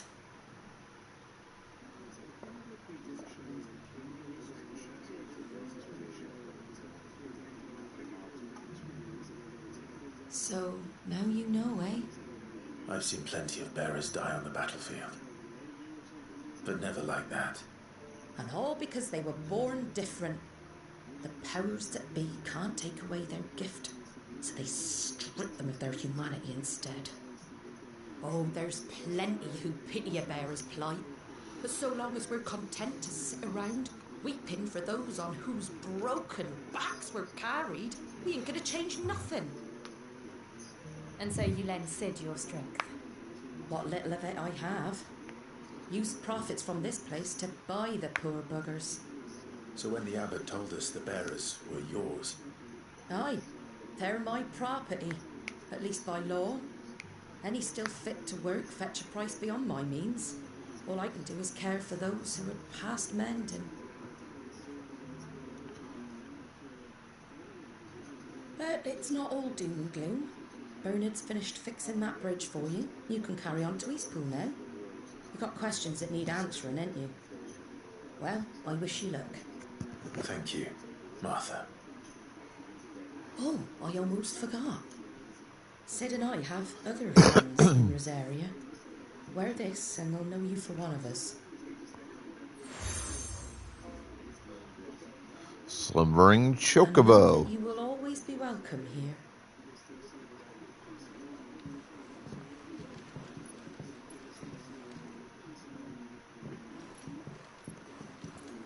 You were right, Sid. It really is them. Lord Rosfield and Lady Warwick have come back to us. And long may they stay.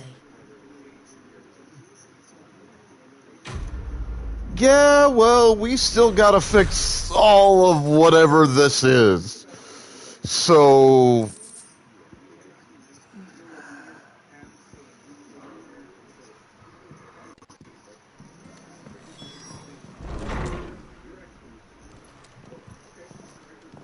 there is that.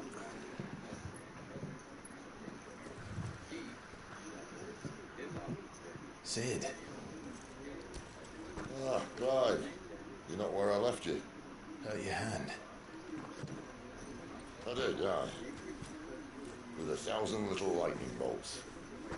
Can't fling them around the way I used to.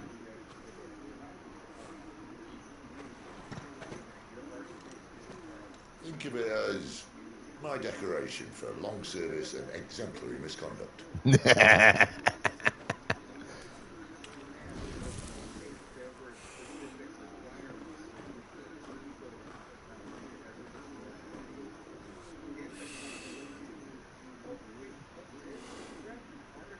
But you didn't come here to compare war wounds. We didn't. Thank you, Sid, for everything. If you want to leave, that's your lookout. I'm sure you'll have a long and happy life together if you stay out of my way. Sid!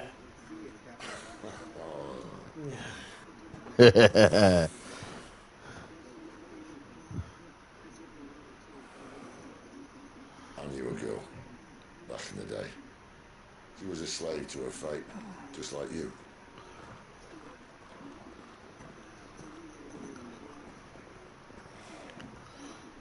I wanted to save her. For a while, I even thought I could. But just because you think something doesn't make it true. Sid.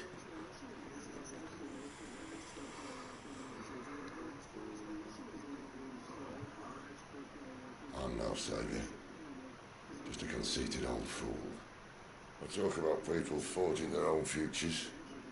But instead of handing them the hammer, I beat them with my own. And if no bugger wants to listen to what you've got to say, you might as well keep your gob shut. But Clive, I will say this.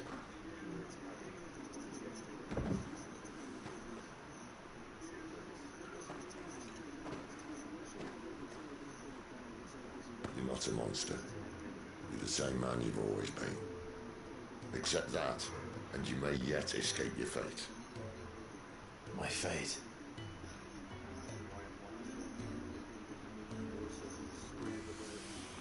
Look, lad, you've had a hard life. And I don't see it getting much easier. You might not be able to save anyone else.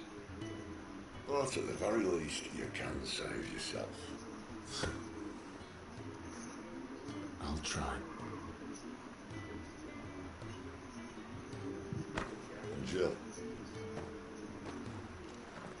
I'm sorry we didn't get a chance to talk, but I trust you'll take good care of the boy. Yes, I will. Is that the last of it? Aye. We best head back then. Wouldn't want to keep Nan waiting.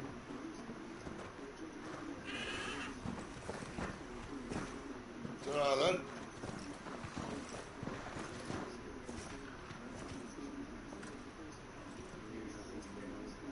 And I was kind of hoping to keep Sid as a companion for a while.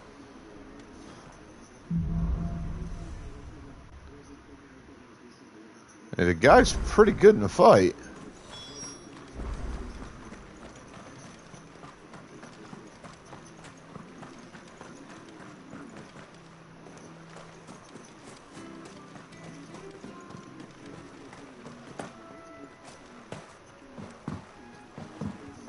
Don't you worry about them boards.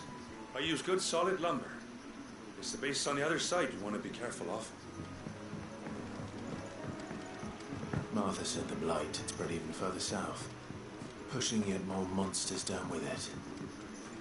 I dare say we'll be seeing a few along the way. Then we shall have to keep our distance. Distance, boy.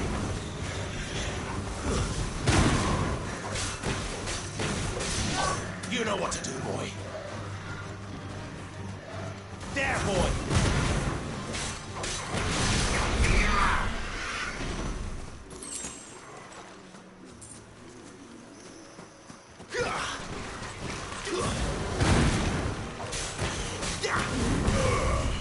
Sick of Torgal.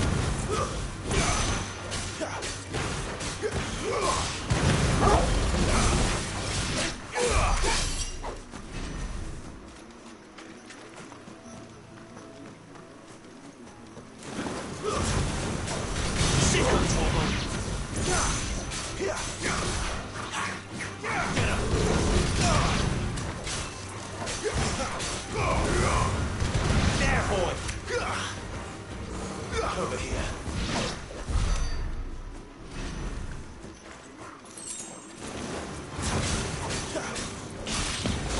Yeah, don't put that sword away yet there, partner. Sick of Torgal. Get him.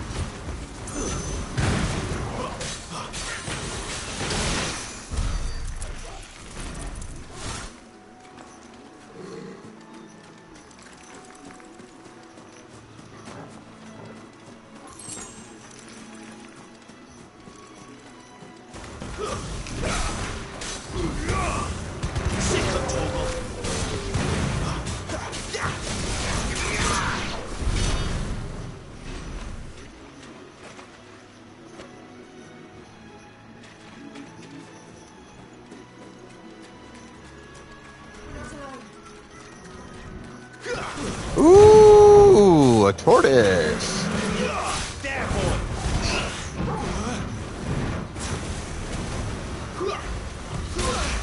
Oh, shit. Sick of Torgal. Not this time.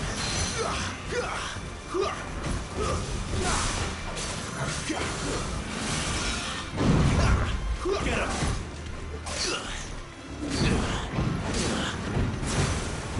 Sick of Torgal.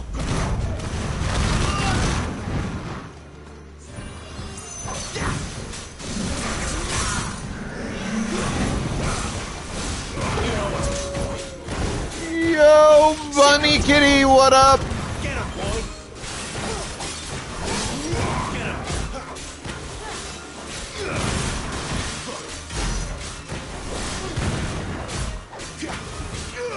Get him.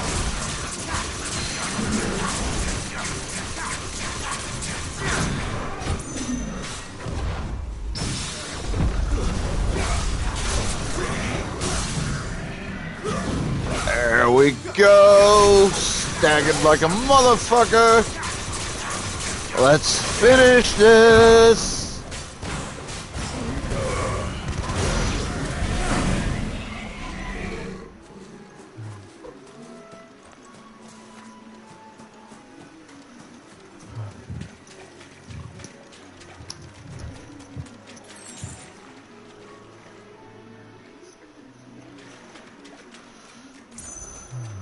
There we go.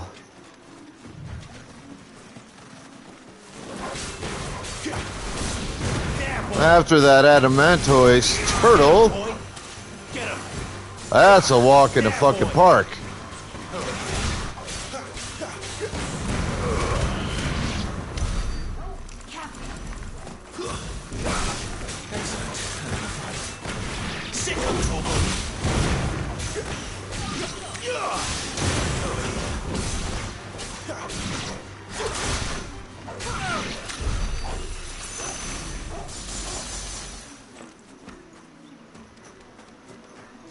Stupid spider things.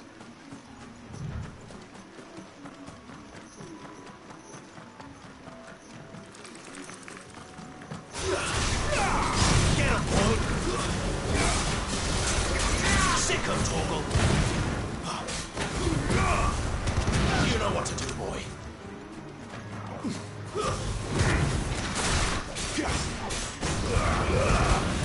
Yeah, you're not getting past me there, Bubba.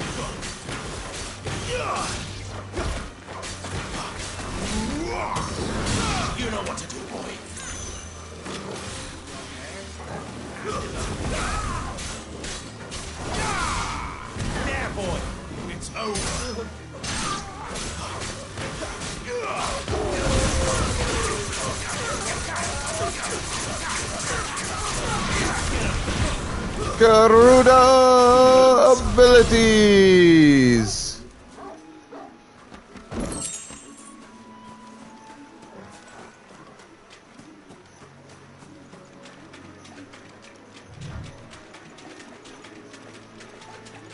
Let's see what side quest this is. You there!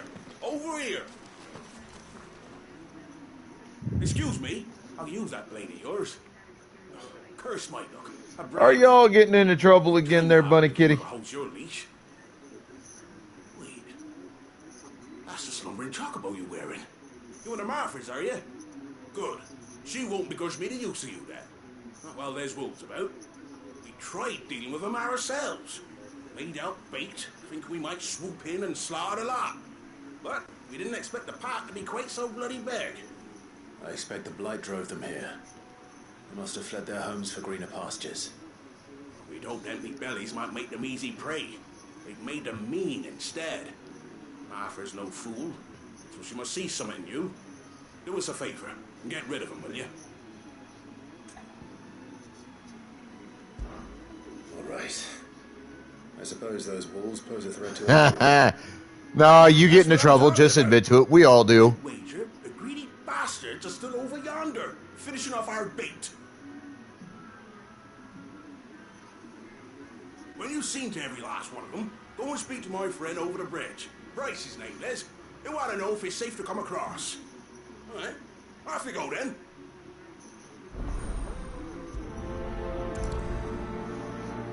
Pokemon in chat. Let's go ahead and get them Pokeballs out.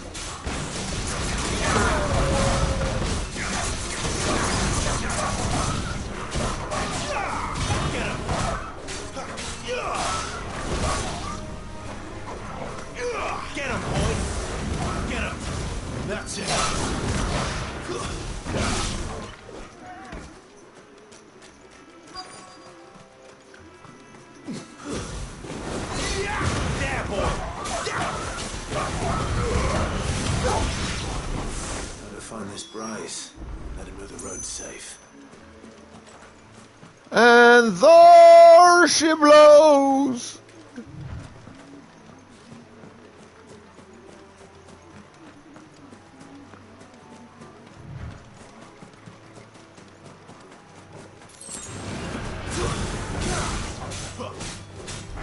Get him, boy.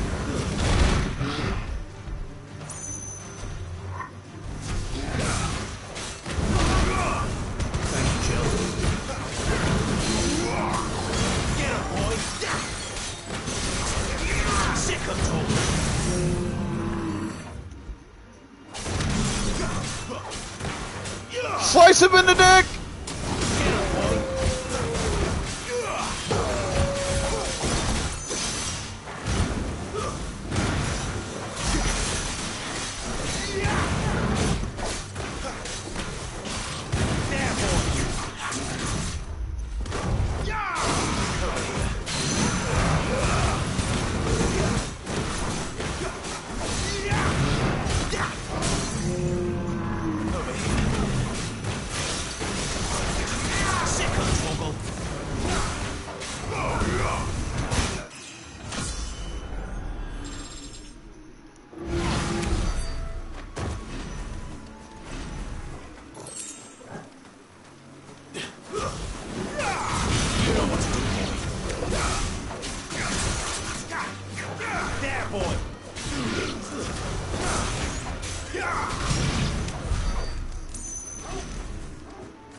Fuck him up!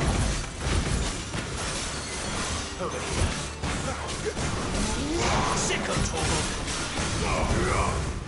There, boy. Sick of Torgal.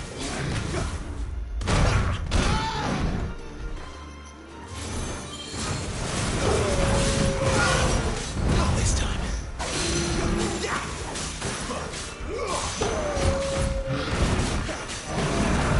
Get him, boy.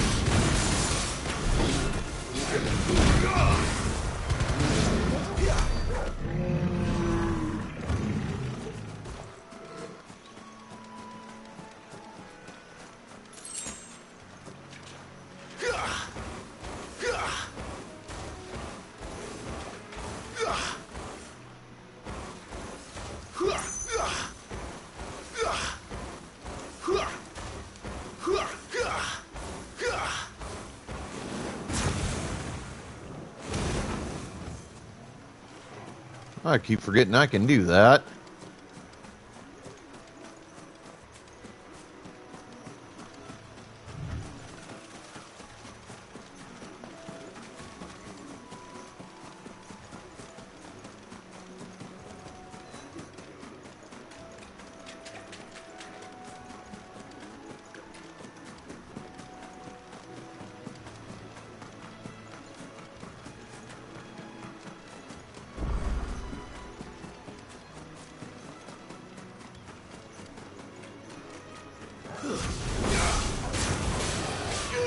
Sick of Torgal.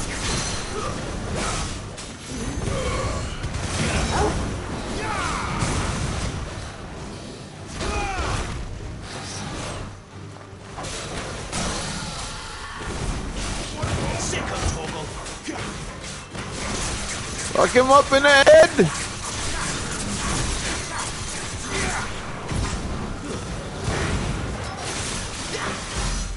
Get him, boy. Not this time.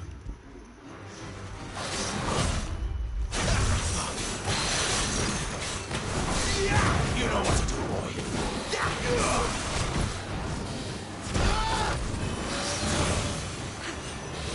Sick of Torgal.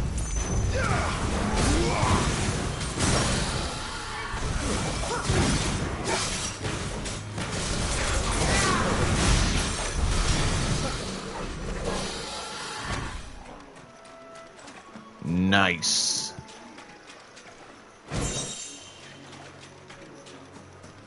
Oh, exactly what the hell that Bloodhawk Jess is gonna do for me.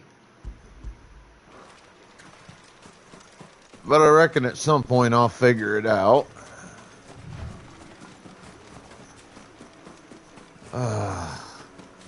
Another one of those damned idiots.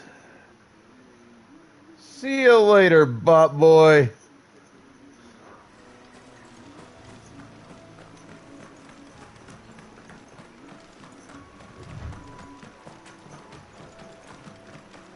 Zimby ain't got time for that shit.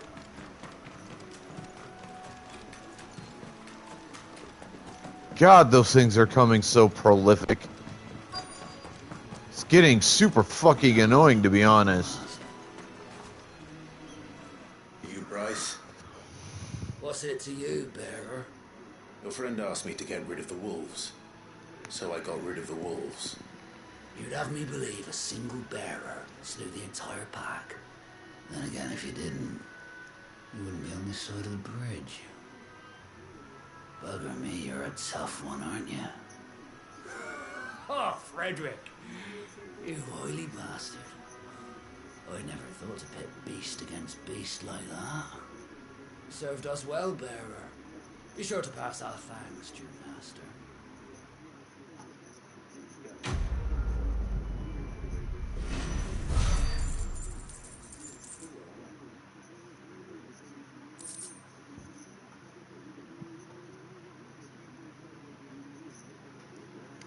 Okay, that guy was kind of a douche.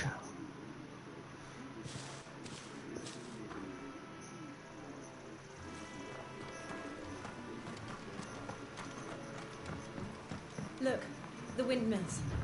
That must be Eastpool.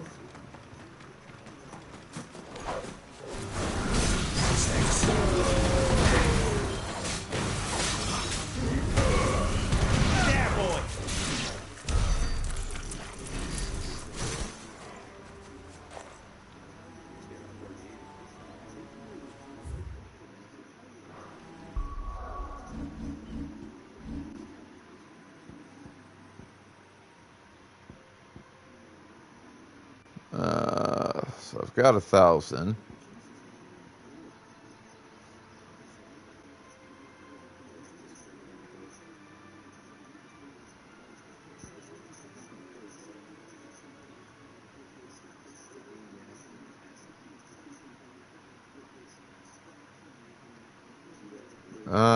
For now, we'll hold off.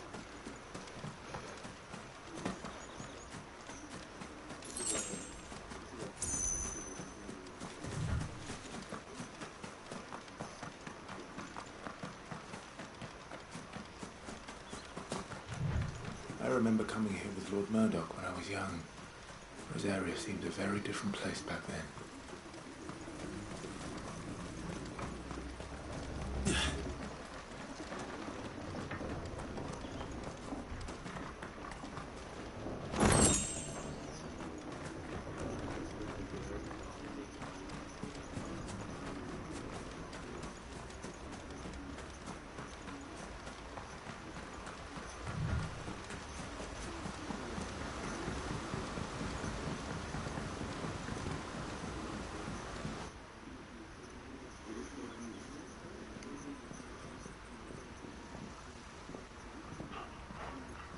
Quiet, isn't it? Yes.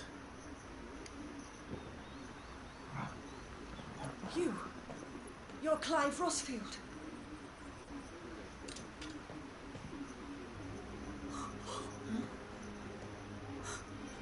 It's me, Hannah, Rodney Murdoch's wife. Lady Hannah. Oh, I knew it was you. You haven't changed at all. The Lord Marquis and Jill too. It's so good to see you both again. No, go crying that too loud there, though, lady.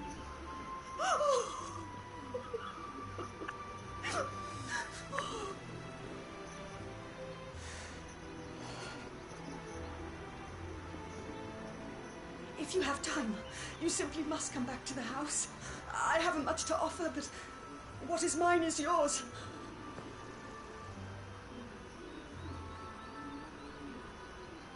We should be delighted.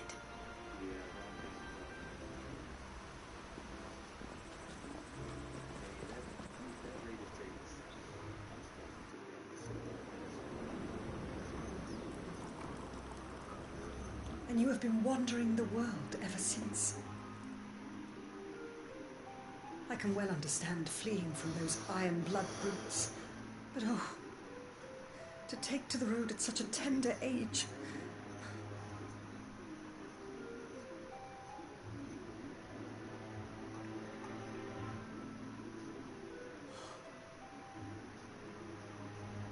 It wasn't easy, but we survived, and And now we're back. It's wonderful to see you safe and well, Lady Hannah.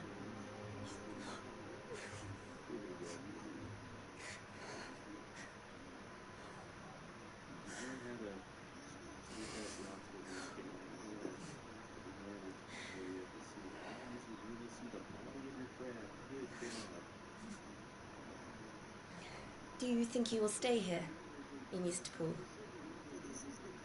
Rosalith still enjoys the Mother Crystal's blessing, does it not? You could always move. This house holds a lot of memories for me. So long as I can live here in peace, here I shall stay. Not that it matters. The capital is closed to civilians, by order of the Duchess. Or should I say, Her Imperial Majesty. Annabella's marriage to the Emperor of Sanbreque heralded a great many changes here. yes, of course. Oh, forgive me. I didn't mean to... Please, there is nothing to forgive. Would my mother not make an exception for you and your husband? Surely she would not refuse the Lord Commander.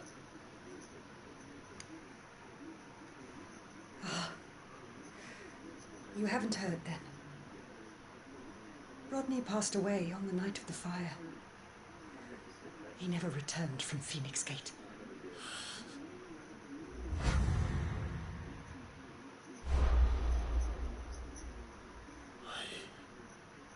I'm sorry. Clive. My poor child. You look pale. All this traveling must have taken its toll. Yeah, it's just traveling. Nothing else. You rest. We can talk later.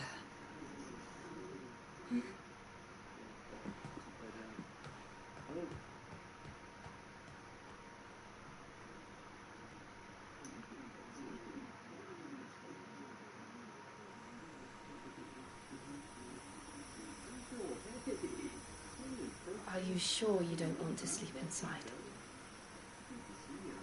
I can't. Not after what I did.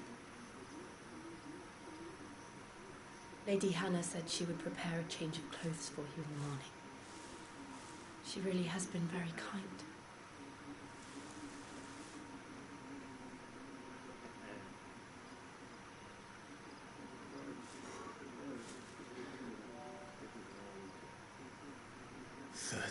Years of killing. 13 years without the faintest glimmer of hope.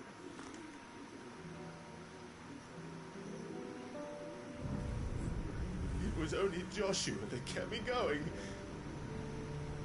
I swore that I would avenge his death.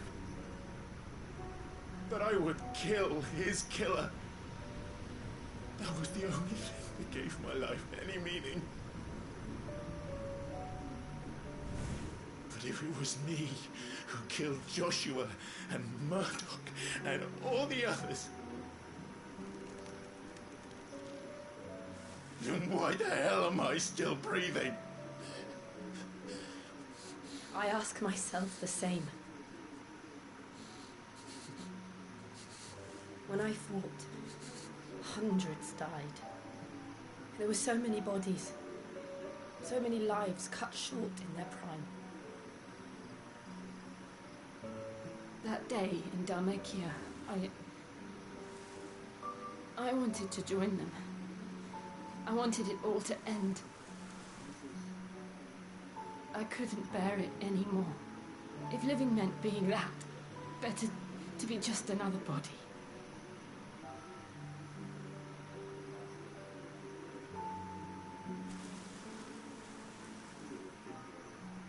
I'm sorry.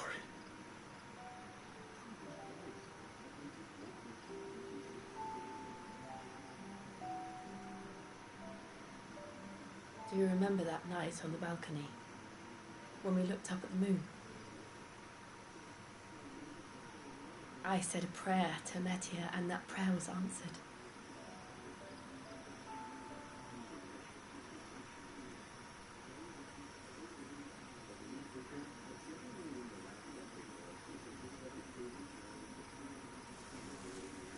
You came back to me. The heavens must have a plan for us.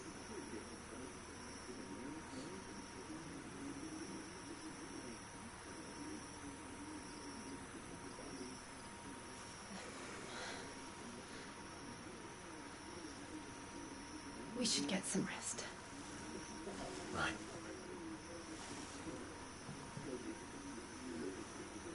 Good night, Clive. Sleep well.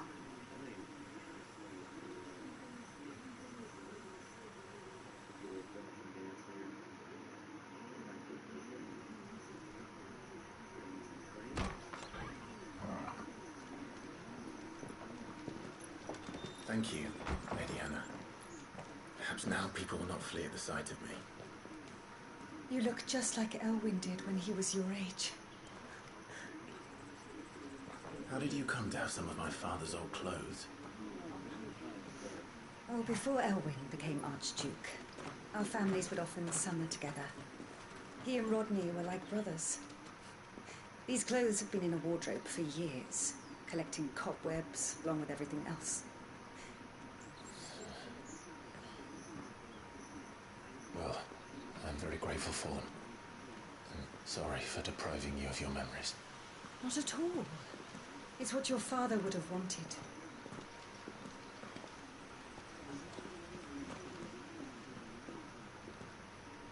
They suit you well.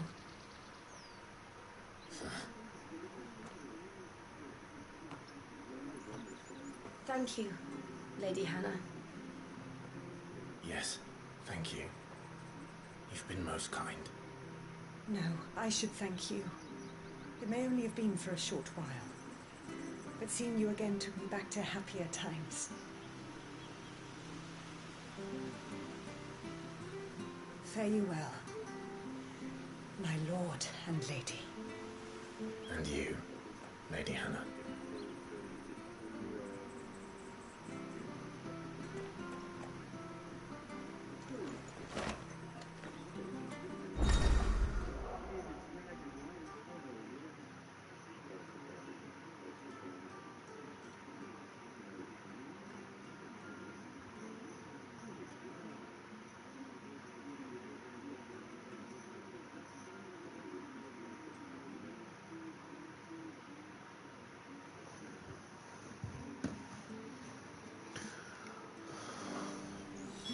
If we follow the road to the north, it should take us all the way to Phoenix Gate.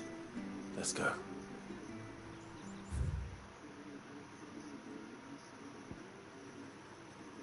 Alright, that's a shop.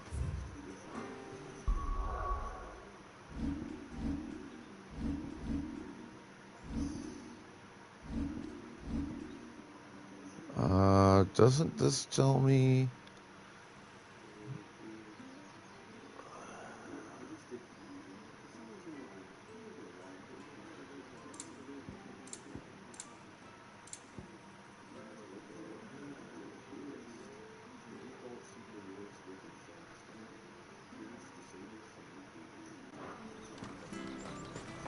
Well, first things first.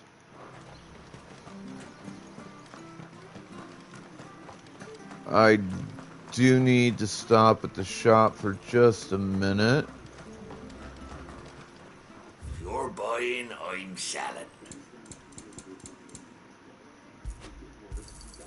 Here you go.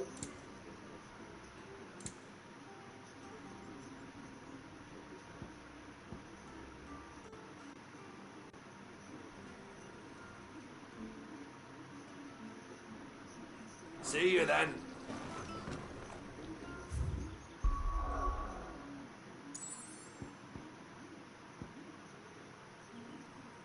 Oh, okay, so there's a side quest here, I think. Pair of them. That's excellent. I like doing side quest stuff.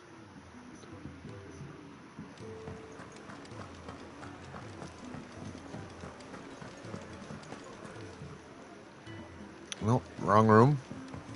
Oh, nice cloak.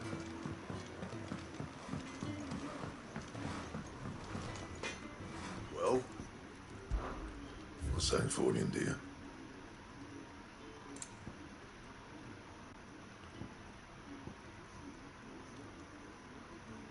I don't have the steel silk I need. I don't have the stuff I need for that either.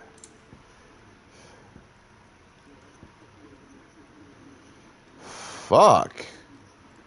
All that goddamn work gathering shit, and I don't have what I need.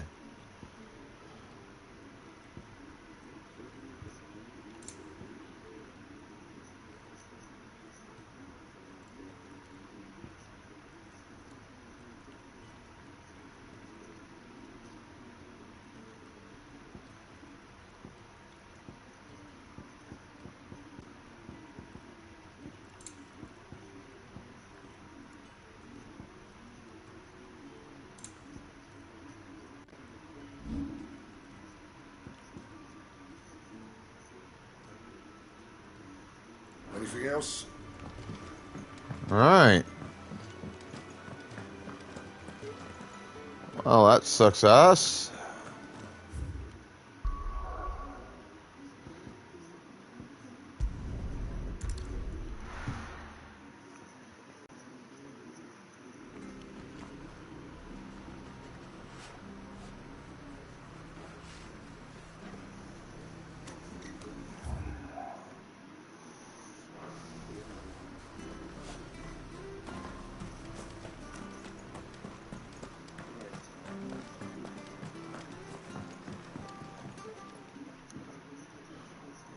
Here, you're that bearer who works for Martha, aren't you? Can you give me a hand?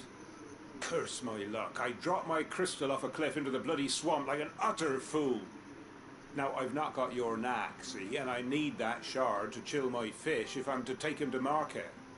It's just a short climb down. I'll make it worth your while. I can't promise anything. Well, just promise you'll look.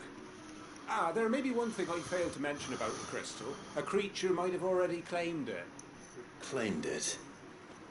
All right, eaten it, but only might have, you understand. There were a lot of bog crabs down there. Nasty buggers, them. Sounds like I need to break a few shells. Oh, don't worry, there weren't too many of them. A veritable walk in the marsh, as they say. The ladders, right over there.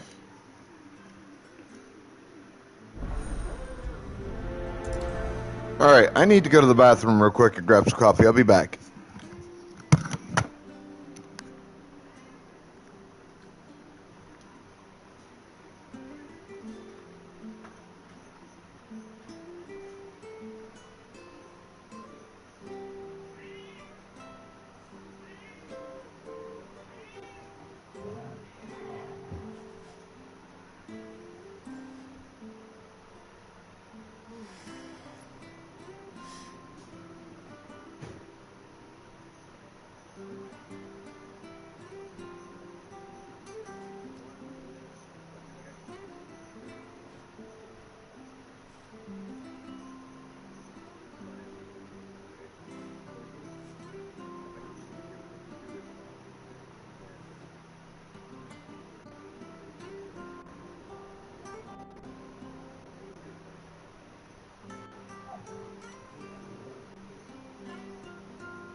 Oh,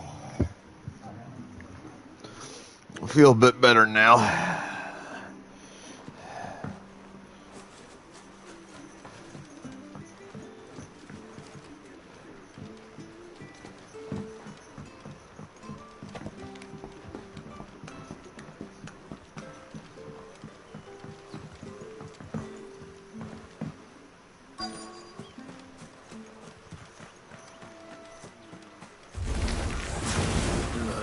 Eating crystal.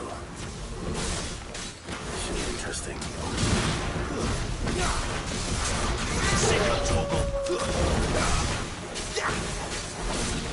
You know what's up, boy.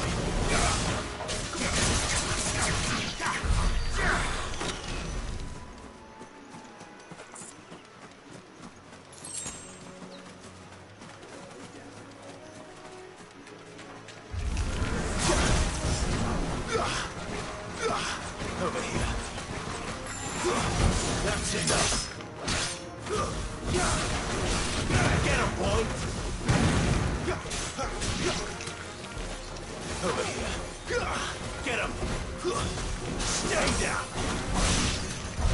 This must be it. No point spending any more time down here than I have to. True enough.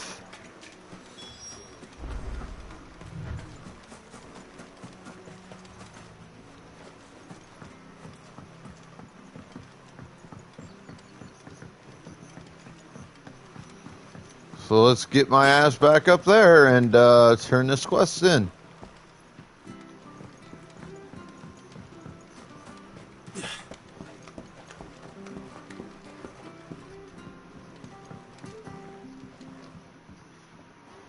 Well, any luck?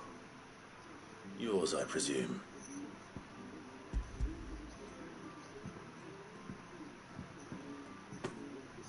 You found it! Oh, thank you!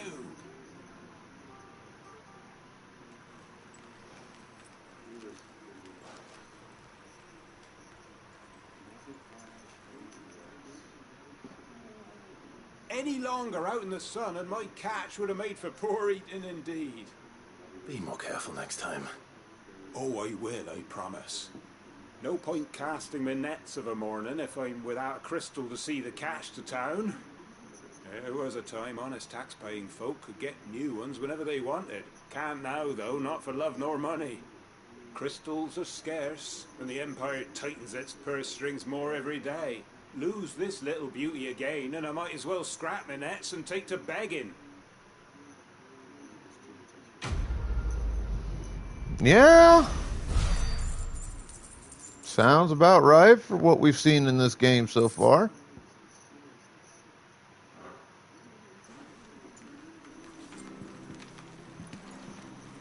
Alright, where's this other one? Right up over here, eh? I have to find him before the Imperials do.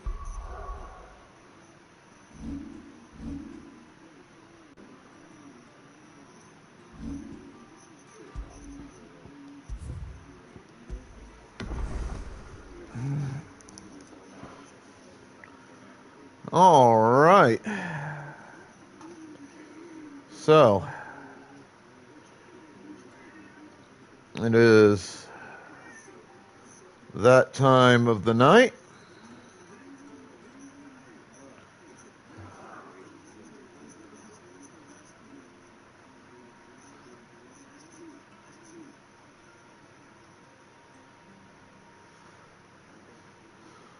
And I have been on for a fair while at this point. Almost 6 hours.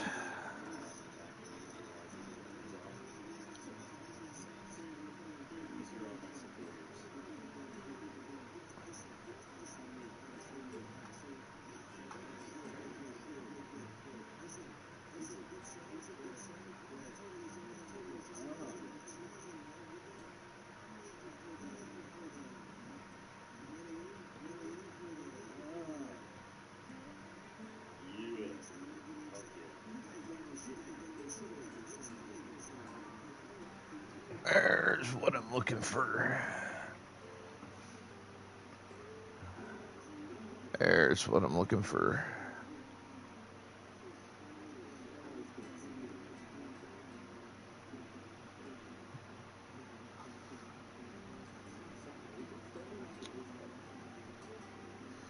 So, time for me to raid out. We're going to raid to an XX Evil Kazuha XX.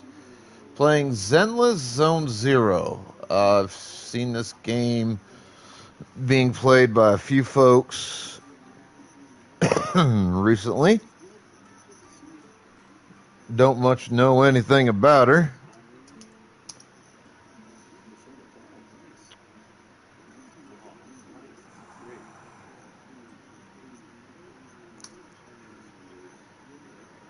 But y'all be good to yourselves, each other, the planet. Hold up.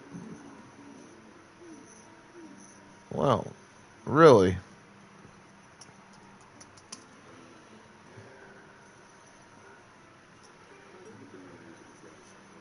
Well then.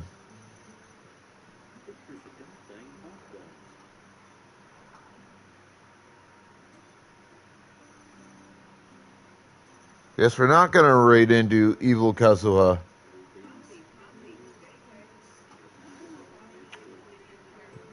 See if this'll fucking work.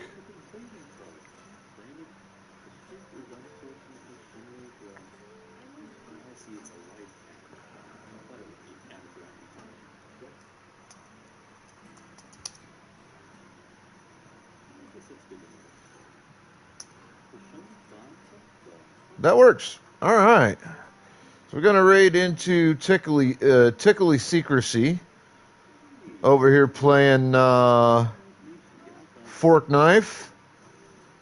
Or as y'all call it, Fort Knife. So y'all be good to yourselves, each other, the planet. Have fun. Stay the fuck out of trouble. Exercise the rights, responsibilities, and privileges of wherever you happen to be from. As viewers, show that love and respect to the streamers you watch, because we really do appreciate that. We do. More than you know.